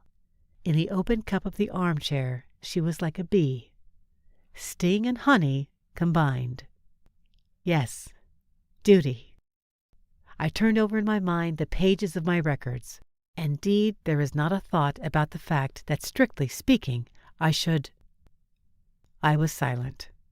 Exaltedly, and probably stupidly, I smiled, looking into the pupils of her eyes. I followed first one eye and then the other, and in each of them I saw myself, a millimetric self imprisoned in those tiny rainbow cells. Then again the lips and the sweet pain of blooming. In each number of the United States, there is an unseen metronome which tick-tocks silently. Without looking at the clock, we know exactly the time of day within 5 minutes. But now my metronome had stopped, and I did not know how much time had passed. In fright, I grasped my badge with its clock from under the pillow. Glory be to the well-doer. I had 20 minutes more. But those minutes were such tiny, short ones. They ran. And I wanted to tell her so many things. I wanted to tell her all about myself, about the letter from O, and about that terrible evening when I gave her a child, and for some reason also about my childhood, about our mathematician Plappa, and about the square root of -1, and how when I attended the glorification on the day of unanimity for the first time in my life, I wept bitterly because there was an ink stain on my unif, on such a holy day. I-330 lifted her head. She leaned on her elbow. In the corners of her lips, 2 long, sharp lines, and the dark angle of lifted eyebrows. A cross. Perhaps on that day. Her brow grew darker. She took my hand and pressed it hard. Tell me, will you ever forget me? Will you always remember me? But why such talk? What is it, dear? She was silent, and her eyes were already sliding past me, through me, away into the distance. I suddenly heard the wind beating the glass with its enormous wings. Of course it had been blowing all the while, but I had not noticed it until then. And for some reason, those cawing birds over the green wall came to my mind. I-330 shook her head with a gesture of throwing something off. Once more she touched me for a second with her whole body, as an arrow before landing touches the ground for a second with all the tension of a recoiling spring. Well, give me my stockings, quick. The stockings were on the desk, on the open manuscript, on page 124. Being in haste, I caught some of the pages, and they were scattered all over the floor, so it was hard to put them back in the proper order. Moreover, even if I put them in that order, there will be no real order. There are obstacles to that anyway, some undiscoverable unknowns. I can't bear it, I said. You are here, near me, yet you seem to be behind an opaque ancient wall. Through that wall I hear a rustle and voices. I cannot make out the words. I don't know what is there. I cannot bear it. You seem always to withhold something from me. You have never told me what kind of a place it was where I found myself that day beneath the ancient house. Where did those corridors lead? Why was the doctor there? Or perhaps all that never happened? I-330 put her hands on my shoulders and slowly entered deeply into my eyes. You want to know all? Yes, I do. And you would not be afraid to follow me anywhere? Wherever I should lead you? Anywhere! All right, then. I promise you. After the holiday. If only... Oh, yes. There is your integral. I always forget to ask. Will it soon be completed? No. If only what? Again. If only what? She, already at the door. You shall see. I was again alone. All that she left behind her was a barely perceptible scent, similar to that of a sweet, dry yellow dust of flowers from behind the green wall. Also, sunk deeply within me, question marks like small hooks similar to those the ancients used for fishing. Vide the Prehistoric Museum. Why did she suddenly ask about the integral? End of section 11. Section 12 of We. Record 24. The limit of the function, Easter, to cross out everything. I am like a motor set in motion at a speed of too many revolutions per second. The bearings have become too hot, and in one more minute the molten metal will begin to drip, and everything will go to the devil. Cold water, quick, some logic. I pour pails full of it, but my logic merely sizzles on the hot metal and disappears in the air in the form of vapor. Of course, it is clear that in order to establish the true meaning of a function, one must establish its limit. It is also clear that yesterday's dissolution in the universe, taken to its limit, is death. For death is exactly the most complete dissolution of the self in the universe. Hence, L equals function of D. Love is the function of death. Yes, exactly. That is why I am afraid of I-330. I struggle against her. I don't want... But why is it that within me I don't want to, and I want to stand side by side? That is the chief horror of the matter. I continue to long for that happy death of yesterday. The horror of it is that even now, when I have integrated the logical function, when it becomes evident that the latter contains death hidden in it, Nevertheless, I long for it, with my lips, arms, breast, with every millimeter. Tomorrow is the day of unanimity. She will certainly be there, and I shall see her, though from a distance. That distance will be painful to me, for I am inevitably drawn close to her, so that her hands, her shoulder, her hair. I long for even that pain. Let it come, great well-doer. How absurd to desire pain! Who is ignorant of the simple fact that pains are negative items, which reduce that sum total we call happiness? Consequently, emptiness, nakedness. The same evening. Through the glass wall of the house, I see a disquieting, windy, feverishly pink sunset. I move my armchair to avoid that pinkness and turn over these pages, and I find I am forgetting that I write this not for myself, but for you, unknown people whom I love and pity, for you who still lag centuries behind, below. Let me tell you about the day of unanimity, about that great day. I think that day for us is what Easter was for the ancients. I remember I used to prepare an hour calendar the eve of that day. Solemnly, I would cross out every time the figure of the hour elapsed, nearer by 1 hour less to wait. If I were certain that nobody would discover it, I assure you I should now too make out such a calendar and carry it with me, and I should watch how many hours remain until tomorrow, when I shall see, at least from a distance. I was interrupted. They brought me a new unif from the shop. As is customary, new unifs are given to us for tomorrow's celebration. Steps in the hall, exclamations of joy, noises. I shall continue. Tomorrow, I shall see the same spectacle which we see year after year, and which always awakes us in fresh emotions as though we saw it for the first time, an impressive throng of piously lifted arms. Tomorrow is the day of the yearly election of the well-doer. Tomorrow we shall again hand over to our well-doer the keys to the impregnable fortress of our happiness. Certainly this in no way resembles the disorderly, unorganized election days of the ancients, on which, it seems so funny, they did not even know in advance the result of the election.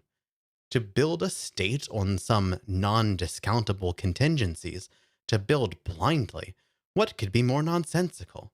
Yet centuries were required to pass before this was understood. Needless to say, we in this respect, as in all others, have no place for contingencies. Nothing unexpected can happen. The elections themselves have rather a symbolic meaning. They remind us that we are a united, powerful organism of millions of cells, that, to use the language of the gospel of the ancients, we are a united church. The history of the United States knows not a single case in which upon this solemn day even a solitary voice has dared to violate the magnificent unison. They say that the ancients used to conduct their elections secretly, stealthily, like thieves. Some of our historians assert even that they would come to the electoral celebrations completely masked. Imagine the weird, fantastic spectacle. Night, a plaza, along the walls the stealthily creeping figures covered with mantles, the red flame of torches dancing in the wind. Why was such secrecy necessary? It has never been satisfactorily explained. Probably it resulted from the fact that elections were associated with some mystic and superstitious, perhaps even criminal ceremonies. We have nothing to conceal or to be ashamed of. We celebrate our elections openly, honestly, in daylight. I see them all vote for the well-doer, and everybody sees me vote for the well-doer. How could it be otherwise, since all and I are one we? How ennobling, sincere, lofty is this compared with the cowardly, thievish secrecy of the ancients? Moreover, how much more expedient? For even admitting for a moment the impossible, that is, the outbreak of some dissonance in our customary unity, in that case, our unseen guardians are always right there among us, are they not, to register the numbers who would fall into error and save them from any further false steps. The United State is theirs, the numbers. And besides, through the wall to my left, a she-number before the mirror door of the closet. She is hastily unbuttoning her unif. For a second, swiftly, eyes, lips, too sharp, pink. The curtains fell. Within me instantly awoke all that happened yesterday, and now I no longer know what I meant to say by besides. I no longer wish to. I cannot. I want one thing. I want I-330. I want her every minute, every second to be with me, with no one else. All that I wrote about unanimity is of no value. It is not what I want. I have a desire to cross it out, to tear it to pieces and throw it away. For I know, be it a sacrilege, yet it is the truth, that a glorious day is possible only with her, and only then when we are side by side, shoulder to shoulder. Without her, the sun of tomorrow will appear to me only as a little circle cut out of a tin sheet, and the sky a sheet of tin painted blue, and I myself. I snatched the telephone receiver. I-330, are you there? Yes, it is I. Why so late? Perhaps not too late yet. I want to ask you. I want you to be with me tomorrow, dear. Dear, I said in a very low voice, and for some reason, a thing I saw this morning at the docks flashed through my mind. Just for fun, someone put a watch under the 100-ton sledgehammer. A swing, a breath of wind in the face, and the silent 100-ton knife-like weight on the breakable watch. A silence. I thought I heard someone whisper in I-330's room, then her voice. No, I cannot. Of course you understand that I myself... No, I cannot. Why? You shall see tomorrow. Night. Record 25. The Descent from Heaven, the greatest catastrophe in history, the known, is ended. At the beginning, all arose, and the hymn, like a solemn mantle, slowly waved above our heads. Hundreds of tubes of the musical tower and millions of human voices. For a second, I forgot everything. I forgot that alarming something at which I-330 hinted in connection with today's celebration. I think I even forgot about her. At that moment, I was the very same little boy who once wept because of a tiny ink stain on his unif which no one else could see. Even if it be so, if nobody sees that I am covered with black, ineffaceable stains, I know it, do I not? I know that there should be no place for a criminal like me among these frank, open faces. What if I should rush forward and shout out all at once everything about myself? The end might follow, let it. At least for a second I would feel myself clear and clean and senseless like that innocent blue sky. All eyes were directed upward in the pure morning blue, still moist with the tears of night. A small dark spot appeared. Now it was dark, now bathed in the rays of the sun. It was he, descending to us from the sky. He, the new Jehovah, in an arrow. He, as wise and as lovingly cruel as the Jehovah of the ancients. Nearer and higher toward him were drawn millions of hearts. Already he saw us, and in my mind with him, I looked over everything from the heights. Concentric circles of stands marked with dotted blue lines of unifs, like circles of a spiderweb strewn with microscopic suns, the shining of the badges.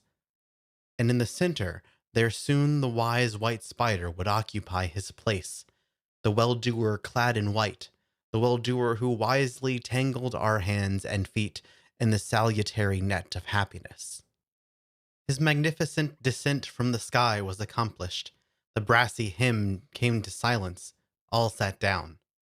At once, I perceived that everything was really a very thin spiderweb, the threads of which were stretched tense and trembling, and it seemed that in a moment those threads might break, and something improbable.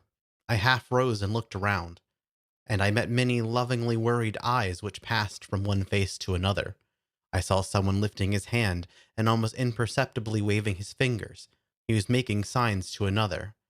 The latter replied with a similar finger sign, and a third. I understood. They were the guardians.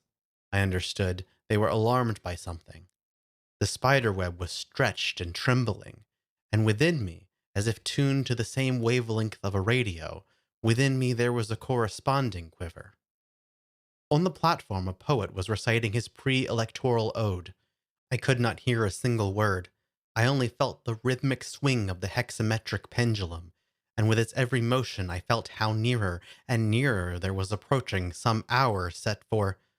I continued to turn over face after face like pages, but I could not find the only one I was seeking, the one I needed to find at once, as soon as possible, for one more swing of the pendulum and it was he, certainly it was he.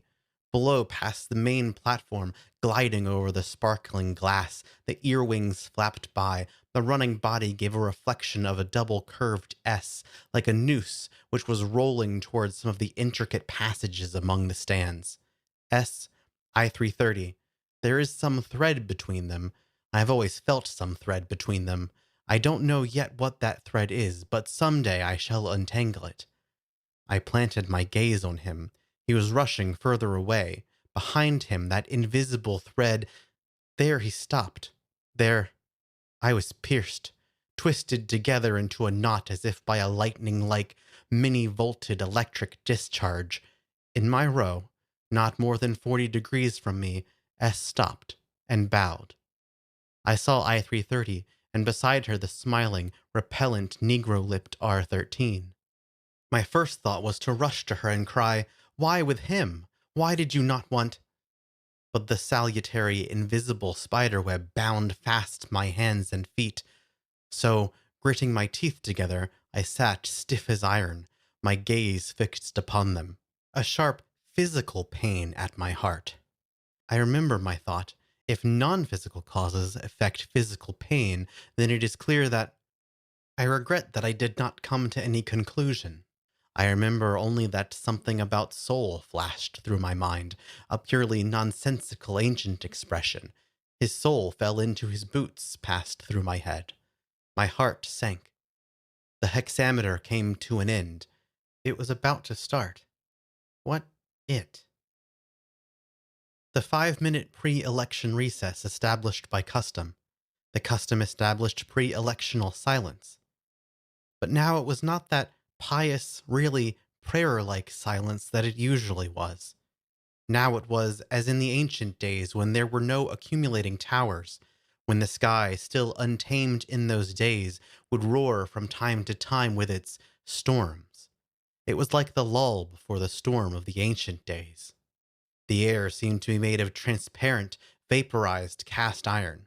One wanted to breathe with one's mouth wide open. My hearing, intense to painfulness, registered from behind a mouse-like gnawing, worried whisper. Without lifting my eyes, I saw those two, I-330 and R-13, side by side, shoulder to shoulder. And on my knees, my trembling, foreign, hateful, hairy hands. Everybody was holding a badge with a clock in his hands.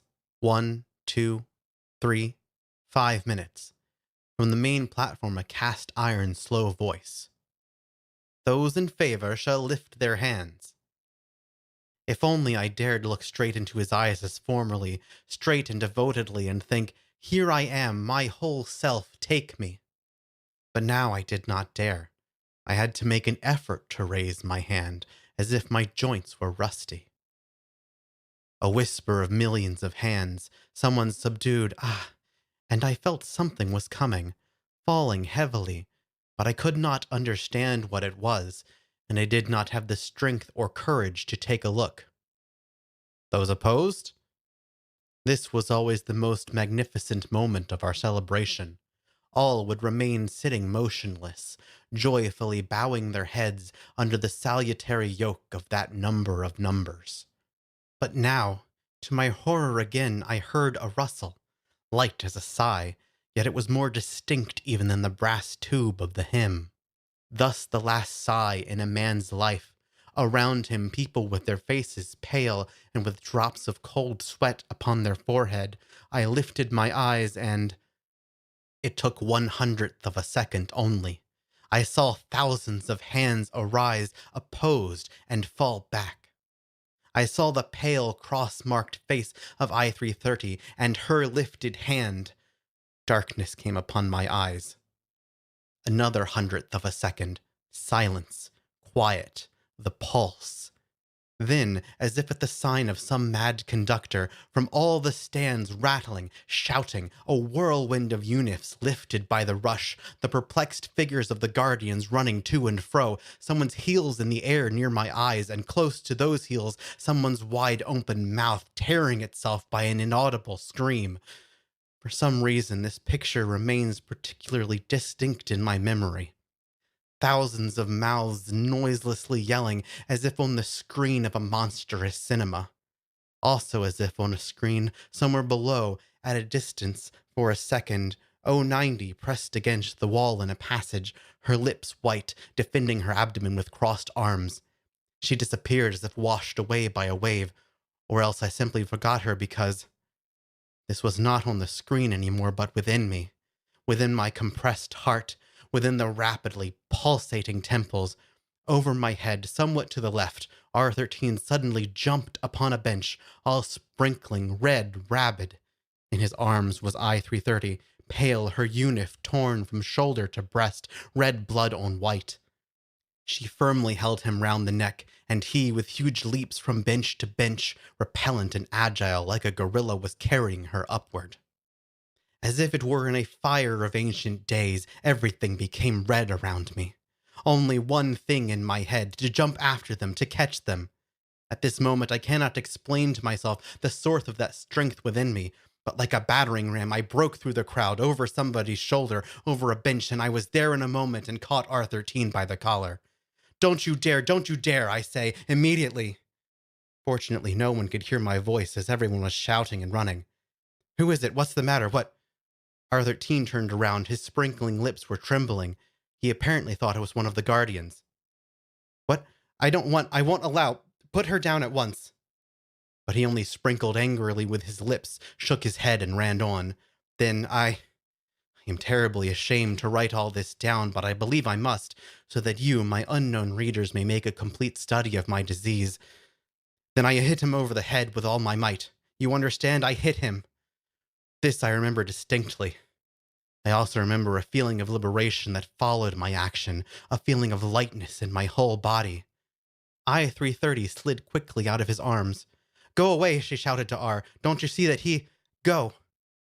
R13 showed his white Negro teeth, sprinkled into my face some word, dived down, and disappeared. And I picked up I-330, pressed her firmly to myself, and carried her away.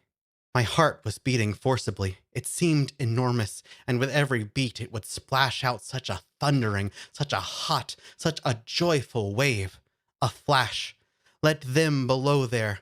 Let them toss and rush and yell and fall. What matter if something has fallen, if something has been shattered to dust?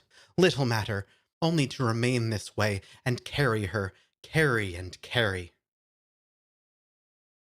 The same evening, 22 o'clock. I hold my pen with great difficulty. Such an extraordinary fatigue after all the dizzying events of this morning.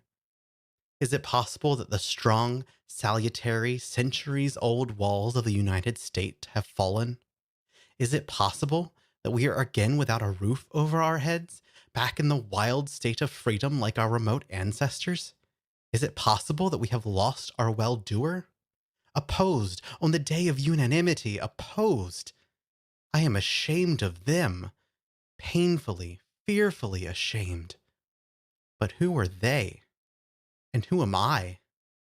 They? We? Do I know? I shall continue. She was sitting where I had brought her on the uppermost glass bench, which was hot from the sun. Her right shoulder and the beginning of the wonderful and incalculable curve were uncovered, an exceedingly thin serpent of blood. She seemed not to be aware of the blood, or that her breast was uncovered. No, I will say rather, she seemed to see all that, and seemed to feel that it was essential to her, that if her uniform were unbuttoned she would have torn it, she would have... And tomorrow, she breathed the words through sparkling white, clenched teeth. Tomorrow, nobody knows what... Do you understand? Neither I nor anyone else knows. It is unknown. Do you realize what a joy it is? Do you realize that all that was certain has come to an end? Now, Things will be new, improbable, unforeseen. Below, the human waves were still foaming, tossing, roaring, but they seemed to be very far away and to be growing more and more distant. For she was looking at me. She slowly drew me into herself through the narrow, golden windows of her pupils. We thus remained silent for a long while. And for some reason, I recalled how once I watched some queer yellow pupils through the green wall, while above the wall birds were soaring. Or was this another time? Listen, if nothing particular happens tomorrow, I shall take you there. Do you understand? No, I did not understand, but I nodded in silence. I was dissolved. I became infinitesimal, a geometrical point. After all, there is some logic, a peculiar logic of today, in this state of being a point. A point has more unknowns than any other entity. If a point should start to move, it might become thousands of curves or hundreds of solids. I was afraid to budge. What might I have become if I had moved? It seemed to me that everybody, like myself, was afraid now of even the most minute of motions. At this moment, for instance, as I sit and write, everyone is sitting hidden in his glass cell, expecting something. I do not hear the buzzing of the elevators usual at this hour, or laughter, or steps. From time to time, numbers pass in couples through the hall, whispering, on tiptoe. What will happen tomorrow? What will become of me tomorrow? End of section 12. Section 13 of We. Record 26. The world does exist. Rash. 41 degrees centigrade. Morning. Through the ceiling, the sky is as usual. Firm, round, red-cheeked. I think I should have been less surprised had I found above some extraordinary quadrangular sun, or people clad in many-colored dresses made of the skins of animals, or opaque walls of stone. Then the world, our world, does still exist? Or is it only inertia? Is the generator already switched out while the armature is still roaring and revolving?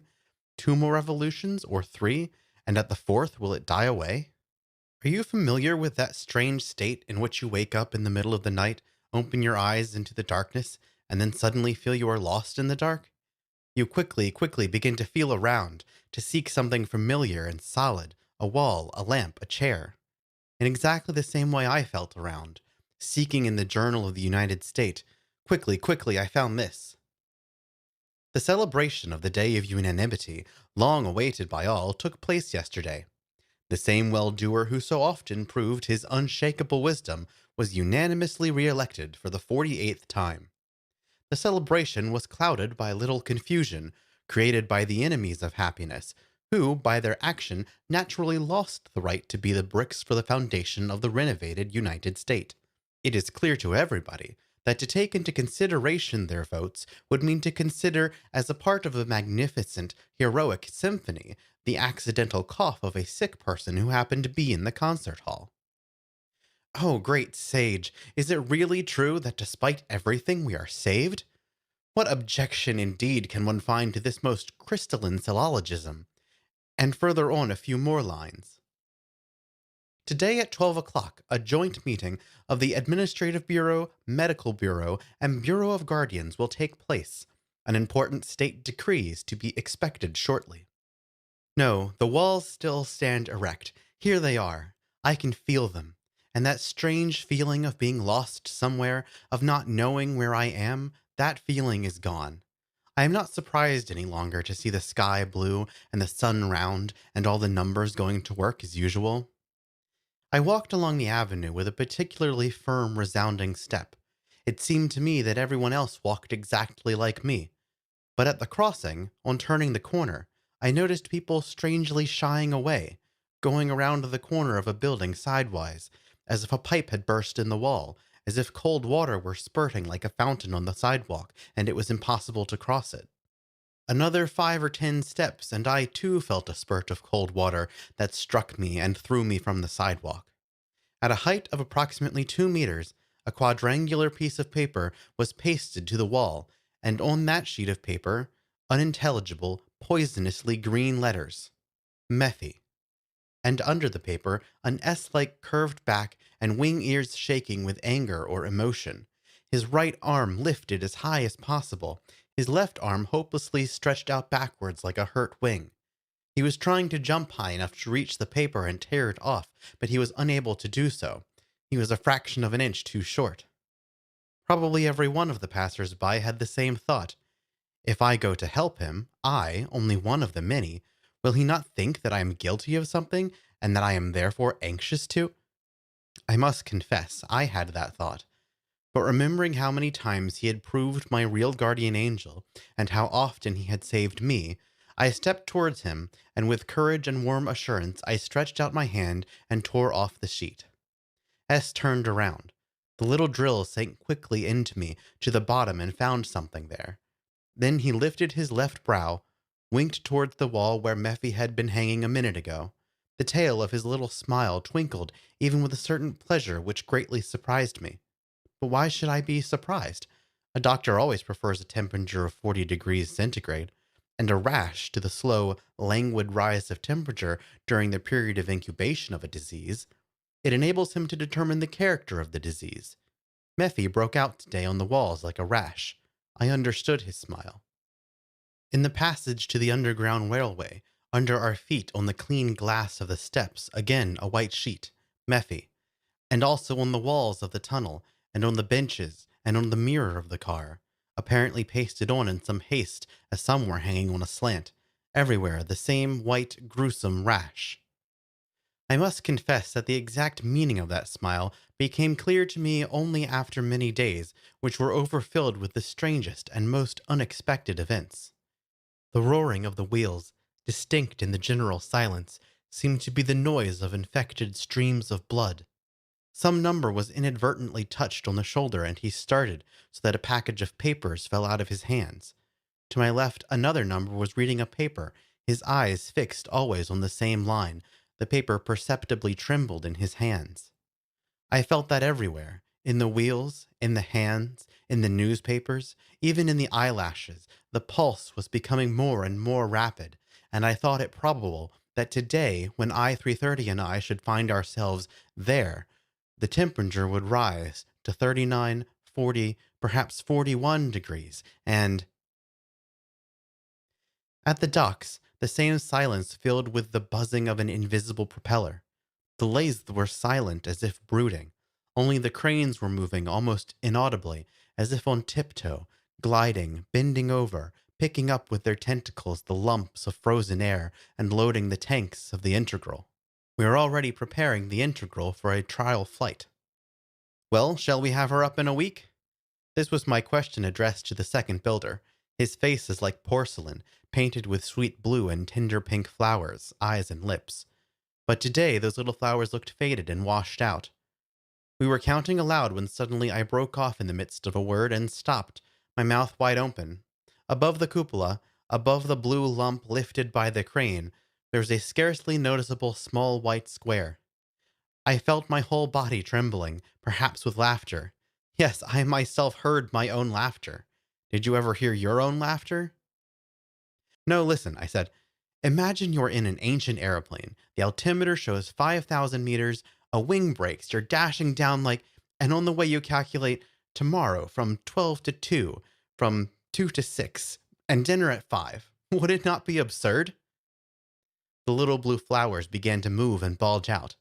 What if I were made of glass, and he could have seen what was going on within me at that moment? If he knew that some 3 or 4 hours later... Record 27. No headings. It is impossible.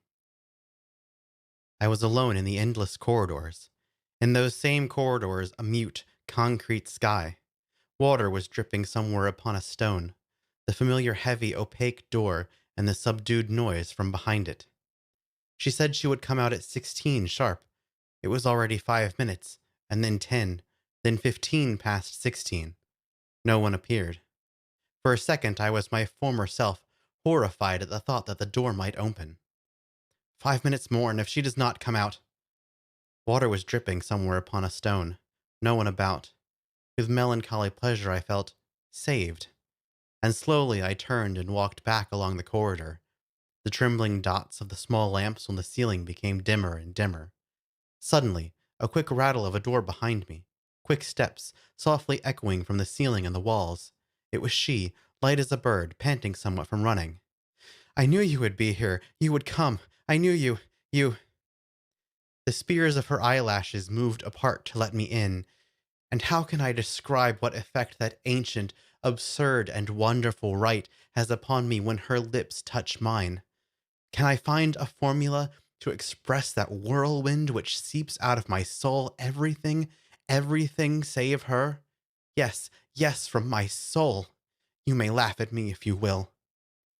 She made an effort to raise her eyelids, and her slow words, too, came with an effort. No, now we must go. The door opened. Old, worn steps, an unbearably multicolored noise, whistling and light. 24 hours have passed since then, and everything seems to have settled in me. Yet it is most difficult for me to find words for even an approximate description. It is as though a bomb had exploded in my head. Open mouths, wings, shouts, leaves, words, stones, all these, one after another in a heap. I remember my first thought was, "Fast, back." For it was clear to me that while I was waiting there in the corridors, they somehow had blasted and destroyed the green wall. And from behind it, everything rushed in and splashed over our city, which until then had been kept clean of that lower world. I must have said something of this sort to I-330. She laughed. "No, we have simply come out beyond the green wall." Then I opened my eyes, and close to me, actually, I saw those very things which until then not a single living number had ever seen otherwise than depreciated 1,000 times, dimmed and hazy through the cloudy glass of the wall. The sun, it was no longer our light, evenly diffused over the mirror surface of the pavements. It seemed like an accumulation of living fragments, of incessantly oscillating, dizzy spots which blinded the eyes. And the trees, like candles rising into the very sky, or like spiders which squatted upon the earth, supported by their clumsy paws, or like mute green fountains. And all this was moving, jumping, rustling. Under my feet some strange little ball was crawling. I stood as though rooted to the ground. I was unable to take a step, because under my foot there was not even a plane, but imagine something disgustingly soft, yielding, living, springy, green. I was dazed. I was strangled. Yes, strangled. It is the best word to express my state. I stood holding fast with both hands to a swinging branch. It is nothing. It is all right. It is natural. For the first time. It will pass. Courage. At I-330's side, bouncing dizzily on a green net, someone's thinnest profile cut out of paper. No, not someone's. I recognized him. I remembered. It was the doctor. I understood everything very clearly. I realized that they both caught me beneath the arms and laughingly dragged me forward. My legs twisted and glided. Terrible noise, cawing, stumps, yelling, branches, tree trunks, wings, leaves, whistling. The trees ran apart, a bright clearing. In the clearing, people. Or, perhaps to be more exact, beings. Now comes the most difficult part to describe, for this was beyond any bounds of probability. It is clear to me now why I-330 was stubbornly silent about it before. I should not have believed it, should not have believed even her. It is possible that tomorrow I shall not believe myself, shall not believe my own description in these pages.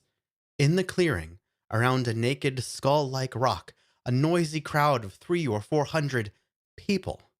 Well, let's call them people. I find it difficult to coin new words. Just as on the stands, you recognize in the general accumulation of faces only those which are familiar to you, so at first I recognized only our grayish-blue unifs. But 1 second later, and I saw distinctly and clearly among the unifs dark, red, golden, black, brown, and white humans. Apparently they were humans.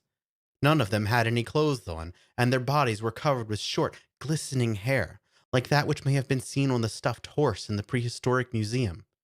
But their females had faces exactly, yes, exactly like the faces of our women, tender, rosy, and not overgrown with hair. Also, their breasts were free of hair, firm breasts of wonderful geometrical form. As to the males, only a part of their faces were free from hair, like our ancestors, and the organs of reproduction similar to ours.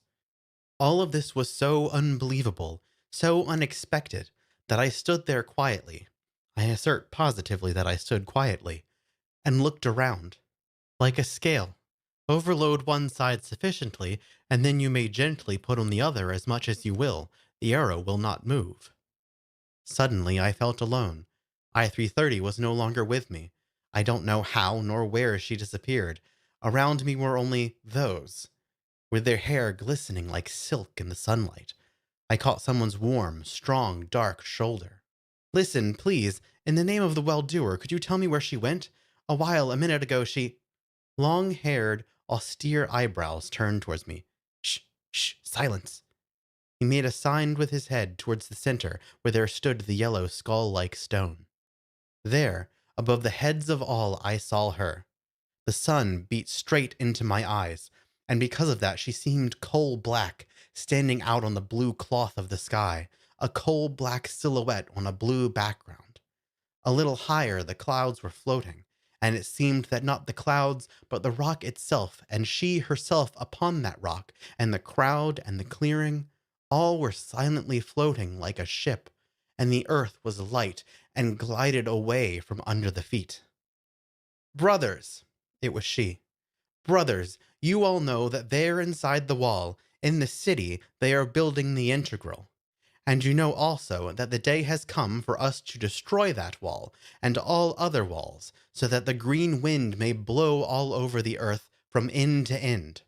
But the integral is going to take these walls up into the heights, to the thousands of other worlds which every evening whisper to us with their lights through the black leaves of night. Waves and foam and wind were beating the rock. Down with the integral, down! No, brothers, not down. The integral must be ours, and it shall be ours. On the day when it first sets sail into the sky, we shall be on board. For the builder of the integral is with us. He left the walls. He came with me here in order to be with us. Long live the builder! A second, and I was somewhere above everything. Under me, heads, wide open, yelling mouths, arms rising and falling. There was something strange and intoxicating in it all. I felt myself above everybody. A separate world. I ceased to be the usual item. I became unity. Again I was below, near the rock, my body happy, shaken and rumpled, as after an embrace of love. Sunlight, voices, and from above the smile of I-330, a golden-haired woman, her whole body silky golden, and diffusing an odor of different herbs, was nearby. She held a cup, apparently made of wood. She drank a little from it with her red lips, and then offered the cup to me. I closed my eyes, and with avidity I drank the sweet, cold, prickly sparks, pouring them down on the fire which burned within me. Soon afterward, my blood and the whole world began to circulate 1,000 times faster. The earth seemed to be flying light as down, and within me everything was simple, light, and clear. Only then I noticed on the rock the familiar, enormous letters, Mephi, and for some reason the inscription seemed to me necessary. It seemed to be a simple thread binding everything together. A rather rough picture hewn in the rock, this too seemed comprehensible. It represented a youth with wings and with a transparent body, and in the place ordinarily occupied by the heart, a blinding, red, blazing coal. Again, I understood that coal. Or no, I felt it, as I felt without hearing every word of I-330. She continued to speak from above, from the rock, and I felt that all of them breathed one breath, and that they were all ready to fly somewhere like the birds over the wall. From behind, from the confusion of breathing bodies, a loud voice. But this is folly! It seems to me that it was I, yes, I am certain it was I, who then jumped on the rock, and from there I saw the sun, heads, a green sea on a blue background, and I cried, "Yes, yes, precisely. All must become insane. We must become insane as soon as possible. We must. I know it." I-330 was at my side. Her smile, two dark lines from the angles of her mouth directed upward, and within me a blazing coal. It was momentary, light, a little painful, beautiful, and later only stray fragments that remained sticking in me. Very low and slowly a bird was moving. I saw it was living, like me. It was turning its head now to the right and then to the left like a human being, and its round black eyes screwed themselves into me. Then a human back, glistening with fur the color of ancient ivory, a mosquito crawling on that back, a mosquito with tiny transparent wings. The back twitched to chase the mosquito away. It twitched again. And yet another thing, a shadow from the leaves, a woven net-like shadow. Some lay in that shadow, chewing something, something similar to the legendary food of the ancients, a long yellow fruit, and a piece of something dark. They put some of it in my hand, and it seemed droll to me, for I did not know whether I might eat it or not. And again, a crowd, heads, legs, arms, mouths, faces, appearing for a second and then disappearing, like bursting bubbles. For a second appeared, or perhaps it was only an hallucination, the transparent, flying wing ears. With all my might, I pressed the hand of I-330. She turned to me. "What is the matter?" "He is here. I thought Who? S. A second ago, in the crowd." The ends of the thin, coal-black brows moved to the temples, a smile like a sharp triangle. I could not see clearly why she smiled. How could she smile? "But you understand, I-330, don't you? You understand what it means if he, or one of them, is here." "You are funny. How could it ever enter the heads of those within the wall that we are here? Remember, take yourself. Did you ever think it was possible? They are busy hunting us there. Let them. You are delirious." Her smile was light and cheerful, and I too was smiling. The earth was drunken, cheerful, light, floating. End of Section 13. Section 14 of We. Record 28. Both of them, entropy and energy, the opaque part of the body. If your world is similar to the world of the ancients, then you may easily imagine that one day you suddenly come upon a sixth or seventh continent, upon some Atlantis, and you find there unheard of cities, labyrinths, people flying through the air without the aid of wings or arrows, stones lifted into the air by the power of a gaze. In brief, imagine that you see things that cannot come to your mind even if you suffer from dream sickness. That is how I feel now. For you must understand that no one has ever gone beyond the Green Wall since the 200 Years' War, as I already have told you. I know that it is my duty to you, my unknown friends, to give more details about that unsuspected, strange world which opened to me yesterday, but for the time being I am unable to return to that subject. Everything is so novel it is like a rainstorm, and I am not big enough to collect it all. I spread out the folds of my unif, my palms, and yet pailfuls splash past me, and only drops can reach these pages. At first I heard behind me, behind the door, a loud voice. I recognized her voice, the voice of I-330, tense, metallic, and another one, almost inflexible, like a wooden ruler, the voice of you. Then the door came open with a crack, and both of them shot into the room. Shot is the right word. I-330 put her hand on the back of my armchair and smiled over her shoulder, but only with her teeth, at you. I should not care to stand before such a smile. "Listen," she said to me, "this woman seems to have made it her business to guard you from me like a little child. Is it with your permission?" "But he is a child. Yes, that is why he does not notice that it is only in order, that all this is only a foul game. Yes, and it is my duty." For a second, in the mirror, the broken, trembling line of brows, I leaped, controlling with difficulty the other self within me, the one with the hairy fists. With difficulty, pushing every word through my teeth, I cried straight into her face, into her very gills, "Get out of here! At once! Out! At once!" The gills swelled at first into brick-red lumps, then fell and became gray. She opened her mouth to say something, but without a word she slammed it shut and went out. I threw myself towards I-330. Never, never will I forgive myself. She dared. But you don't think, do you, that she... This is all because she wants to register on me, but I... Fortunately, she will not have time for that now. Besides, even 1,000 like her, I don't care. I know you will not believe that 1,000, but only me. For after all that happened yesterday, I am all yours, all, to the very end, as you wanted it. I am in your hands. You can now at any moment... What at any moment? But at once, I understood what. My blood rushed to my ears and cheeks. Don't speak about that. You must never speak about that. The other I, my former self. But now... How do I know? Man is like a novel. Up to the last page, one does not know what the end will be. It would not be worth reading otherwise. She was stroking my head. I could not see her face, but I could tell by her voice that she was looking somewhere very far into the distance. She hooked herself to that cloud which was floating silently, slowly, no one knows where to.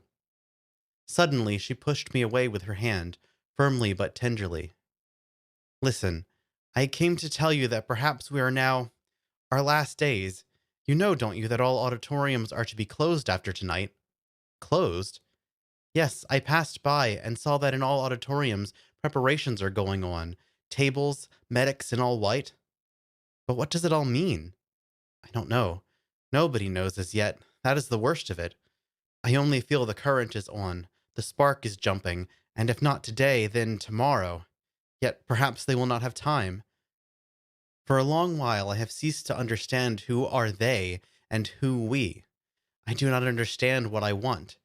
Do I want them to have or not to have enough time? One thing is clear to me. I-330 is now on the very edge, and in 1 second more. But it is folly, I said. You versus the United States?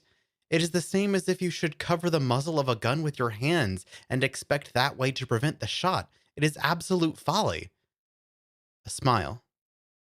We must all go insane. As soon as possible, go insane. It was yesterday, do you remember? Yes, she was right. I had even written it down.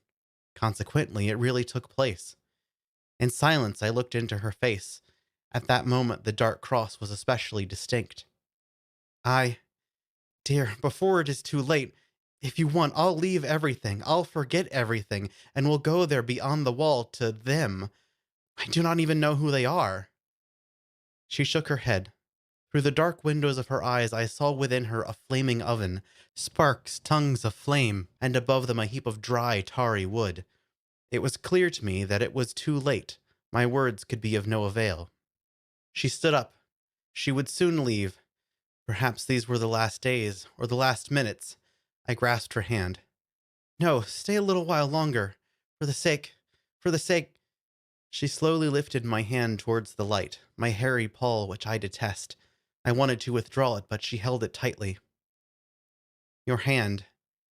You undoubtedly don't know, and very few do, that women from here occasionally used to fall in love with them. Probably there are in you a few drops of that blood of the sun in the woods. Perhaps that is why I... Silence. It was so strange that because of that silence, because of an emptiness, of nothing, my heart should beat so wildly. I cried, you shall not go yet. You shall not go until you tell me about them, for you love them, and I do not even know who they are, nor where they come from. Who are they? The half we have lost. H2 and O, 2 halves. But in order to get water, H2O, creeks, seas, waterfalls, storms, it is necessary that those 2 halves be united. I distinctly remember every movement of hers. I remember she picked up a glass triangle from my table, and while she talked, she pressed its sharp edge against her cheek. A white scar would appear, then it would fill again and become pink and disappear. And it is strange that I cannot remember her words, especially the beginning of the story. I remember only different images and colors. At first, I remember, she told me about the 200 Years' War, red color, on the green of the grass, on the dark clay, on the pale blue of the snow. Everywhere red ditches that would not become dry. Then yellow, yellow grass burned by the sun, yellow naked wild men and wild dogs side by side near swollen cadavers of dogs or perhaps of men. All this, certainly beyond the walls, for the city was already the victor, and it possessed already our present-day petroleum food. And at night, down from the sky, heavy black folds. The folds would swing over the woods, the villages, blackish red, slow columns of smoke. A dull moaning, endless strings of people driven into the city to be saved by force and to be whipped into happiness. You knew almost all this. Yes, almost.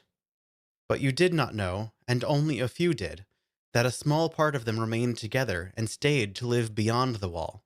Being naked, they went into the woods. They learned there from the trees, beasts, birds, flowers, and sun. Hair soon grew over their bodies, but under that hair they preserved their warm red blood. With you it was worse. Numbers covered your bodies. Numbers crawled over you like lice. One ought to strip you of everything, and naked you ought to be driven into the woods. You ought to learn how to tremble with fear, with joy, with wild anger, with cold. You should pray to fire. And we, Mephi, we want... Oh, wait a minute. Mephi, what does it mean? Mephi? It is from Mephisto. You remember, there on the rock, the figure of the youth? Or no, I shall explain it to you in your own language, and you will understand better. There are two forces in the world, entropy and energy. One leads into blessed quietude, to happy equilibrium. The other, to the destruction of equilibrium, to torturingly perpetual motion. Our, or rather your ancestors, the Christians, worshipped entropy like a god. But we are not Christians, we... At that moment a slight whisper was suddenly heard.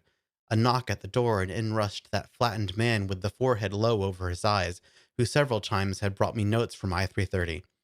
He ran straight to us, stopped, panting like an air pump, and could say not a word, as he must have been running at top speed.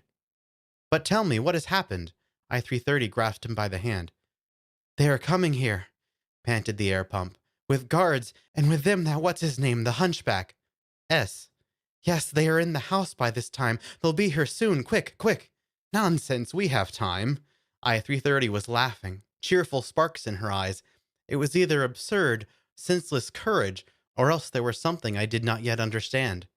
Ay, dear, for the sake of the well-doer, you must understand that this... For the sake of the well-doer, the sharp triangle smile. Well, for my sake, I implore you. Oh yes, I wanted to talk to you about some other matters. Well, never mind, we'll talk about them tomorrow. And cheerfully, yes, cheerfully, she nodded to me. The other came out for a second from under his forehead's awning and nodded also. I was alone. Quick, to my desk. I opened this manuscript, took the pen so that they should find me at this work, which is for the benefit of the United States. Suddenly I felt every hair on my head living, separated, moving.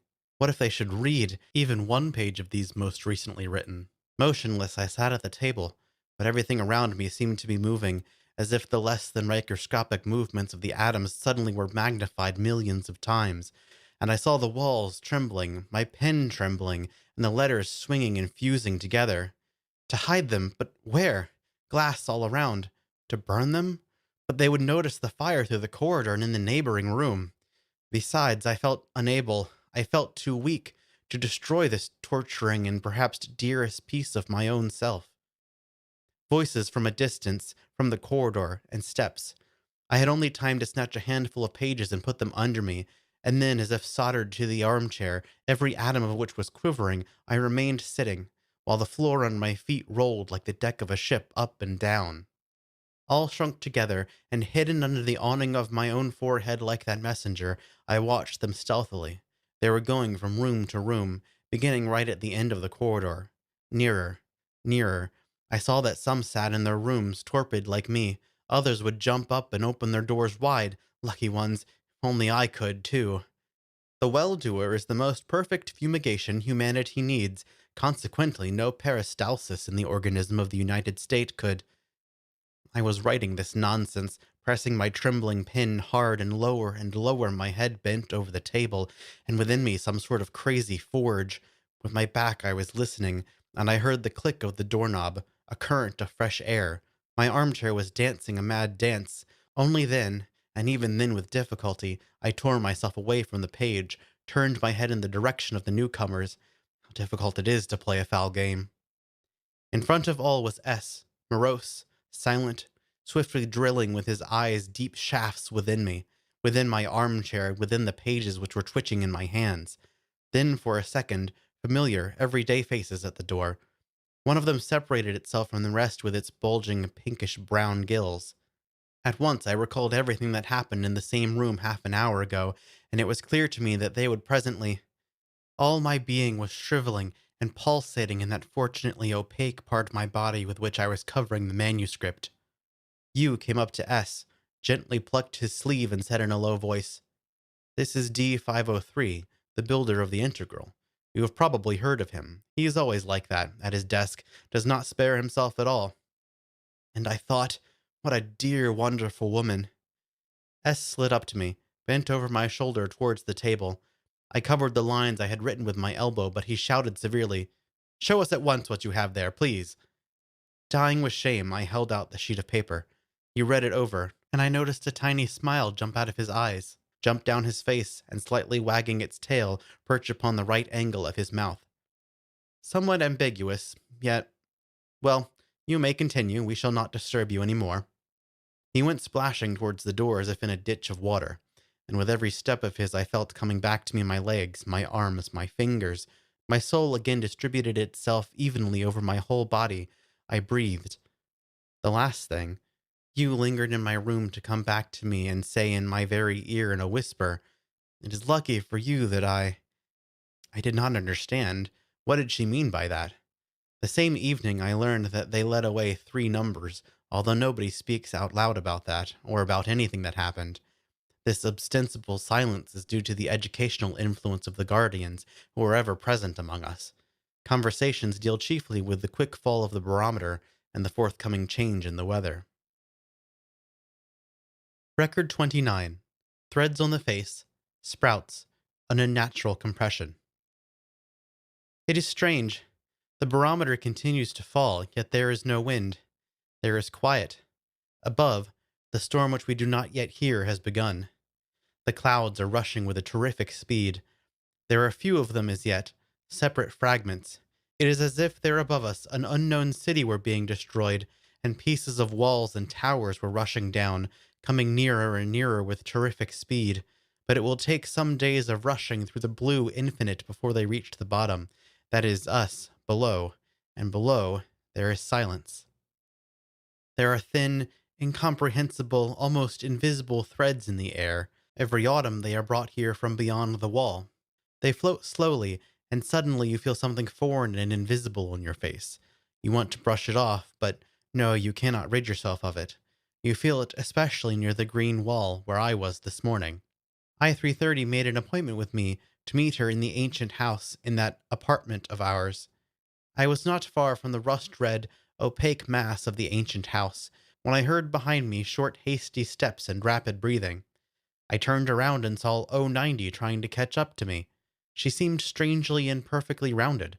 Her arms and breast, her whole body, so familiar to me, was rounded out, stretching her unif. It seemed as though it would soon tear the thin cloth and come out into the sun, into the light.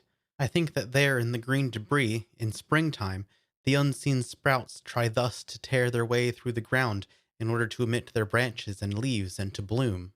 For a few seconds she shone into my face with her blue eyes in silence. "I saw you on the day of unanimity." "I saw you too," I at once remembered. Below, in a narrow passage, she had stood pressing herself to the wall, protecting her abdomen with her arms, and automatically I glanced now at her abdomen which rounded the unif. She must have noticed, for she became pink, and with a rosy smile, "I am so happy, I am so full of... You understand, I walk and I hear nothing around me, and all the while I listen within me." I was silent. Something foreign was shadowing my face, and I was unable to rid myself of it. Suddenly, all shining light blue, she caught my hand. I felt her lips upon it. It was for the first time in my life.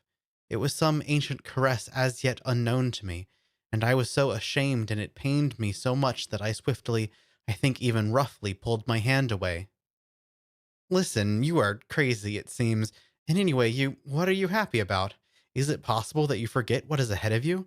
If not now, then within a month or two. Her light went out. Her roundness sagged and shrank, and in my heart an unpleasant, even a painful compression, mixed with pity. Our heart is nothing less than an ideal pump. A compression, i.e., a shrinking at the moment of pumping, is a technical absurdity. Hence it is clear how essentially absurd, unnatural, and pathological all these loves and pities, etc., which create that compression. Silence. To the left, the cloudy green glass of the wall, and just ahead the dark red mass. Those two colors combined gave me as a resultant what I thought was a splendid idea. Wait, I know how to save you. I shall save you from... To see one's own child for only a few moments and then be sent to death. No, you shall be able to bring it up. You shall watch it and see it grow in your arms and ripen like a fruit. Her body quivered and she seemed to have chained herself to me.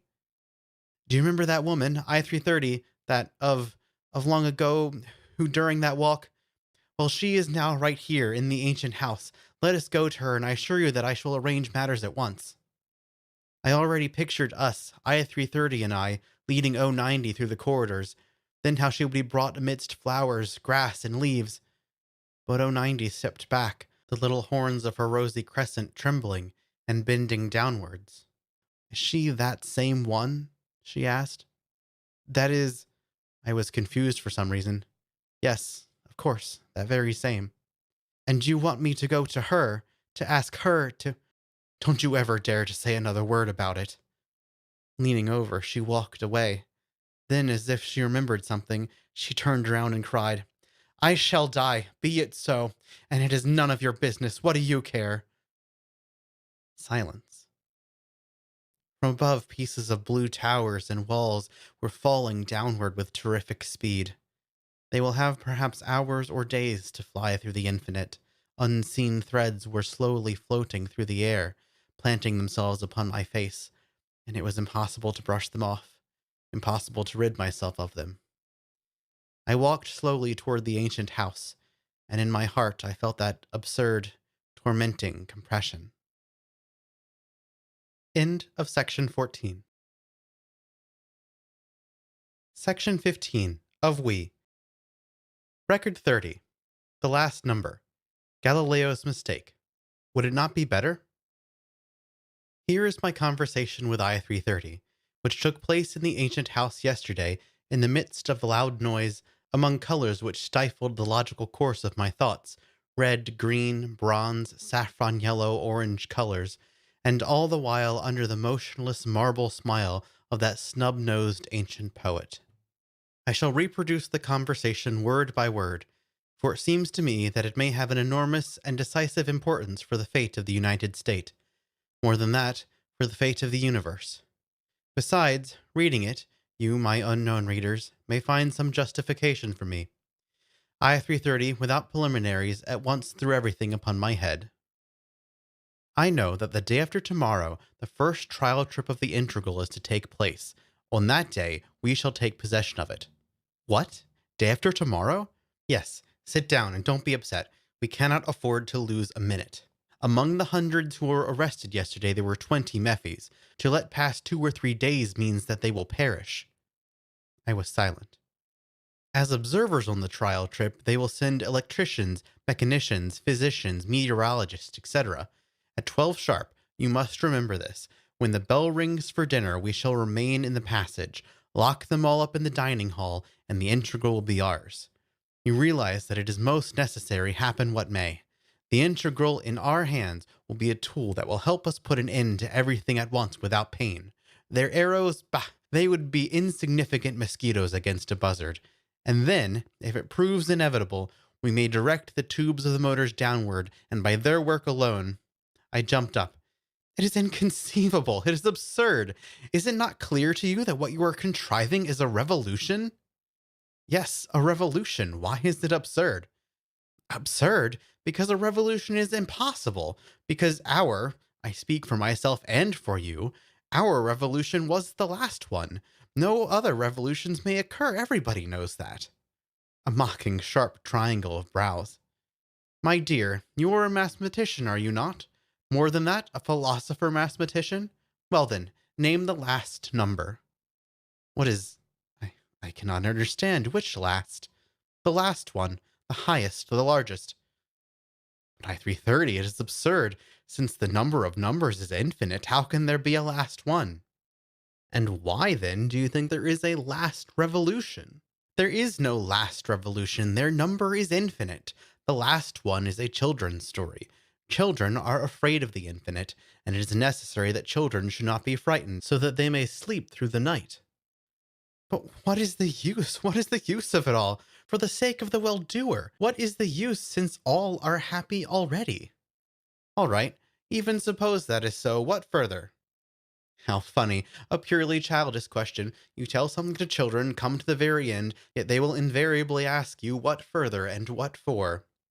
Children are the only courageous philosophers, and courageous philosophers are invariably children. One ought always to ask like children, what further? Nothing further, period. In the whole world, evenly, everywhere, there is distributed. Evenly, everywhere. That is the point. Entropy, psychological entropy. Don't you, as a mathematician, know that only differences in temperature, only thermic contrasts make for life?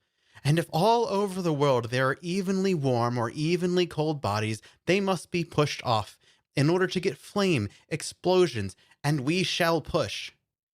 But I-330, please realize that our ancestors during the 200 Years' War did exactly that. Oh, they were right, 1,000 times right. They did one wrong thing, however. Later, they began to believe that they were the last number, a number that does not exist in nature. Their mistake was the mistake of Galileo.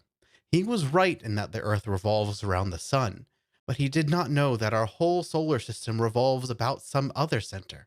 He did not know that the real, not relative orbit of the Earth is not a naive circle. And you, the Mephi? For the time being, we know that there is no last number. We may forget that someday, of course. We shall certainly forget it when we grow old, as everything inevitably grows old. Then we shall inevitably fall like autumn leaves from the trees, like you the day after tomorrow. No, no, dear, not you personally. You are with us, are you not? You are with us. Flaming, stormy, sparkling. I never before had seen her in such a state. She embraced me with her whole self. I disappeared. Her last word, looking steadily, deeply into my eyes. Then do not forget, at 12 o'clock sharp. And I answered, yes, I remember. She left. I was alone amidst a rebellious, multi-voiced commotion of blue, red, green, saffron yellow, and orange. Yes, at 12. Suddenly a feeling of something foreign on my face, of something implanted that could not be brushed off. Suddenly, yesterday morning, and you, and all she shouted into the face of I-330, why, how absurd! I hastened to get out of the house, and home. Somewhere behind me I heard the chattering of birds beyond the wall, and ahead of me in the setting sun, the balls of cupolas made of red, crystallized fire, enormous flaming cubes, houses, and the sharp point of the accumulating tower high in the sky like a paralyzed streak of lightning. And all this impeccable, most geometric beauty. Shall I myself, with my hands? Is there no way out, no path, no trail? I passed by an auditorium. I do not recall its number. Inside, the benches were stacked along the walls. In the middle, tables covered with snow-white glass sheets with pink stains of sunny blood on the white. There was foreshadowed in all that some unknown, and therefore alarming, tomorrow. It is unnatural for a thinking and seeing human being to live among irregularities, unknowns, X's. If suddenly your eyes were covered with a bandage, and you were let go to feel around, to stumble, ever aware that somewhere very close to you there is the borderline, one step only and nothing but a compressed, smothered piece of flesh will be left of you. I now feel somewhat like that. And what if, without waiting for anything, I should just head down? Would it not be the only right thing to do? To disentangle everything at once? Record 31. The great operation. I forgave everything. The collision of trains. Saved. At the very last moment, when it seemed that there was nothing left to hold on to, that it was the end. It was as if you already ascended the steps towards the threatening machine of the well-doer, or as if the great glass bell with a heavy thud already covered you, and for the last time in your life, you looked at the blue sky to swallow it with your eyes, when suddenly, it was only a dream. The sun is pink and cheerful, and the wall, what happiness to be able to touch the cold wall, and the pillow, to delight endlessly in the little cavity formed by your own head in the white pillow. This is approximately what I felt when I read the State Journal this morning. It had all been a terrible dream, and this dream is over. And I was so feeble, so unfaithful, that I thought of selfish, voluntary death. I am ashamed now to reread the last lines of yesterday. But let them remain as a memory of that incredible might have happened, which will not happen. On the front page of the State Journal, the following gleamed. Rejoice, for from now on we are perfect. Before today, your own creation engines were more perfect than you. Why? For every spark from a dynamo is a spark of pure reason, each motion of a piston a pure syllogism. Is it not true that the same faultless reason is within you? The philosophy of the cranes, presses, and pumps is finished and clear like a circle. But is your philosophy less circular? The beauty of a mechanism lies in its immutable, precise rhythm, like that of a pendulum. But have you not become as precise as a pendulum? You who are brought up on the system of Taylor? Yes, but there is one difference. Mechanisms have no fancy. Did you ever notice a pump cylinder during its work show upon its face a wide, distant, sensuously dreaming smile? Did you ever hear cranes restlessly toss about and sigh at night during the hours designed for rest? No. Yet on your faces, you may well blush with shame. The guardians have seen more and more frequently those smiles, and they have heard your sighs. And you should hide your eyes for shame. The historians of the United States all tendered their resignations so as to be relieved from having to record such shameful occurrences. It is not your fault. You are ill, and the name of your illness is fancy. It is a worm that gnaws black wrinkles on one's forehead. It is a fever that drives one to run farther and farther, albeit farther may begin where happiness ends. It is the last barricade on our road to happiness. Rejoice! This barricade has been blasted at last. The road is open. The latest discovery of our state science is that there is a center for fancy, a miserable little nervous knot in the lower region of the frontal lobe of the brain. A triple treatment of this knot with x-rays will cure you of fancy. Forever. You are perfect. You are mechanized. The road to 100% happiness is open. Hasten then, all of you young and old, hasten to undergo the great operation. Hasten to the auditoriums where the great operation is being performed. Long live the great operation. Long live the United States. Long live the well-doer. You, had you read all this not in my records, which look like an ancient strange novel, had you, like me, held in your trembling hands the newspaper, smelling of typographic ink, if you knew, as I do, that all this is most certain reality, if not the reality of today, then that of tomorrow, would you not feel the very things I feel? Would not your head whirl as mine does? Would there not run over your back and arms those strange, sweet, icy needles? Would you not feel that you were a giant, an atlas? That if only you stood up and straightened out, you would reach the ceiling with your head? I snatched the telephone receiver. Hi, 3:30. Yes, 3:30. And then, swallowing my own words, I shouted, Are you at home? Yes, have you read? You're reading now? Is it not stupendous? Yes. A long, dark silence. The wires buzzed almost imperceptibly. She was thinking. I must see you today without fail. Yes, in my room, after 16, without fail. Dear, she is such a dear, without fail. I was smiling and I could not stop. I felt I should carry that smile with me into the street like a light above my head. Outside, the wind ran over me, whirling, whistling, whipping, but I felt even more cheerful. All right, go on, moaning and groaning. The walls cannot be torn down.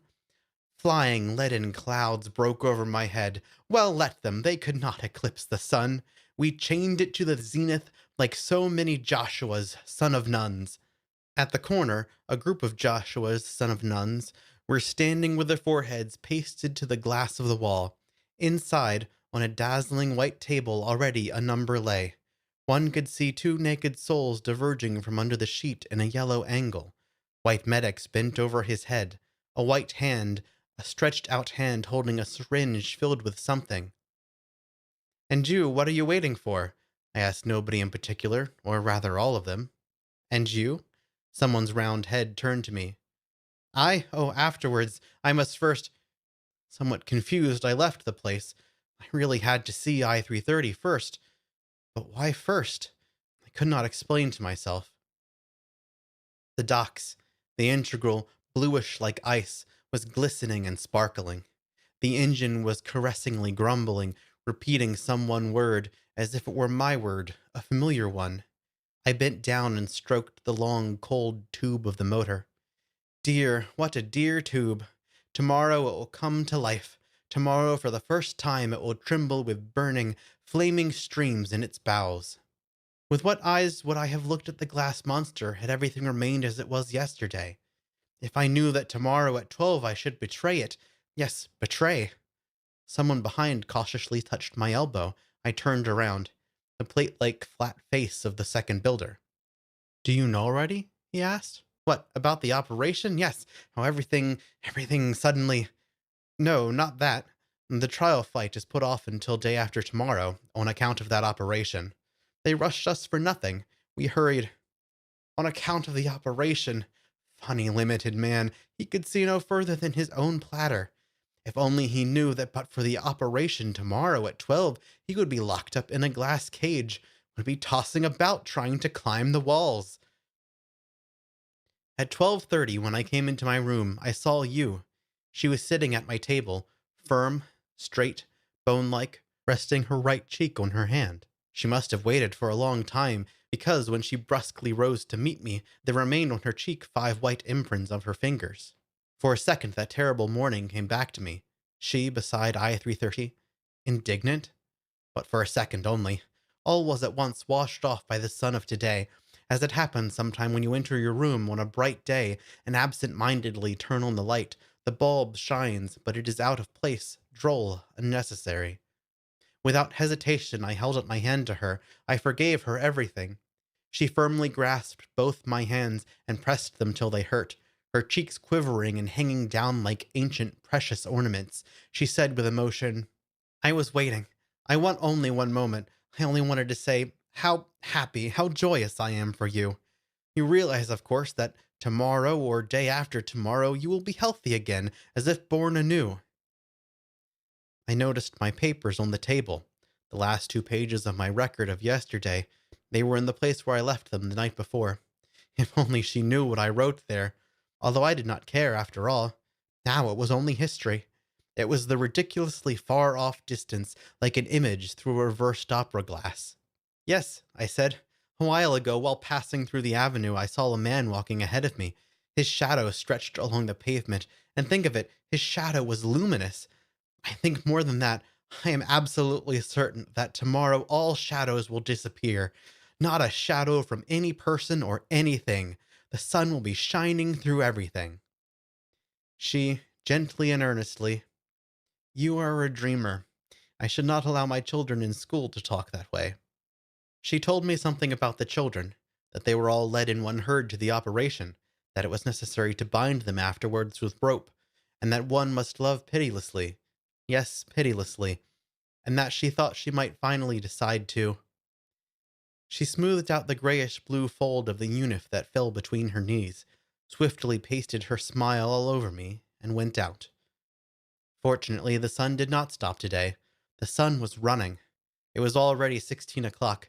I was knocking at the door. My heart was knocking. "Come in."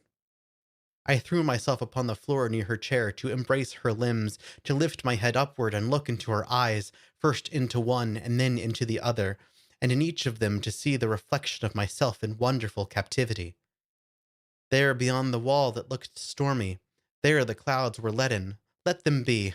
My head was overcrowded with impetuous words, and I was speaking aloud and flying with the sun I knew not where. No, now we know where we are flying. Planets were following me, planets sparking with flame and populated with fiery singing flowers, and mute planets, blue ones where rational stones were unified into one organized society, and planets which, like our own Earth, had reached already the apex of 100% happiness. Suddenly, from above, "And don't you think that at the apex are, precisely, stones unified into an organized society?" The triangle grew sharper and sharper, darker and darker. Happiness? Well, desires are tortures, are they not? It is clear, therefore, that happiness is where there are no longer any desires, not a single desire any more. What an error, what an absurd prejudice it was, that formerly we would mark happiness with the sign plus. No, absolute happiness must be marked minus, divine minus. I remember I stammered unintelligibly. Absolute zero, minus 273 degrees centigrade. Minus 273 degrees, exactly. A somewhat cool temperature. But does it not prove that we are at the summit? As before, she seemed somehow to speak for me and through me, developing to the end my own thoughts. But there was something so morbid in her tone that I could not refrain. With an effort I drew out a no. "No," I said. You are mocking." She burst out laughing loudly, too loudly. Swiftly in a second she laughed herself to some unseen edge, stumbled, and fell over. Silence. She stood up, put her hands upon my shoulders, and looked into me for a long while. Then she pulled me toward her, and everything seemed to have disappeared, save her sharp, hot lips. "Goodbye." The words came from afar, from above, and reached me not at once, only after a minute, perhaps 2 minutes later. Why goodbye?" "You have been ill, have you not? Because of me you have committed crimes. Has not all this tormented you? And now you have the operation to look forward to. You will be cured of me. And that means goodbye." "No," I cried, a pitilessly sharp black triangle on a white background. "What? Do you mean that you don't want happiness?" My head was breaking into pieces. Two logical trains collided and crawled upon each other, rattling and smothering. "Well, I'm waiting. You must choose. The operation and 100% happiness, or—" "I cannot without you. I must not without you," I said, or perhaps I only thought, I am not sure which, but I-330 heard. "Yes, I know," she said. Then, her hands still on my shoulders, and her eyes not letting mine go. Then, "Until tomorrow. Tomorrow at 12, you remember?"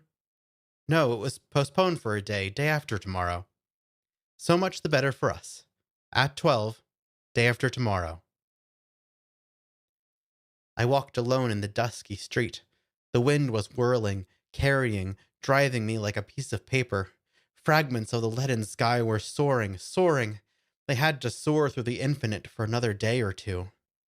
Units of numbers were brushing my sides, yet I was walking alone. It was clear to me that all were saved, but that there was no salvation for me, for I do not want salvation. End of section 15. Section 16 of We. Record 32. I do not believe. Tractors. A little human splinter. Do you believe that you will die? Oh yes, man is mortal. I am a man, consequently. No, not that. I know that. You know that. But I ask, has it ever happened that you actually believed it? Believed definitely, believed not with your reason but with your body, that you actually felt that someday those fingers which now hold this page will become yellow, icy? No, of course you cannot believe this. That is why you have not jumped from the 10th floor to the pavement before now. That is why you eat, turn over these pages, shave, smile, write. This very thing, yes, exactly this is alive in me today. I know that the small black hand on the clock will slide down here towards midnight, then again it will start to ascend, and it will cross some last border, and the improbable tomorrow will have arrived. I know it, but somehow I do not believe it. Or perhaps I think that 24 hours are 24 years. Therefore I am still able to act, to hurry, to answer questions, to climb the rope ladder to the integral. I am still able to feel how the ladder is shaking the surface of the water, and I still understand that I must grasp the railing, and I am still able to feel the cold glass in my hand. I see the transparent, living cranes bending their long necks, carefully feeding the integral with the terrible explosive food which the motors need. I still see below the river the blue veins and knots of water swollen by the wind. Yet it all seems very distant from me, foreign, flat, like a draft on a sheet of paper. And it seems to me strange when the flat, draft-like face of the second builder suddenly asks, "Well then, how much fuel for the motor shall we load on? If we count on 3, or say 3.5 hours, I see before me over a draft my hand with the counter and the logarithmic dial at the figure 15. 15 tons, but you'd better take, yes, better take 1,000. I said that because I know that tomorrow. I noticed that my hands and the dial began to tremble. 1,000? What do you need such a lot for? That would last a week. No, more than a week. Well, nobody knows. I do know. The wind whistled. The air seemed to be stuffed to the limit with something invisible. I had difficulty in breathing, difficulty in walking, and with difficulty, slowly, but without stopping for a second, the hand of the accumulating tower was crawling at the end of the avenue. The peak of the tower reached into the very clouds, dull, blue, groaning in a subdued way, sucking electricity from the clouds. The tubes of the musical tower resounded. As always, 4 abreast. But the rows did not seem as firm as usual. They were swinging, bending more and more, perhaps because of the wind. There. They seemed to have stumbled upon something at the corner, and they drew back and stopped, congealed, a close mass, a clot, breathing rapidly. At once all had stretched their necks like geese. Look! No, look! Look! There, quick! They? Are those they? Ah, never, never! I'd rather put my head straight into the machine. Silence! Are you crazy? On the corner, the doors of the auditorium were ajar, a heavy column of about 50 people. The word people is not the right one. These were heavy-wheeled automatons, bound in iron and moved by an invisible mechanism. Not people, but a sort of human-like tractor. Over their heads, floating in the air, a white banner with a golden sun embroidered on it, and the rays of the sun. We are the first. We have already been operated upon. Follow us, all of you. They slowly, unhesitatingly mowed through the crowd, and it was clear that if they had had in their way a wall, a tree, a house, they would have moved on with no more hesitation through wall, tree, or house. In the middle of the avenue they fused and stretched out into a chain, arm in arm, their faces turned towards us. And we, a human clot, tense, the hair pricking our heads, we waited. Our necks were stretched out goose fashion. Clouds. The wind whistled. Suddenly the wings of the chain from right and left bent quickly around us, and faster, faster, like a heavy engine descending a hill, they closed the ring and pulled us toward the yawning doors and inside. Somebody's piercing cry. "They are driving us in! Run!" All ran. Close to the wall, there was still an open, living gate of human beings. Everybody dashed through it, heads forward. Their heads became sharp wedges, so with their ribs, shoulders, hips. Like a stream of water compressed in a fire hose, they spurted out in the form of a fan. And all around me, stamping feet, raised arms, unifs. The double-curved S with its transparent wing-like ears appeared for a moment close before my eyes. He disappeared as suddenly. I was alone among arms and legs, appearing for a second and disappearing. I was running. I dashed to the entrance of a house to stop for a breath, my back close to the door, and immediately, like a splinter borne by the wind, a human being was thrown towards me. "All the while I have been following you. I do not want... Do you see? I do not want... I am ready to..." Small round hands on my sleeves, round dark blue eyes. It was 090. She just slipped along my body like a unif, which, its hanger broken, slips along the wall to fall upon the floor. Like a little bundle, she crumpled below me on the cold doorstep, and I stood over her, stroking her head, her face. My hands were wet. I felt as if I were very big and she very small, a small part of myself. I felt something quite different from what I feel towards I-330. I think that the ancients must have had similar feelings toward their private children. Below, passing through her hands with which she was covering her face, a voice came to me. "Every night I cannot. If they cure me, every night I sit in the darkness, alone, and think of him, and of what he will look like when if cured, I should have nothing to live with. Do you understand me? You must. You must." An absurd feeling, yet it was there.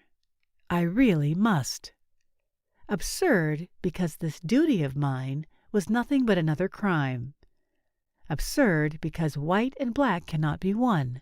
Duty and crime cannot coincide. Or perhaps there is no black and white in life, but everything depends upon the first logical premise. If the premise is that I unlawfully gave her a child, it is all right, but only don't, I said. Of course I understand. I must take you to I-330, as I once offered to, so that she... Yes. This in a low voice without uncovering her face. I helped her rise. Silently, we went along the darkening street, each busy with his own thoughts, or perhaps with the same thought. We walked between silent leaden houses, through the tense whipping branches of the wind. Through the whistling of the wind, all at once I heard, as if splashing through ditches, the familiar footsteps coming from some unseen point. At the corner I turned around, and among the clouds, flying upside down reflected in the dim glass of the pavement, I saw S. Instantly my arms became foreign, swinging out of time, and I began to tell 090 in a low voice that tomorrow, yes, tomorrow, was the day of the first flight of the integral, and that it was to be something that never happened before in all history, great, miraculous. Think of it! For the first time in life to find myself outside the limits of our city and see, who knows what is beyond the green wall. 090 looked at me extremely surprised, her blue eyes trying to penetrate mine. She looked at my senselessly swinging arms. But I did not let her say a word. I kept talking, and within me, apart from what I was saying and audible only to myself, a thought was feverishly buzzing and knocking. Impossible! You must not lead him to I-330. Instead of turning to the right, I turned to the left. The bridge submissively bent its back in a slavish way to all three of us, to me, to O, to him behind. Lights were falling from the houses across the water, falling and breaking into thousands of sparks, which danced feverishly, sprayed with the mad white foam of the water. The wind was moaning like a tensely stretched string of a double basso somewhere not far away. Through this basso, behind all the while, the house where I live. At the entrance, O stopped and began. "No!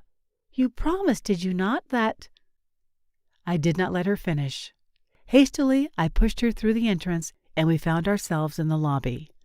At the controller's desk, the familiar, hanging, excitedly quivering cheeks, a group of numbers around. They were quarreling about something, heads bending over the banisters on the second floor. They were running downstairs one by one. But about that later. I at once drew 090 into the opposite, unoccupied corner and sat down with my back to the wall. I saw a dark, large-headed shadow gliding back and forth over the sidewalk. I took out my notebook. 090 in her chair was slowly sinking as if she were evaporating from under her unif, as if her body were thawing, as if only her empty unif were left, and empty eyes taking one into the blue emptiness. In a tired voice, "Why did you bring me here? You lied to me?" "No, not so loud. Look here. Do you see? Through the wall?" "Yes, I see a shadow." "He is always following me. I cannot. Do you understand? I cannot, therefore. I am going to write a few words to I-330. You take the note and go alone. I know he will remain here." Her body began again to take form and to move beneath the unif. On her face, a faint sunrise, dawn. I put the note between her cold fingers, pressed her hand firmly, and for the last time looked into her blue eyes. "Goodbye. Perhaps some day." She freed her hand. Slightly bending over, she slowly moved away, made 2 steps, turned around quickly, and again we were side by side. Her lips were moving. With her lips and with her eyes she repeated some inaudible word. What an unbearable smile! What suffering! Then the bent-over human splinter went to the door, a bent-over little shadow beyond the wall. Without turning around, she went on faster, still faster. I went to Yu's desk. With emotion filling up her indignant gills, she said to me, "They've all gone crazy. He, for instance, is trying to assure me that he himself saw a naked man covered with hair near the ancient house." A voice from the group of empty raised heads. "Yes, I repeat it, yes." "Well, what do you think of that?" "Oh, what a delirium!" The word delirium came out of her mouth so full of conviction, so unbending, that I asked myself, perhaps it really was nothing but delirium, all that has been going on around me of late? I glanced at my hairy hand, and I remembered. There are, undoubtedly, some drops of that blood of the sun and woods in you. That is why perhaps you— No, fortunately it was not delirium. Or, no, unfortunately it was not delirium. Record 33. This, without a synopsis, hastily, the last.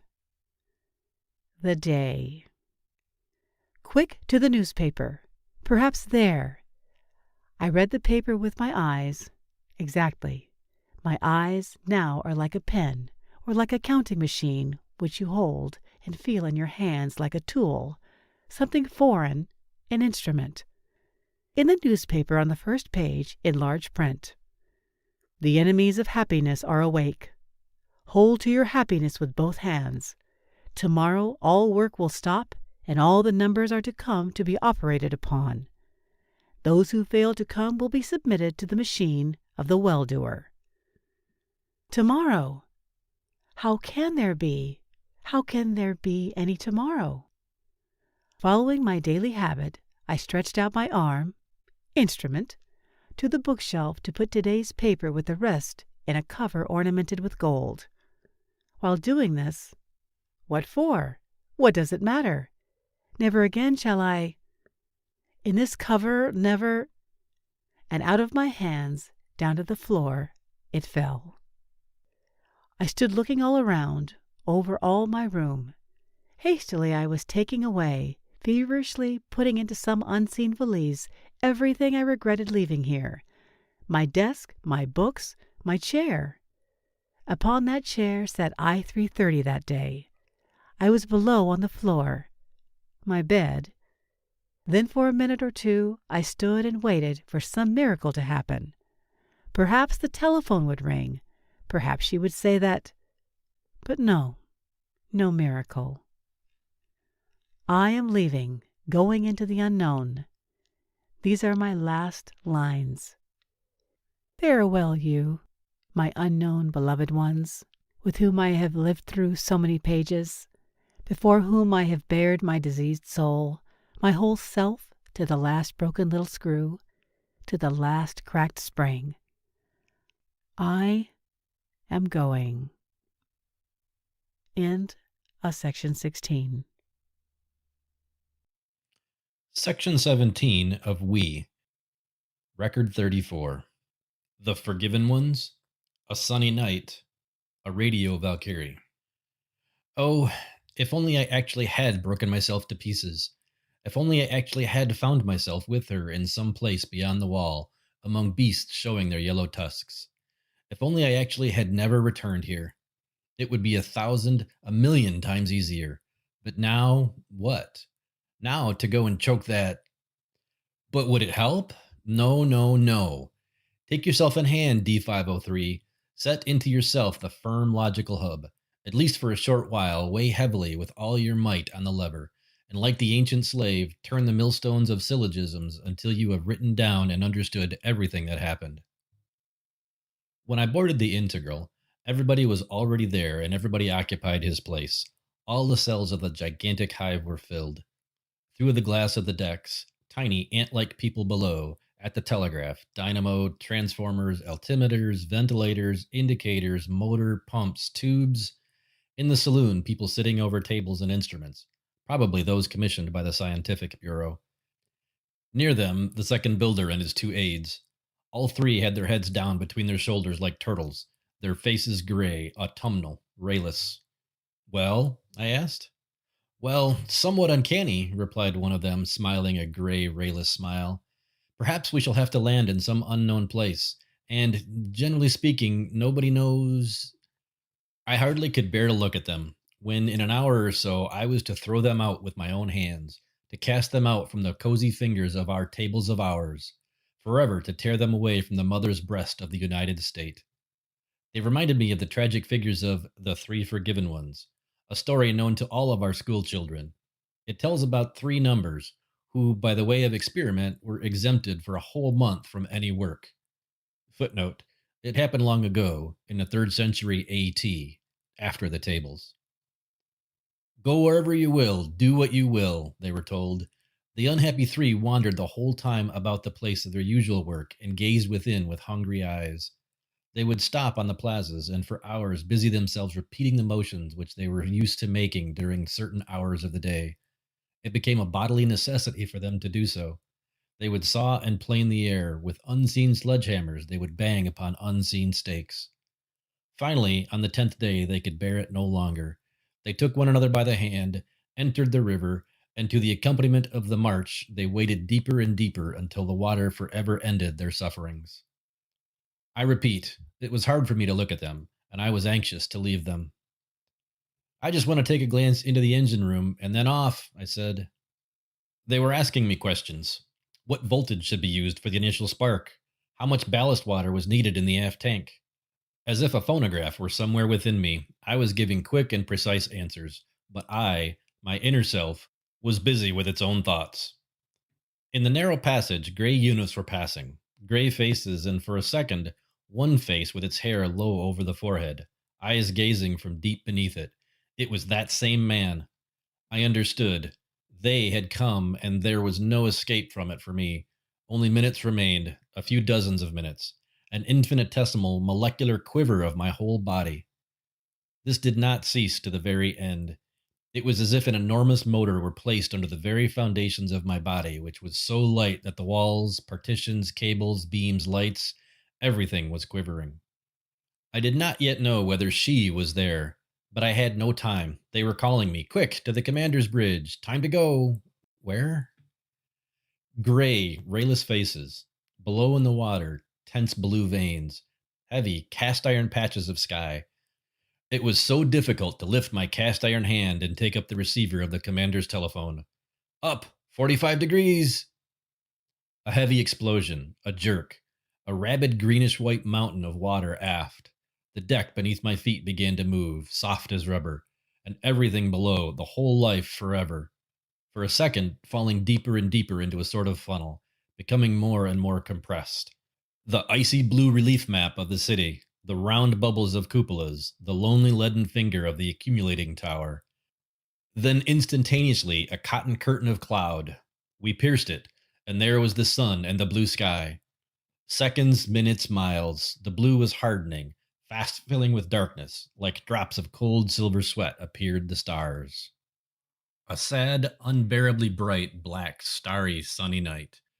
As if one had become deaf, one still saw that the pipes were roaring, but one only saw dead silence all about.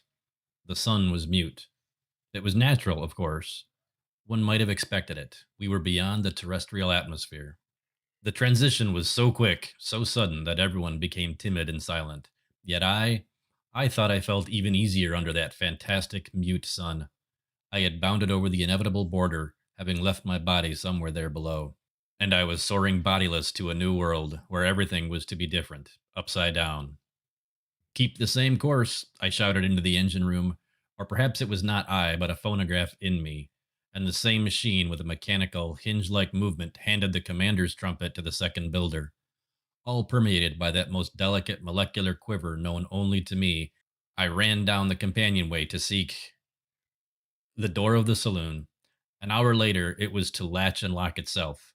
At the door stood an unfamiliar number. He was small, with a face like 100 or 1,000 others which are usually lost in a crowd, but his arms were exceptionally long. They reached down to the knees as though by mistake they had been taken from another set of human organs and fastened to his shoulders. The long arms stretched out and barred the way. "Where do you want to go?" It was clear that he was not aware I knew everything. All right, perhaps it was necessary that it should be so. From above him, in a deliberately significant tone, I said, "I am the builder of the integral, and I am directing the test flight. Do you understand?" The arm drew away. The saloon. Heads covered with bristles, gray iron bristles and yellow heads, and bald ripe heads were bent over the instruments and maps. Swiftly, with a glance, I gathered them in with my eyes. Off I ran, back along the long passage, then through the hatch, into the engine room. There it was hot from the red tubes, overheated by the explosions, a constant roar. The levers were dancing their desperate drunken dance, quivering ceaselessly with a barely noticeable quiver. The arrows on the dials, there, at last, near the tachometer, a notebook in his hand, was that man with the low forehead. "Listen," I shouted straight into his ear because of the roar. "Is she here? Where is she?" "She? There, at the radio." I dashed over there. There were 3 of them, all with receiving helmets on, and she seemed a head taller than usual, wingy, sparkling, flying like an ancient Valkyrie, and those bluish sparks from the radio seemed to emanate from her also that ethereal, lightning-like odor of ozone. "Someone, well, you, for instance," I said to her, panting from having run. "I must send a message down to Earth, to the docks. Come, I shall dictate it to you." Close to the apparatus, there was a small box-like cabin. We sat at the table side by side. I found her hand and pressed it hard. "Well, what's going to happen?" "I don't know. Do you realize how wonderful it is to fly without knowing where, no matter where? It will soon be 12 o'clock and nobody knows what. And when night, where shall you and I be tonight? Perhaps somewhere on the grass, on dry leaves." Blue sparks emanated from her and the odor of lightning, and the vibration became more and more frequent within me. "Write down," I said loudly, panting from having run. "Time, 11:20. Speed, 5,800. Last night she came to me with your note. I know everything. Don't talk. But the child is yours. I sent her over. She is already beyond the wall. She will live." I was back on the commander's bridge, back in the delirious night with its black, starry sky and its dazzling sun. The hands of the clock on the table were slowly moving from minute to minute. Everything was permeated by a thin, hardly perceptible quivering. Only I noticed it. For some reason, a thought passed through my head. It would be better if all this took place not here, but somewhere below, nearer to Earth. "Stop!" I commanded. We kept moving by inertia, but more and more slowly. Now the integral was caught for a second by an imperceptible little hair. For a second it hung motionless. Then the little hair broke, and the integral, like a stone, dashed downward with increasing speed. That way, in silence, minutes, tens of minutes passed. My pulse was audible. The hand of the clock before my eyes came closer and closer to 12. It was clear to me I was a stone. I-330 the Earth, and the stone was under irresistible compulsion to fall downward, to strike the Earth and break into small particles. What if... Already the hard blue smoke of the clouds appeared below. What if... But the phonograph within me, with a hinge-like motion and precision, took the telephone and commanded, "Low speed!" The stone ceased falling. Only the 4 lower tubes were growling, 2 ahead and 2 aft. Only enough to hold the integral motionless, and the integral only slightly trembling, stopped in the air as if anchored, about 1 kilometer from the Earth. Everybody came out on deck. It was shortly before 12, before the sounding of the dinner gong, and leaned over the glass railing. Hastily, in huge gulps, they swallowed the unknown world which lay below, beyond the Great Wall. Amber, blue, green, the autumnal woods, prairies, a lake. At the edge of a little blue saucer, some lone yellow debris, a threatening, dried-out yellow finger. It must have been the tower of an ancient church, saved by a miracle. "Look there! Look! There to the right!" There, over the green desert, a brown blot was rapidly moving. I held a telescope in my hands, and automatically I brought it to my eyes. The grass reaching their chests, a herd of brown horses was galloping, and on their backs they, black, white, and dark. Behind me, "I assure you, I saw a face." "Go away, tell it to someone else." "Well, look for yourself, here's the telescope." They had already disappeared. Endless green desert, and in that desert, dominating it completely and dominating me and everybody, the piercing vibrations of the gong. Dinner time, 1 minute to 12. For a second, the little world around me became incoherent, dispersed. Someone's brass badge fell to the floor. It mattered little. Soon it was under my heel. A voice. "And I tell you, it was a face!" A black square. The open door of the main saloon. White teeth pressed together, smiling. And at that moment, when the clock began slowly, holding its breath between beats, to strike, and when the front rows began to move towards the dining saloon, the rectangle of the door was suddenly crossed by the 2 familiar, unnaturally long arms. "Stop!" Someone's finger sank piercing into my palm. It was I-330. She was beside me. "Who is it? Do you know him?" Is he not... He was already lifted upon somebody's shoulders. Above 100 other faces, his face like hundreds, like thousands of other faces, yet unique among the rest. "In the name of the Guardians, you to whom I talk, they hear me. Every one of them hears me. I talk to you. We know. We don't know your numbers yet, but we know everything else. The integral shall not be yours. The test flight will be carried out to the end, and you yourselves, you will not dare to make another move. You, with your own hands, will help to go on with the test and afterward. Well, I have finished." Silence. The glass plates under my feet seemed soft, cotton-like. My feet, too, soft, cotton-like. Beside me, she, with a dead white smile, angry blue sparks. Through her teeth to me, "Ah, it is your work. You did your duty. Well?" She tore her hand from mine. The Valkyrie helmet with indignant wings was soon to be seen some distance in front of me. I was alone, torpid, Silent. Like everyone else, I followed into the dining saloon. But it was not I, not I. I told nobody, save these white mute pages. I cried this to her within me, inaudibly, desperately, loudly. She was across the table, directly opposite me, and not once did she even touch me with her gaze. Beside her, someone's ripe yellow bald head. I heard it was I-330's voice. Nobility of character? But my dear professor, even a superficial etymological analysis of the word shows that it is a superstition, a remnant of the ancient feudal epoch. I felt I was growing pale, and that they would soon notice it. But the phonograph within me performed the prescribed 50 chewing movements for every bite. I locked myself into myself as though into an opaque house.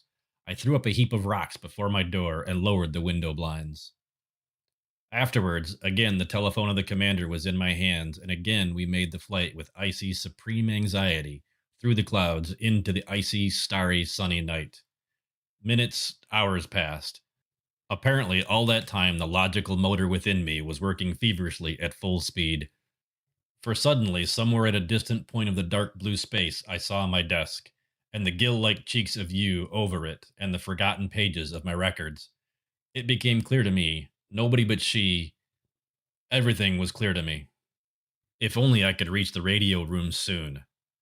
Wing-like helmets, the odor of blue lightnings. I remember telling her something in a low voice, and I remember how she looked through me, and how her voice seemed to come from a distance. I am busy. I am receiving a message from below. You may dictate yours to her. The small box-like little cabin. I thought for a second, and then dictated in a firm voice. Time, 1440. Going down. Motors stopped. The end of all. The commander's bridge. The machine heart of the integrals stopped. We were falling. My heart could not catch up and would remain behind and rise higher and higher into my throat. Clouds, and then a distant green spot. Everything green, more and more distinct, running like a storm towards us. Soon the end. The porcelain-like white distorted face of the second builder. It was he who struck me with all his strength. I hurt my head on something, and through the approaching darkness while falling, I heard, "Full speed, aft!" A brusque jolt upward. Record 35. In a ring, a carrot, a murderer. I did not sleep all night, the whole night but one thought. As a result of yesterday's mishap, my head is tightly bandaged. It seems to be not a bandage but a ring, a pitiless ring of glass iron, riveted about my head, and I am busy with the same thought, always the same thought in my riveted circle, to kill you, and then go to her and say, "Now do you believe?" What is most disquieting is that to kill is dirty, primitive. To break her head with something, the thought of it gives me a peculiar sensation of something disgustingly sweet in my mouth, and I am unable to swallow my saliva. I am always spitting into my handkerchief, yet my mouth feels dry. I had in my closet a heavy piston rod, which cracked during the casting, and which I brought home in order to find out the cause of the cracking with a microscope. I made my manuscript into a tube, let her read me to the last letter, pushed the broken piston into that tube, and went downstairs. The stairway seemed endless, the steps disgustingly slippery, liquid. I had to wipe off moisture from my mouth very frequently. Downstairs, my heart dropped. I took out the piston and went to the controller's table, but she was not there. Instead, an empty, icy desk with ink blots. I remembered that today all work was stopped. Everybody was to go to be operated upon. Hence, there was no need for her to stay here. There was nobody to be registered. The street. It was windy. The sky seemed to be composed of soaring panels of cast iron. And exactly as it seemed for one moment yesterday, the whole world was broken up into separate, sharp, independent fragments, and each of these fragments was falling at full speed. Each would stop for a second, hang before me in the air, and disappear without trace. It was as if the black, precise letters on this page should suddenly move apart and begin to jump hither and thither in fright, so that there was not a word on the page, only nonsensical word. The crowd seemed just as nonsensical, dispersed, not in rows, going forward, backward, diagonally, transversely. Then nobody. For a second, while I was dashing at full speed, suddenly stopping, I saw on the second floor in the glass cage hanging in the air a man and a woman. A kiss. She standing with her whole body bent backwards brokenly. This is for the last time, forever. At a corner, a thorny, moving bush of heads. Above the heads, separate, floating in the air, a banner. Down with the machines, down with the operation. And, distinct from my own self, I thought, is it possible that each one of us bears such a pain, that it can be removed only with his heart? That something must be done to each one before he... For a second, everything disappeared from me from the world, except my beast-like hand and the heavy cast-iron package it held. A boy appeared. He was running, a shadow under his lip. The lower lip turned out like the cuff of a rolled-up sleeve. His face was distorted. He wept loudly. He was running away from somebody. Stamping of feet was heard behind him. The boy reminded me, "You must be in school. I must hurry." I ran to the nearest opening of the underground railway. At the entrance, someone passed me and said, "Not running. No trains today. There." I descended. A sort of general delirium was reigning. The glitter of cut crystal suns, the platform packed closely with heads, an empty, torpid train. In the silence, a voice. I could not see her, but I knew that intense, living, flexible, whip-like, flogging voice. I felt that sharp triangle of brows drawn to the temples. Let me reach her. I must." Someone's tentacles caught my arm, my shoulders. I was nailed. In the silence, I heard, "No, go up to them. There they will cure you. There they will overfeed you with that leavened happiness. Satiated, you will slumber peacefully, organized, keeping time and snoring sweetly. Is it possible that you do not yet hear that great symphony of snoring? Foolish people!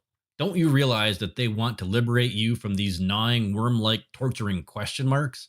And you remain standing here and listening to me? Quick, up, to the great operation. What is your concern if I remain here alone? What does it matter to you if I want to struggle, hopelessly struggle? So much the better. What does it matter to you that I do not want others to desire for me? I want to desire for myself. If I desire the impossible..." Another voice, slow, heavy. "Ah, the impossible, which means to run after your stupid fancies. Those fancies would whirl from under your very noses like a tail. No, we shall catch that tail, and then swallow it and fall snoring. A new tail will become necessary. They say the ancients had a certain animal which they called ass. In order to make it go forward, they would attach a carrot to a bow held in front of its nose, so that it could not reach it. If it had caught and swallowed it..." The tentacles suddenly let me go. I threw myself towards the place she was speaking from, but at that very moment everything was brought to confusion. Shouts from behind, "They are coming here! Coming here!"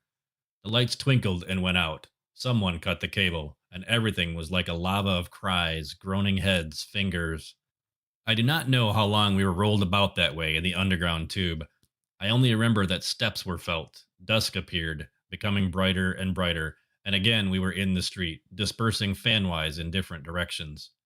Again I was alone. Wind. Gray, low twilight crawling over my head.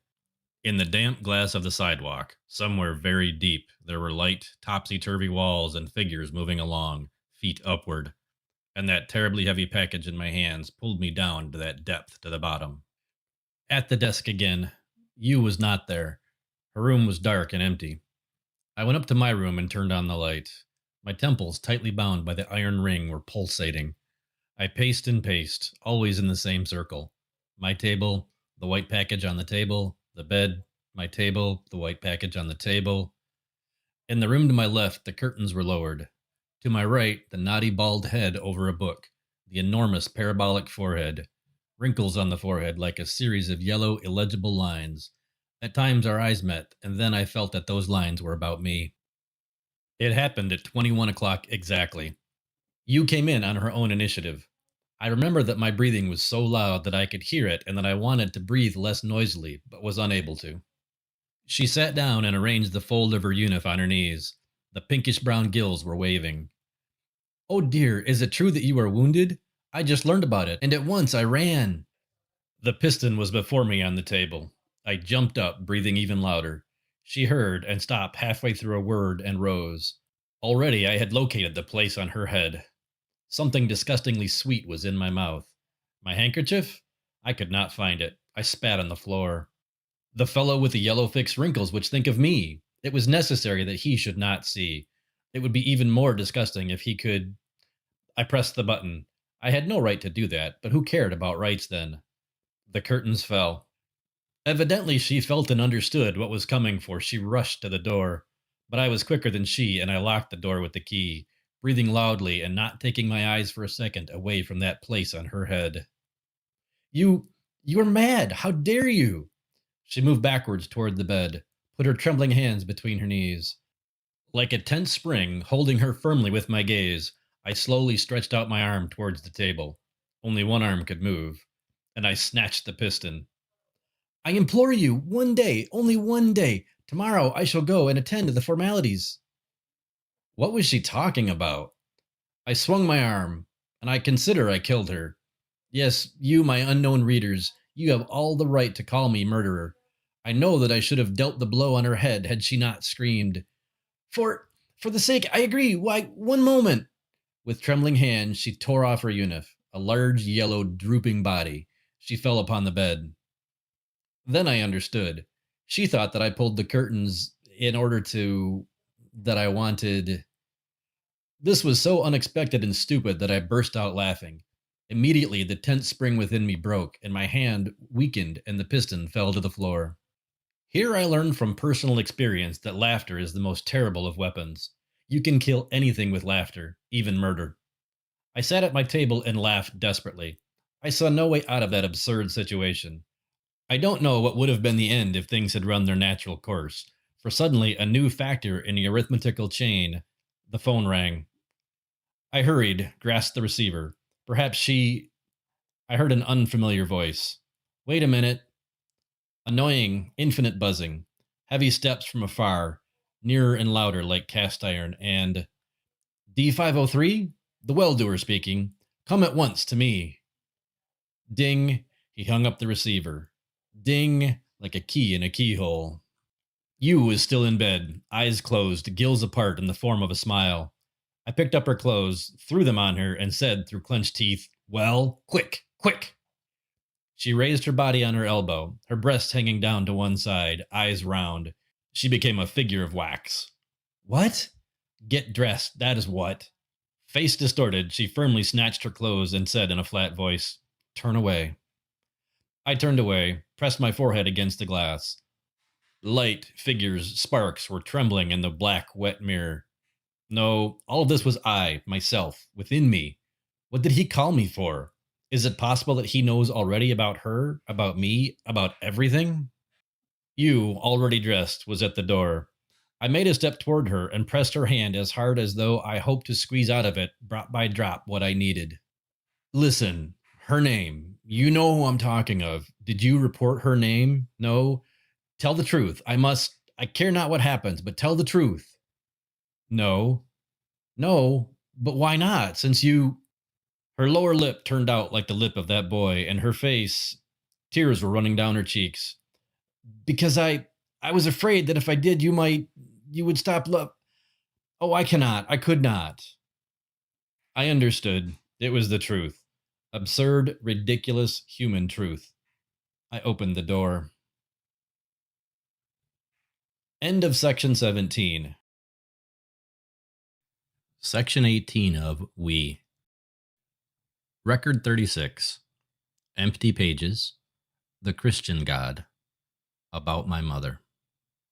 It is very strange that a kind of empty white page should be left in my head. How I walked there, how I waited.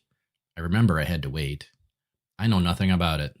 I remember not a sound, not a face, not a gesture, as if all communicating wires between me and the world were cut. When I came to, I found myself standing before him. I feared to raise my eyes. I saw only his enormous cast-iron hands upon his knees. Those hands weighed upon him, bending his knees with their weight. He was slowly moving his fingers. His face was somewhere above, as if in fog, and, only because his voice came to my ear from such a height, it did not roar like thunder, It did not deafen me, but appeared to be an ordinary human voice. Then you too, you, the builder of the integral, you whose lot it was to become the greatest of all conquistadors, you whose name was to have been at the head of a glorious new chapter of the history of the United States, you. Blood ran to my head, to my cheeks, and here again a white page. Only the pulsation in my temples and the heavy voice from above. But I remember not a word. Only when he became silent, I came to and noticed how his hand moved heavily like 1,000 pounds and crawled slowly. A finger threatened me. Well, why are you silent? Is it true or not? Executioner? So, I repeated submissively, and then I clearly heard every word of his. Well then, do you think I am afraid of the word? Did you ever try to take off its shell and look into its inner meaning? I shall tell you. Remember a blue hill, a crowd, a cross? Some up on the hill, sprinkled with blood, are busy nailing a body to the cross. Others below, sprinkled with tears, are gazing upward. Does it not seem to you that the part which those above must play is more difficult, the most important part? If it were not for them, how could that magnificent tragedy ever have been staged? True, they were hissed by the dark crowd, but for that the author of the tragedy, God, should have remunerated them more liberally, should he not? And the Christian, most clement God himself, who burnt on a slow fire all the infidels, is he not an executioner? Was the number of those burned by the Christians less than the number of burned Christians? Yet, you must understand this, yet this God was for centuries glorified as the God of love. Absurd? Oh no, just the contrary. It is rather a patent for the imperishable wisdom of man, written in blood. Even at the time when he still was a wild and hairy, man knew that real algebraic love for humanity must inevitably be inhuman, and that the inevitable mark of the truth is cruelty, just as the inevitable mark of fire is its property of causing the sensation of burning. Could you show me a fire that would not hurt? Well, prove now your point. Proceed. Argue. How could I argue? How could I argue when those thoughts were once mine, though I was never able to dress them in such a splendid, tempered armor? I remained silent. If your silence is intended to mean that you agree with me, then let us talk as adults do after the children have gone to bed. Let us talk to the logical end. I ask, what was it that man from his diaper age dreamed of, tormented himself for, prayed for? He longed for that day when someone would tell him what happiness is and then would chain him to it. What else are we doing now? The ancient dream about a paradise. Remember, there in paradise they know no desire anymore, no pity, no love. There they are all blessed. An operation has been performed on their center of fancy. That is why they are all blessed, angels, servants of God. And now, at the very moment when we have caught up with that dream, when we hold it like this, he clenched his hand so that if he had held a stone in it, sap would have run out. At the moment when all that was left for us was to adorn our prize and distribute it amongst all in equal pieces, at that very moment, you, the cast iron roar was suddenly broken off. I was as red as a piece of iron on an anvil, under the molding sledgehammer. This seemed to have stopped for a second, hanging in air, and I waited until suddenly, how old are you? 32. Just double the age, and as simple as at 16. Listen, is it possible that it really never occurred to you that we do not yet know their names, but I am certain you will disclose them to us, that they were interested in you only as the builder of the integral? Only in order to be able, through the use of you. Don't, I cried. But it was like protecting yourself with your hands and crying to a bullet. You may still be hearing your own don't, but the bullet meanwhile has burned you through, and writhing with pain, you are prostrated on the ground. Yes, the builder of the integral, yes. At once there came back to me the angry face of you, with twitching, brick-red gills, on that morning when both of them... I remember now, clearly, how I raised my eyes and laughed. A Socrates-like, bald-headed man was sitting before me, and small drops of sweat dotted the bald surface of his cranium. How simple, how magnificently trivial everything was, how simple, almost to the point of being ridiculous. Laughter was choking me and bursting forth in puffs. I covered my mouth with my hand and rushed wildly out. Steps, wind, damp, leaning fragments of light and faces, and while running, no, only to see her, to see her once more. Here again, an empty white page. All I remember is feet, not people, just feet. Hundreds of feet, confused stamping feet falling from somewhere on the pavement. A heavy rain of feet, and some cheerful, daring voice, and a shout that was probably for me. Hey, hey, come here, come along with us. Afterward, a deserted square heavily overloaded with tense wind. In the middle of the square, a dim, threatening mass, the machine of the well-doer, and a seemingly unexpected image arose within me in response to the sight of the machine. A snow-white pillow, and on the pillow a head thrown back, and half-closed eyes, and a sharp, sweet line of teeth. All this remembered so absurdly, so terribly connected with the machine. I know how this connection has come about, but I do not yet want to see it, nor to say it out loud. I don't want to. I do not. I closed my eyes, sat down on the steps which lead upwards to the machine. I must have been running, for my face was wet. From somewhere very far away, cries were coming. But nobody heard them. Nobody heard me crying. Save me from it. Save me. If only I had a mother as the ancients had. My mother, mine, for whom I should be not the builder of the integral, and not D530, not a molecule of the United State, but merely a living human piece, a piece of herself, a trampled, smothered, a cast-off piece. And though I were driving the nails into the cross or being nailed to it, perhaps it is the same, she would hear what no one else could hear, her old, grown-together, wrinkled lips. Record 37. Infusorian. Doomsday. Her room. This morning, while we were in the refectory, my neighbor to my left whispered to me in a frightened tone, "But why don't you eat? Don't you see? They're looking at you." I had to pluck up all my strength to show a smile. I felt it, like a crack in my face. I smiled, and the borders of the crack drew apart wider and wider. It was quite painful. What followed was this. No sooner had I lifted the small cube of paste upon my fork than my fork jerked from my hand and tinkled against the plate, and at once the tables, the walls, the plates, the air even, trembled and rang, and outside too, an enormous iron, round roar reaching the sky. Floating over heads and houses, it died away in the distance in small, hardly perceptible circles like those upon water. I saw faces instantaneously grow faded and bleached. I saw mouths filled with food suddenly motionless and forks hanging in air. Then everything became confused, jumped off the centuries-old tracks. Everybody jumped up from his place, without singing the hymn, and confusedly, in disorder, hastily finishing chewing, choking, grasping one another. They were asking, "What? What happened? What?" And the disorderly fragments of the machine, which was once perfect and great, fell down in all directions, down the elevators, down the stairs, stamping of feet, pieces of words like pieces of torn letters carried by the wind. The same outpour from the neighboring houses. A minute later, the avenue seemed like a drop of water under a microscope.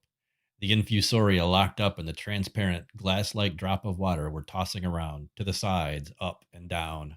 Ah! Someone's triumphant voice. I saw the back of a neck and a finger pointing to the sky. I remember very distinctly a yellow pinkish nail, and under the nail a crescent crawling out as if from under the horizon. The finger was like a compass. All eyes were raised to the sky.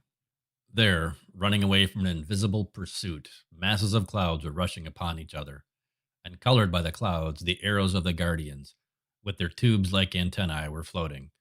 And farther to the west, something like... At first, nobody could understand what it was, even I, who knew, unfortunately, more than the others. It was like a great hive of black arrows swarming somewhere at an extraordinary height.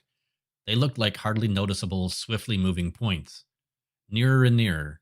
Hoarse, guttural sounds began to reach the earth, and finally we saw birds just over our heads.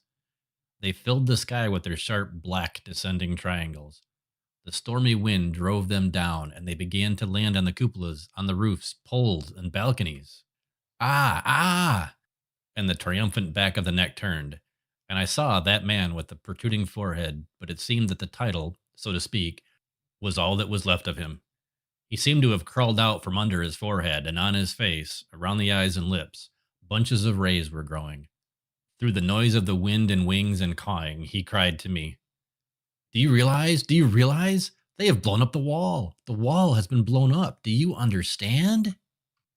Somewhere in the background, figures with their heads drawn in were hastily rushing by and into the houses.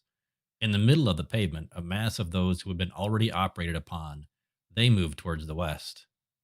Hairy bunches of rays around lips and eyes. I grasped his hands. Tell me, where is she? Where is I-330? There, beyond the wall, or I must... Do you hear me? At once, I cannot... Here, he shouted again in a happy, drunken voice showing strong yellow teeth. Here in town, and she is acting. Oh, we are doing great work. Who are those we? Who am I? There were about 50 around him. Like him, they seemed to have crawled out from under their foreheads. They were loud, cheerful, strong-toothed, swallowing the stormy wind. With their simple, not at all terrible-looking electrocutors, where did they get them? They started to the west, towards the operated ones, encircling them, keeping parallel to 48th Avenue. Stumbling against the tightly drawn ropes woven by the wind, I was running to her. What for? I do not know. I was stumbling. Empty streets. The city seemed foreign, wild, filled with the ceaseless, triumphant hubbub of birds. It seemed like the end of the world. Doomsday. Through the glass of the walls and quite a few houses, this cut into my mind. I saw male and female numbers in shameless embraces, without curtains lowered, without pink checks, in the middle of the day. The house, her house, the door ajar, the lobby, the control desk, all was empty. The elevator had stopped in the middle of its shaft. I ran panting up the endless stairs. The corridor. Like the spokes of a wheel, figures on the doors dashed past my eyes. 320, 326, 330. I-330. Through the glass wall, everything in her room was seemed to be upside down, confused, creased. The table overturned, its legs in the air like a beast. The bed was absurdly placed away from the wall, obliquely. Strewn over the floor, fallen, trodden petals of the pink checks. I bent over and picked up 1, 2, 3 of them. All bore the name D503. I was on all of them. Drops of myself, of my molten, poured-out self. And that was all that was left. Somehow I felt they should not lie there on the floor and be trodden upon. I gathered a handful of them, put them on the table, and carefully smoothed them out, glanced at them, and laughed aloud. I never knew it before, but now I know, and you too know, that laughter may be of different colors. It is but a distant echo of an explosion within us. It may be the echo of a holiday, red, blue, and golden fireworks, or at times it may represent pieces of human flesh exploded in the air. I noticed an unfamiliar name on some of the pink checks. I do not remember the figures, but I do remember the letter, F. I brushed the stubs from the table to the floor, stepped on them, on myself, stamped on them with my heels, and went out. I sat in the corridor on the windowsill in front of her door and waited long and stupidly. An old man appeared. His face was like a pierced, empty bladder with folds. From beneath the punctures, something transparent was still slowly dripping. Slowly, vaguely, I realized tears. And only when the old man was quite far off, I came to and exclaimed, "Please listen. Do you know number I-330? The old man turned around, waved his hand in despair, and stumbled farther away. I returned home at dusk. On the west side, the sky was twitching every second in a pale blue electric convulsion. A subdued, heavy roar was proceeding from that direction. The roofs were covered with black, charred sticks. Birds. I lay down, and instantly, like a heavy beast, sleep came on and stifled me. End of section 18. Section 19 of We. Record 38. I don't know what title. Perhaps the whole synopsis may be called A Cast-Off Cigarette Butt. I awoke. A bright glare painful to look at. I half closed my eyes. My head seemed filled with some caustic blue smoke. Everything was enveloped in fog, and through the fog... But I did not turn on the light. Then how is it? I jumped up. At the table, leaning her chin on her hand and smiling, was I-330, looking at me. She was at the very table at which I am now writing. Those 10 or 15 minutes are already behind me, cruelly twisted into a very firm spring. Yet it seems to me that the door closed after her only a second ago, and that I could still overtake her and grasp her hand, and that she might laugh out and say, I-330 was at the table. I rushed towards her. You! I saw your room. I thought you. But midway, I hurt myself upon the sharp, motionless spears of her eyelashes, and I stopped. I remembered. She looked at me in the same way before, in the integral. It was urgent to tell her everything in 1 second, and in such a way that she would believe, or she would never. Listen, I-330, I must, everything. No, 1 moment. Let me have a glass of water first. My mouth was as dry as though it were lined with blotting paper. I poured a glass of water, but I could not. I put the glass back upon the table, and with both hands firmly grasped the carafe. Now I noticed that the blue smoke was from a cigarette. She brought the cigarette to her lips, and with avidity she drew in and swallowed the smoke as I did water. Then she said, Don't. Be silent. Don't you see it matters little? I came anyway. They are waiting for me below. Do you want these minutes which are our last? Abruptly, she threw the cigarette on the floor and bent backwards over the side of her chair to reach the button in the wall. It was quite difficult to do so, and I remember how the chair swayed slightly, how two of its legs were lifted. Then the curtains fell. She came close to me and embraced me. Her knees, through her dress, were like a slow, gentle, warm, enveloping, and permeating poison.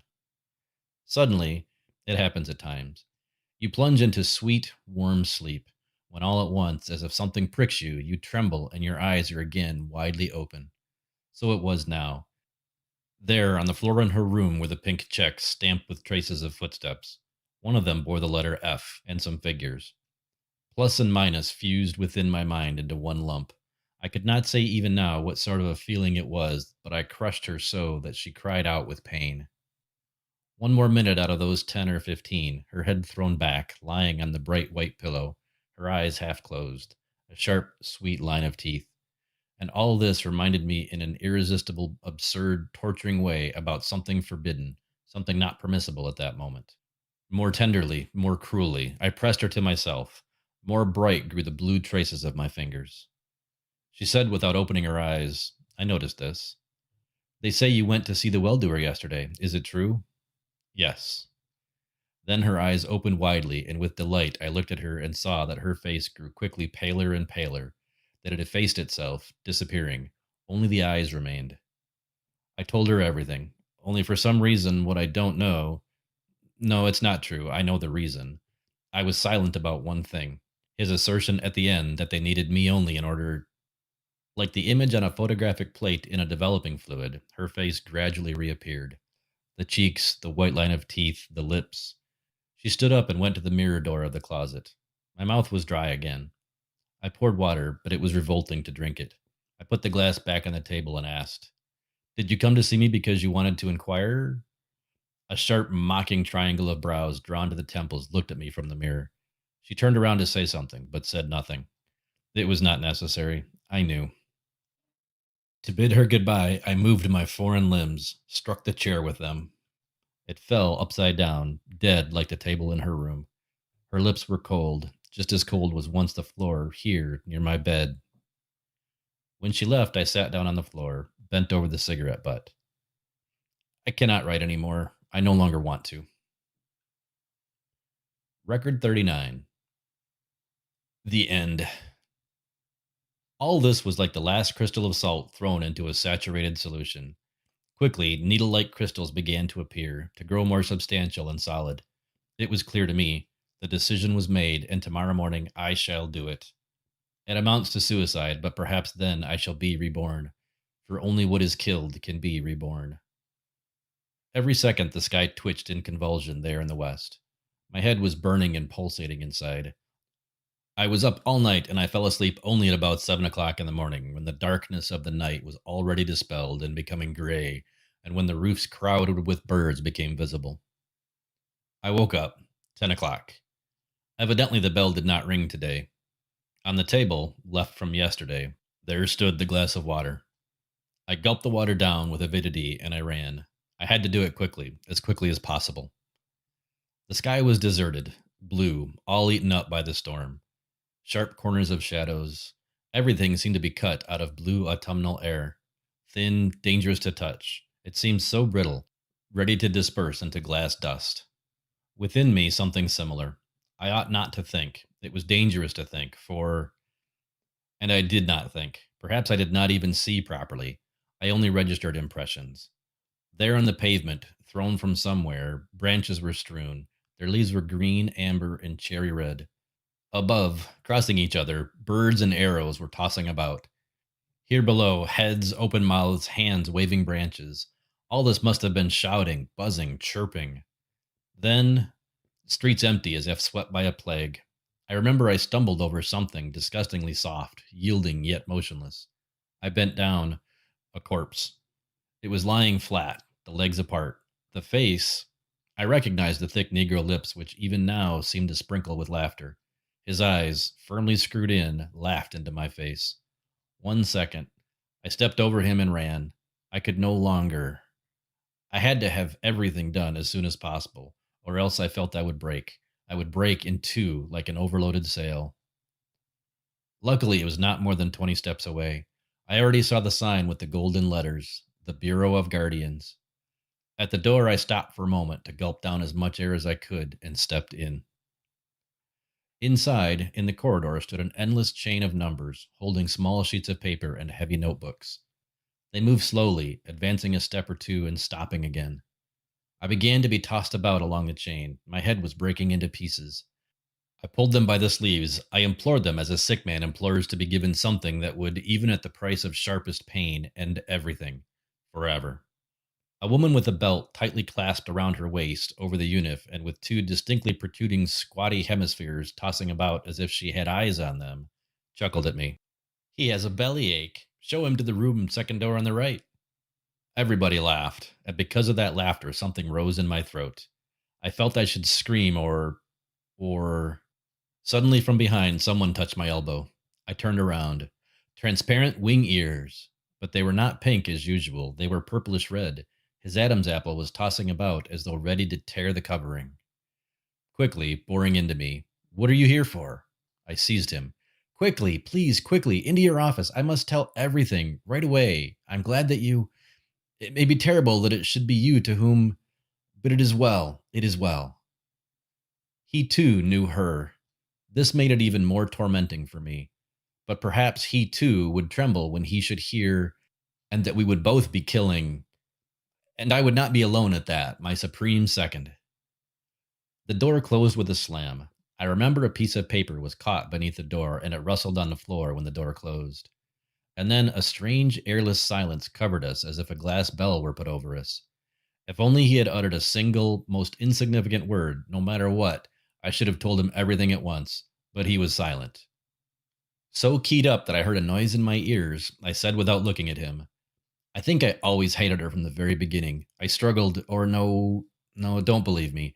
I could have, but I did not want to save myself. I wanted to perish. This was dearer to me than anything else. And even now, even this minute, when I know almost everything, do you know that I was summoned to the well-doer?" "Yes, I do." "But what he told me, please realize that it was equivalent to... It was as someone should remove the floor from under you this minute. And you and all here on the desk, the papers, the ink would splash out and cover everything with blots."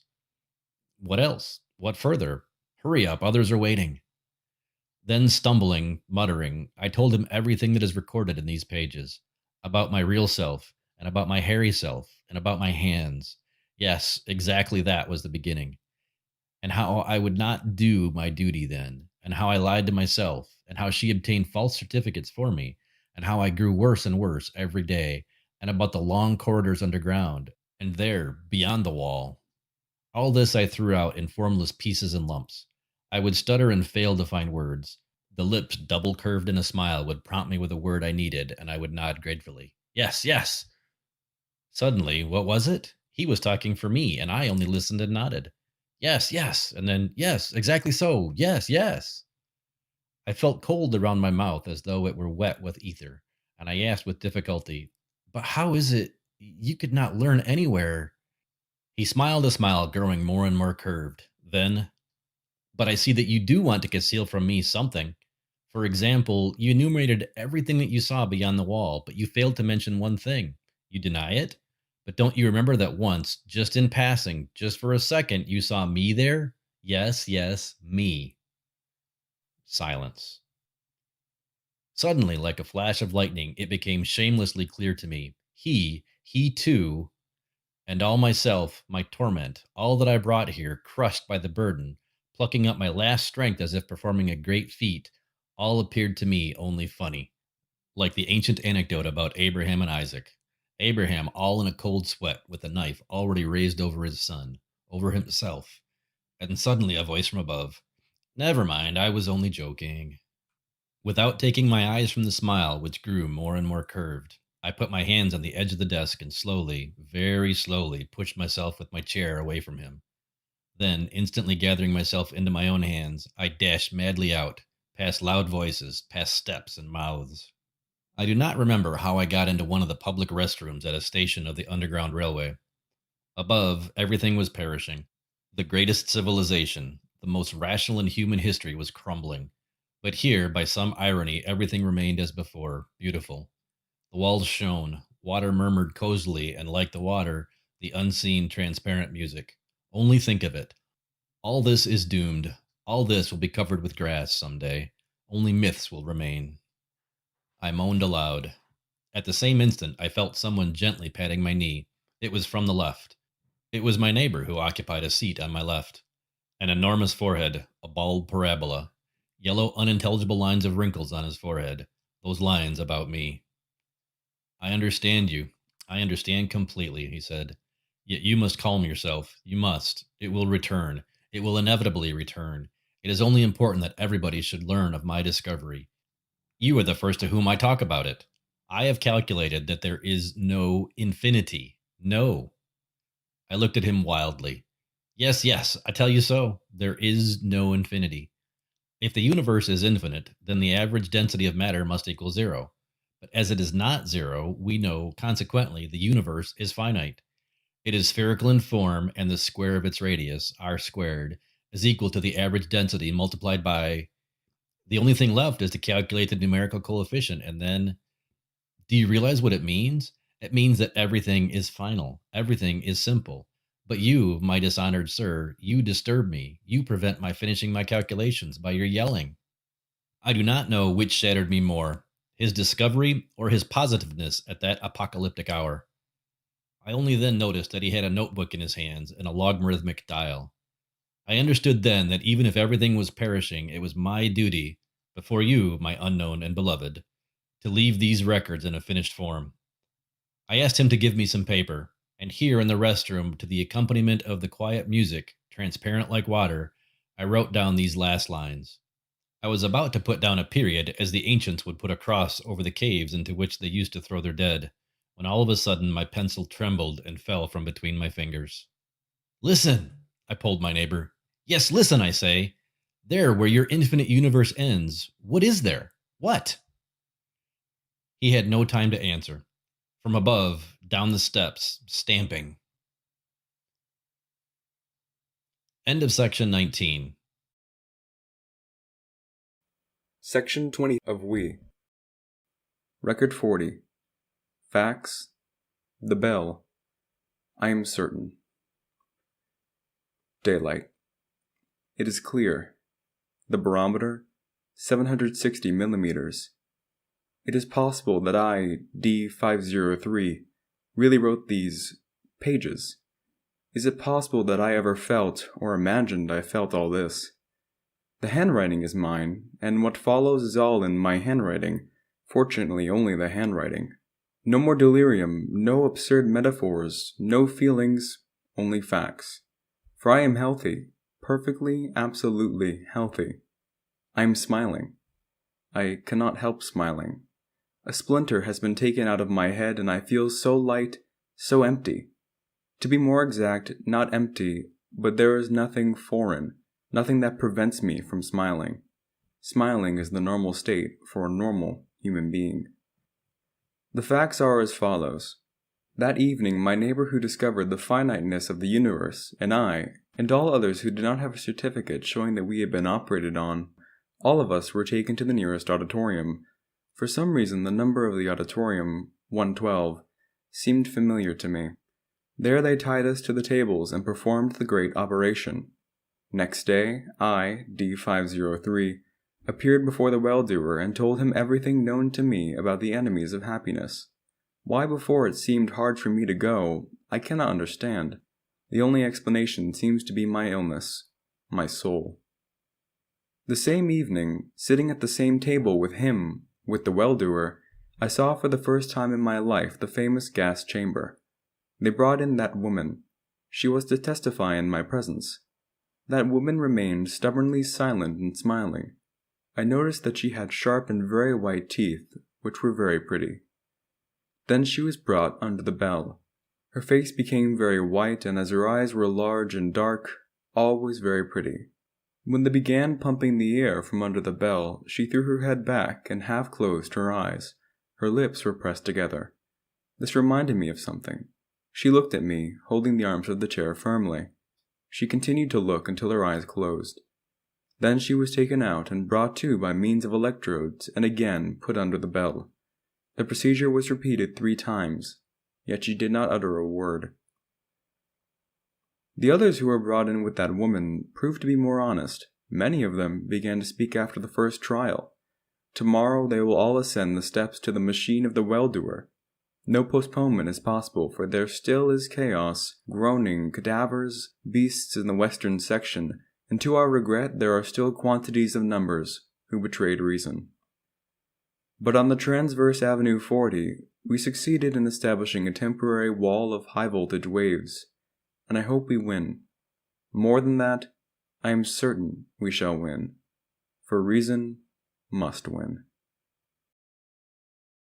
The End. End of section 20. End of We, by Yevgeny Zamyatin, translated by Gregory Zilber.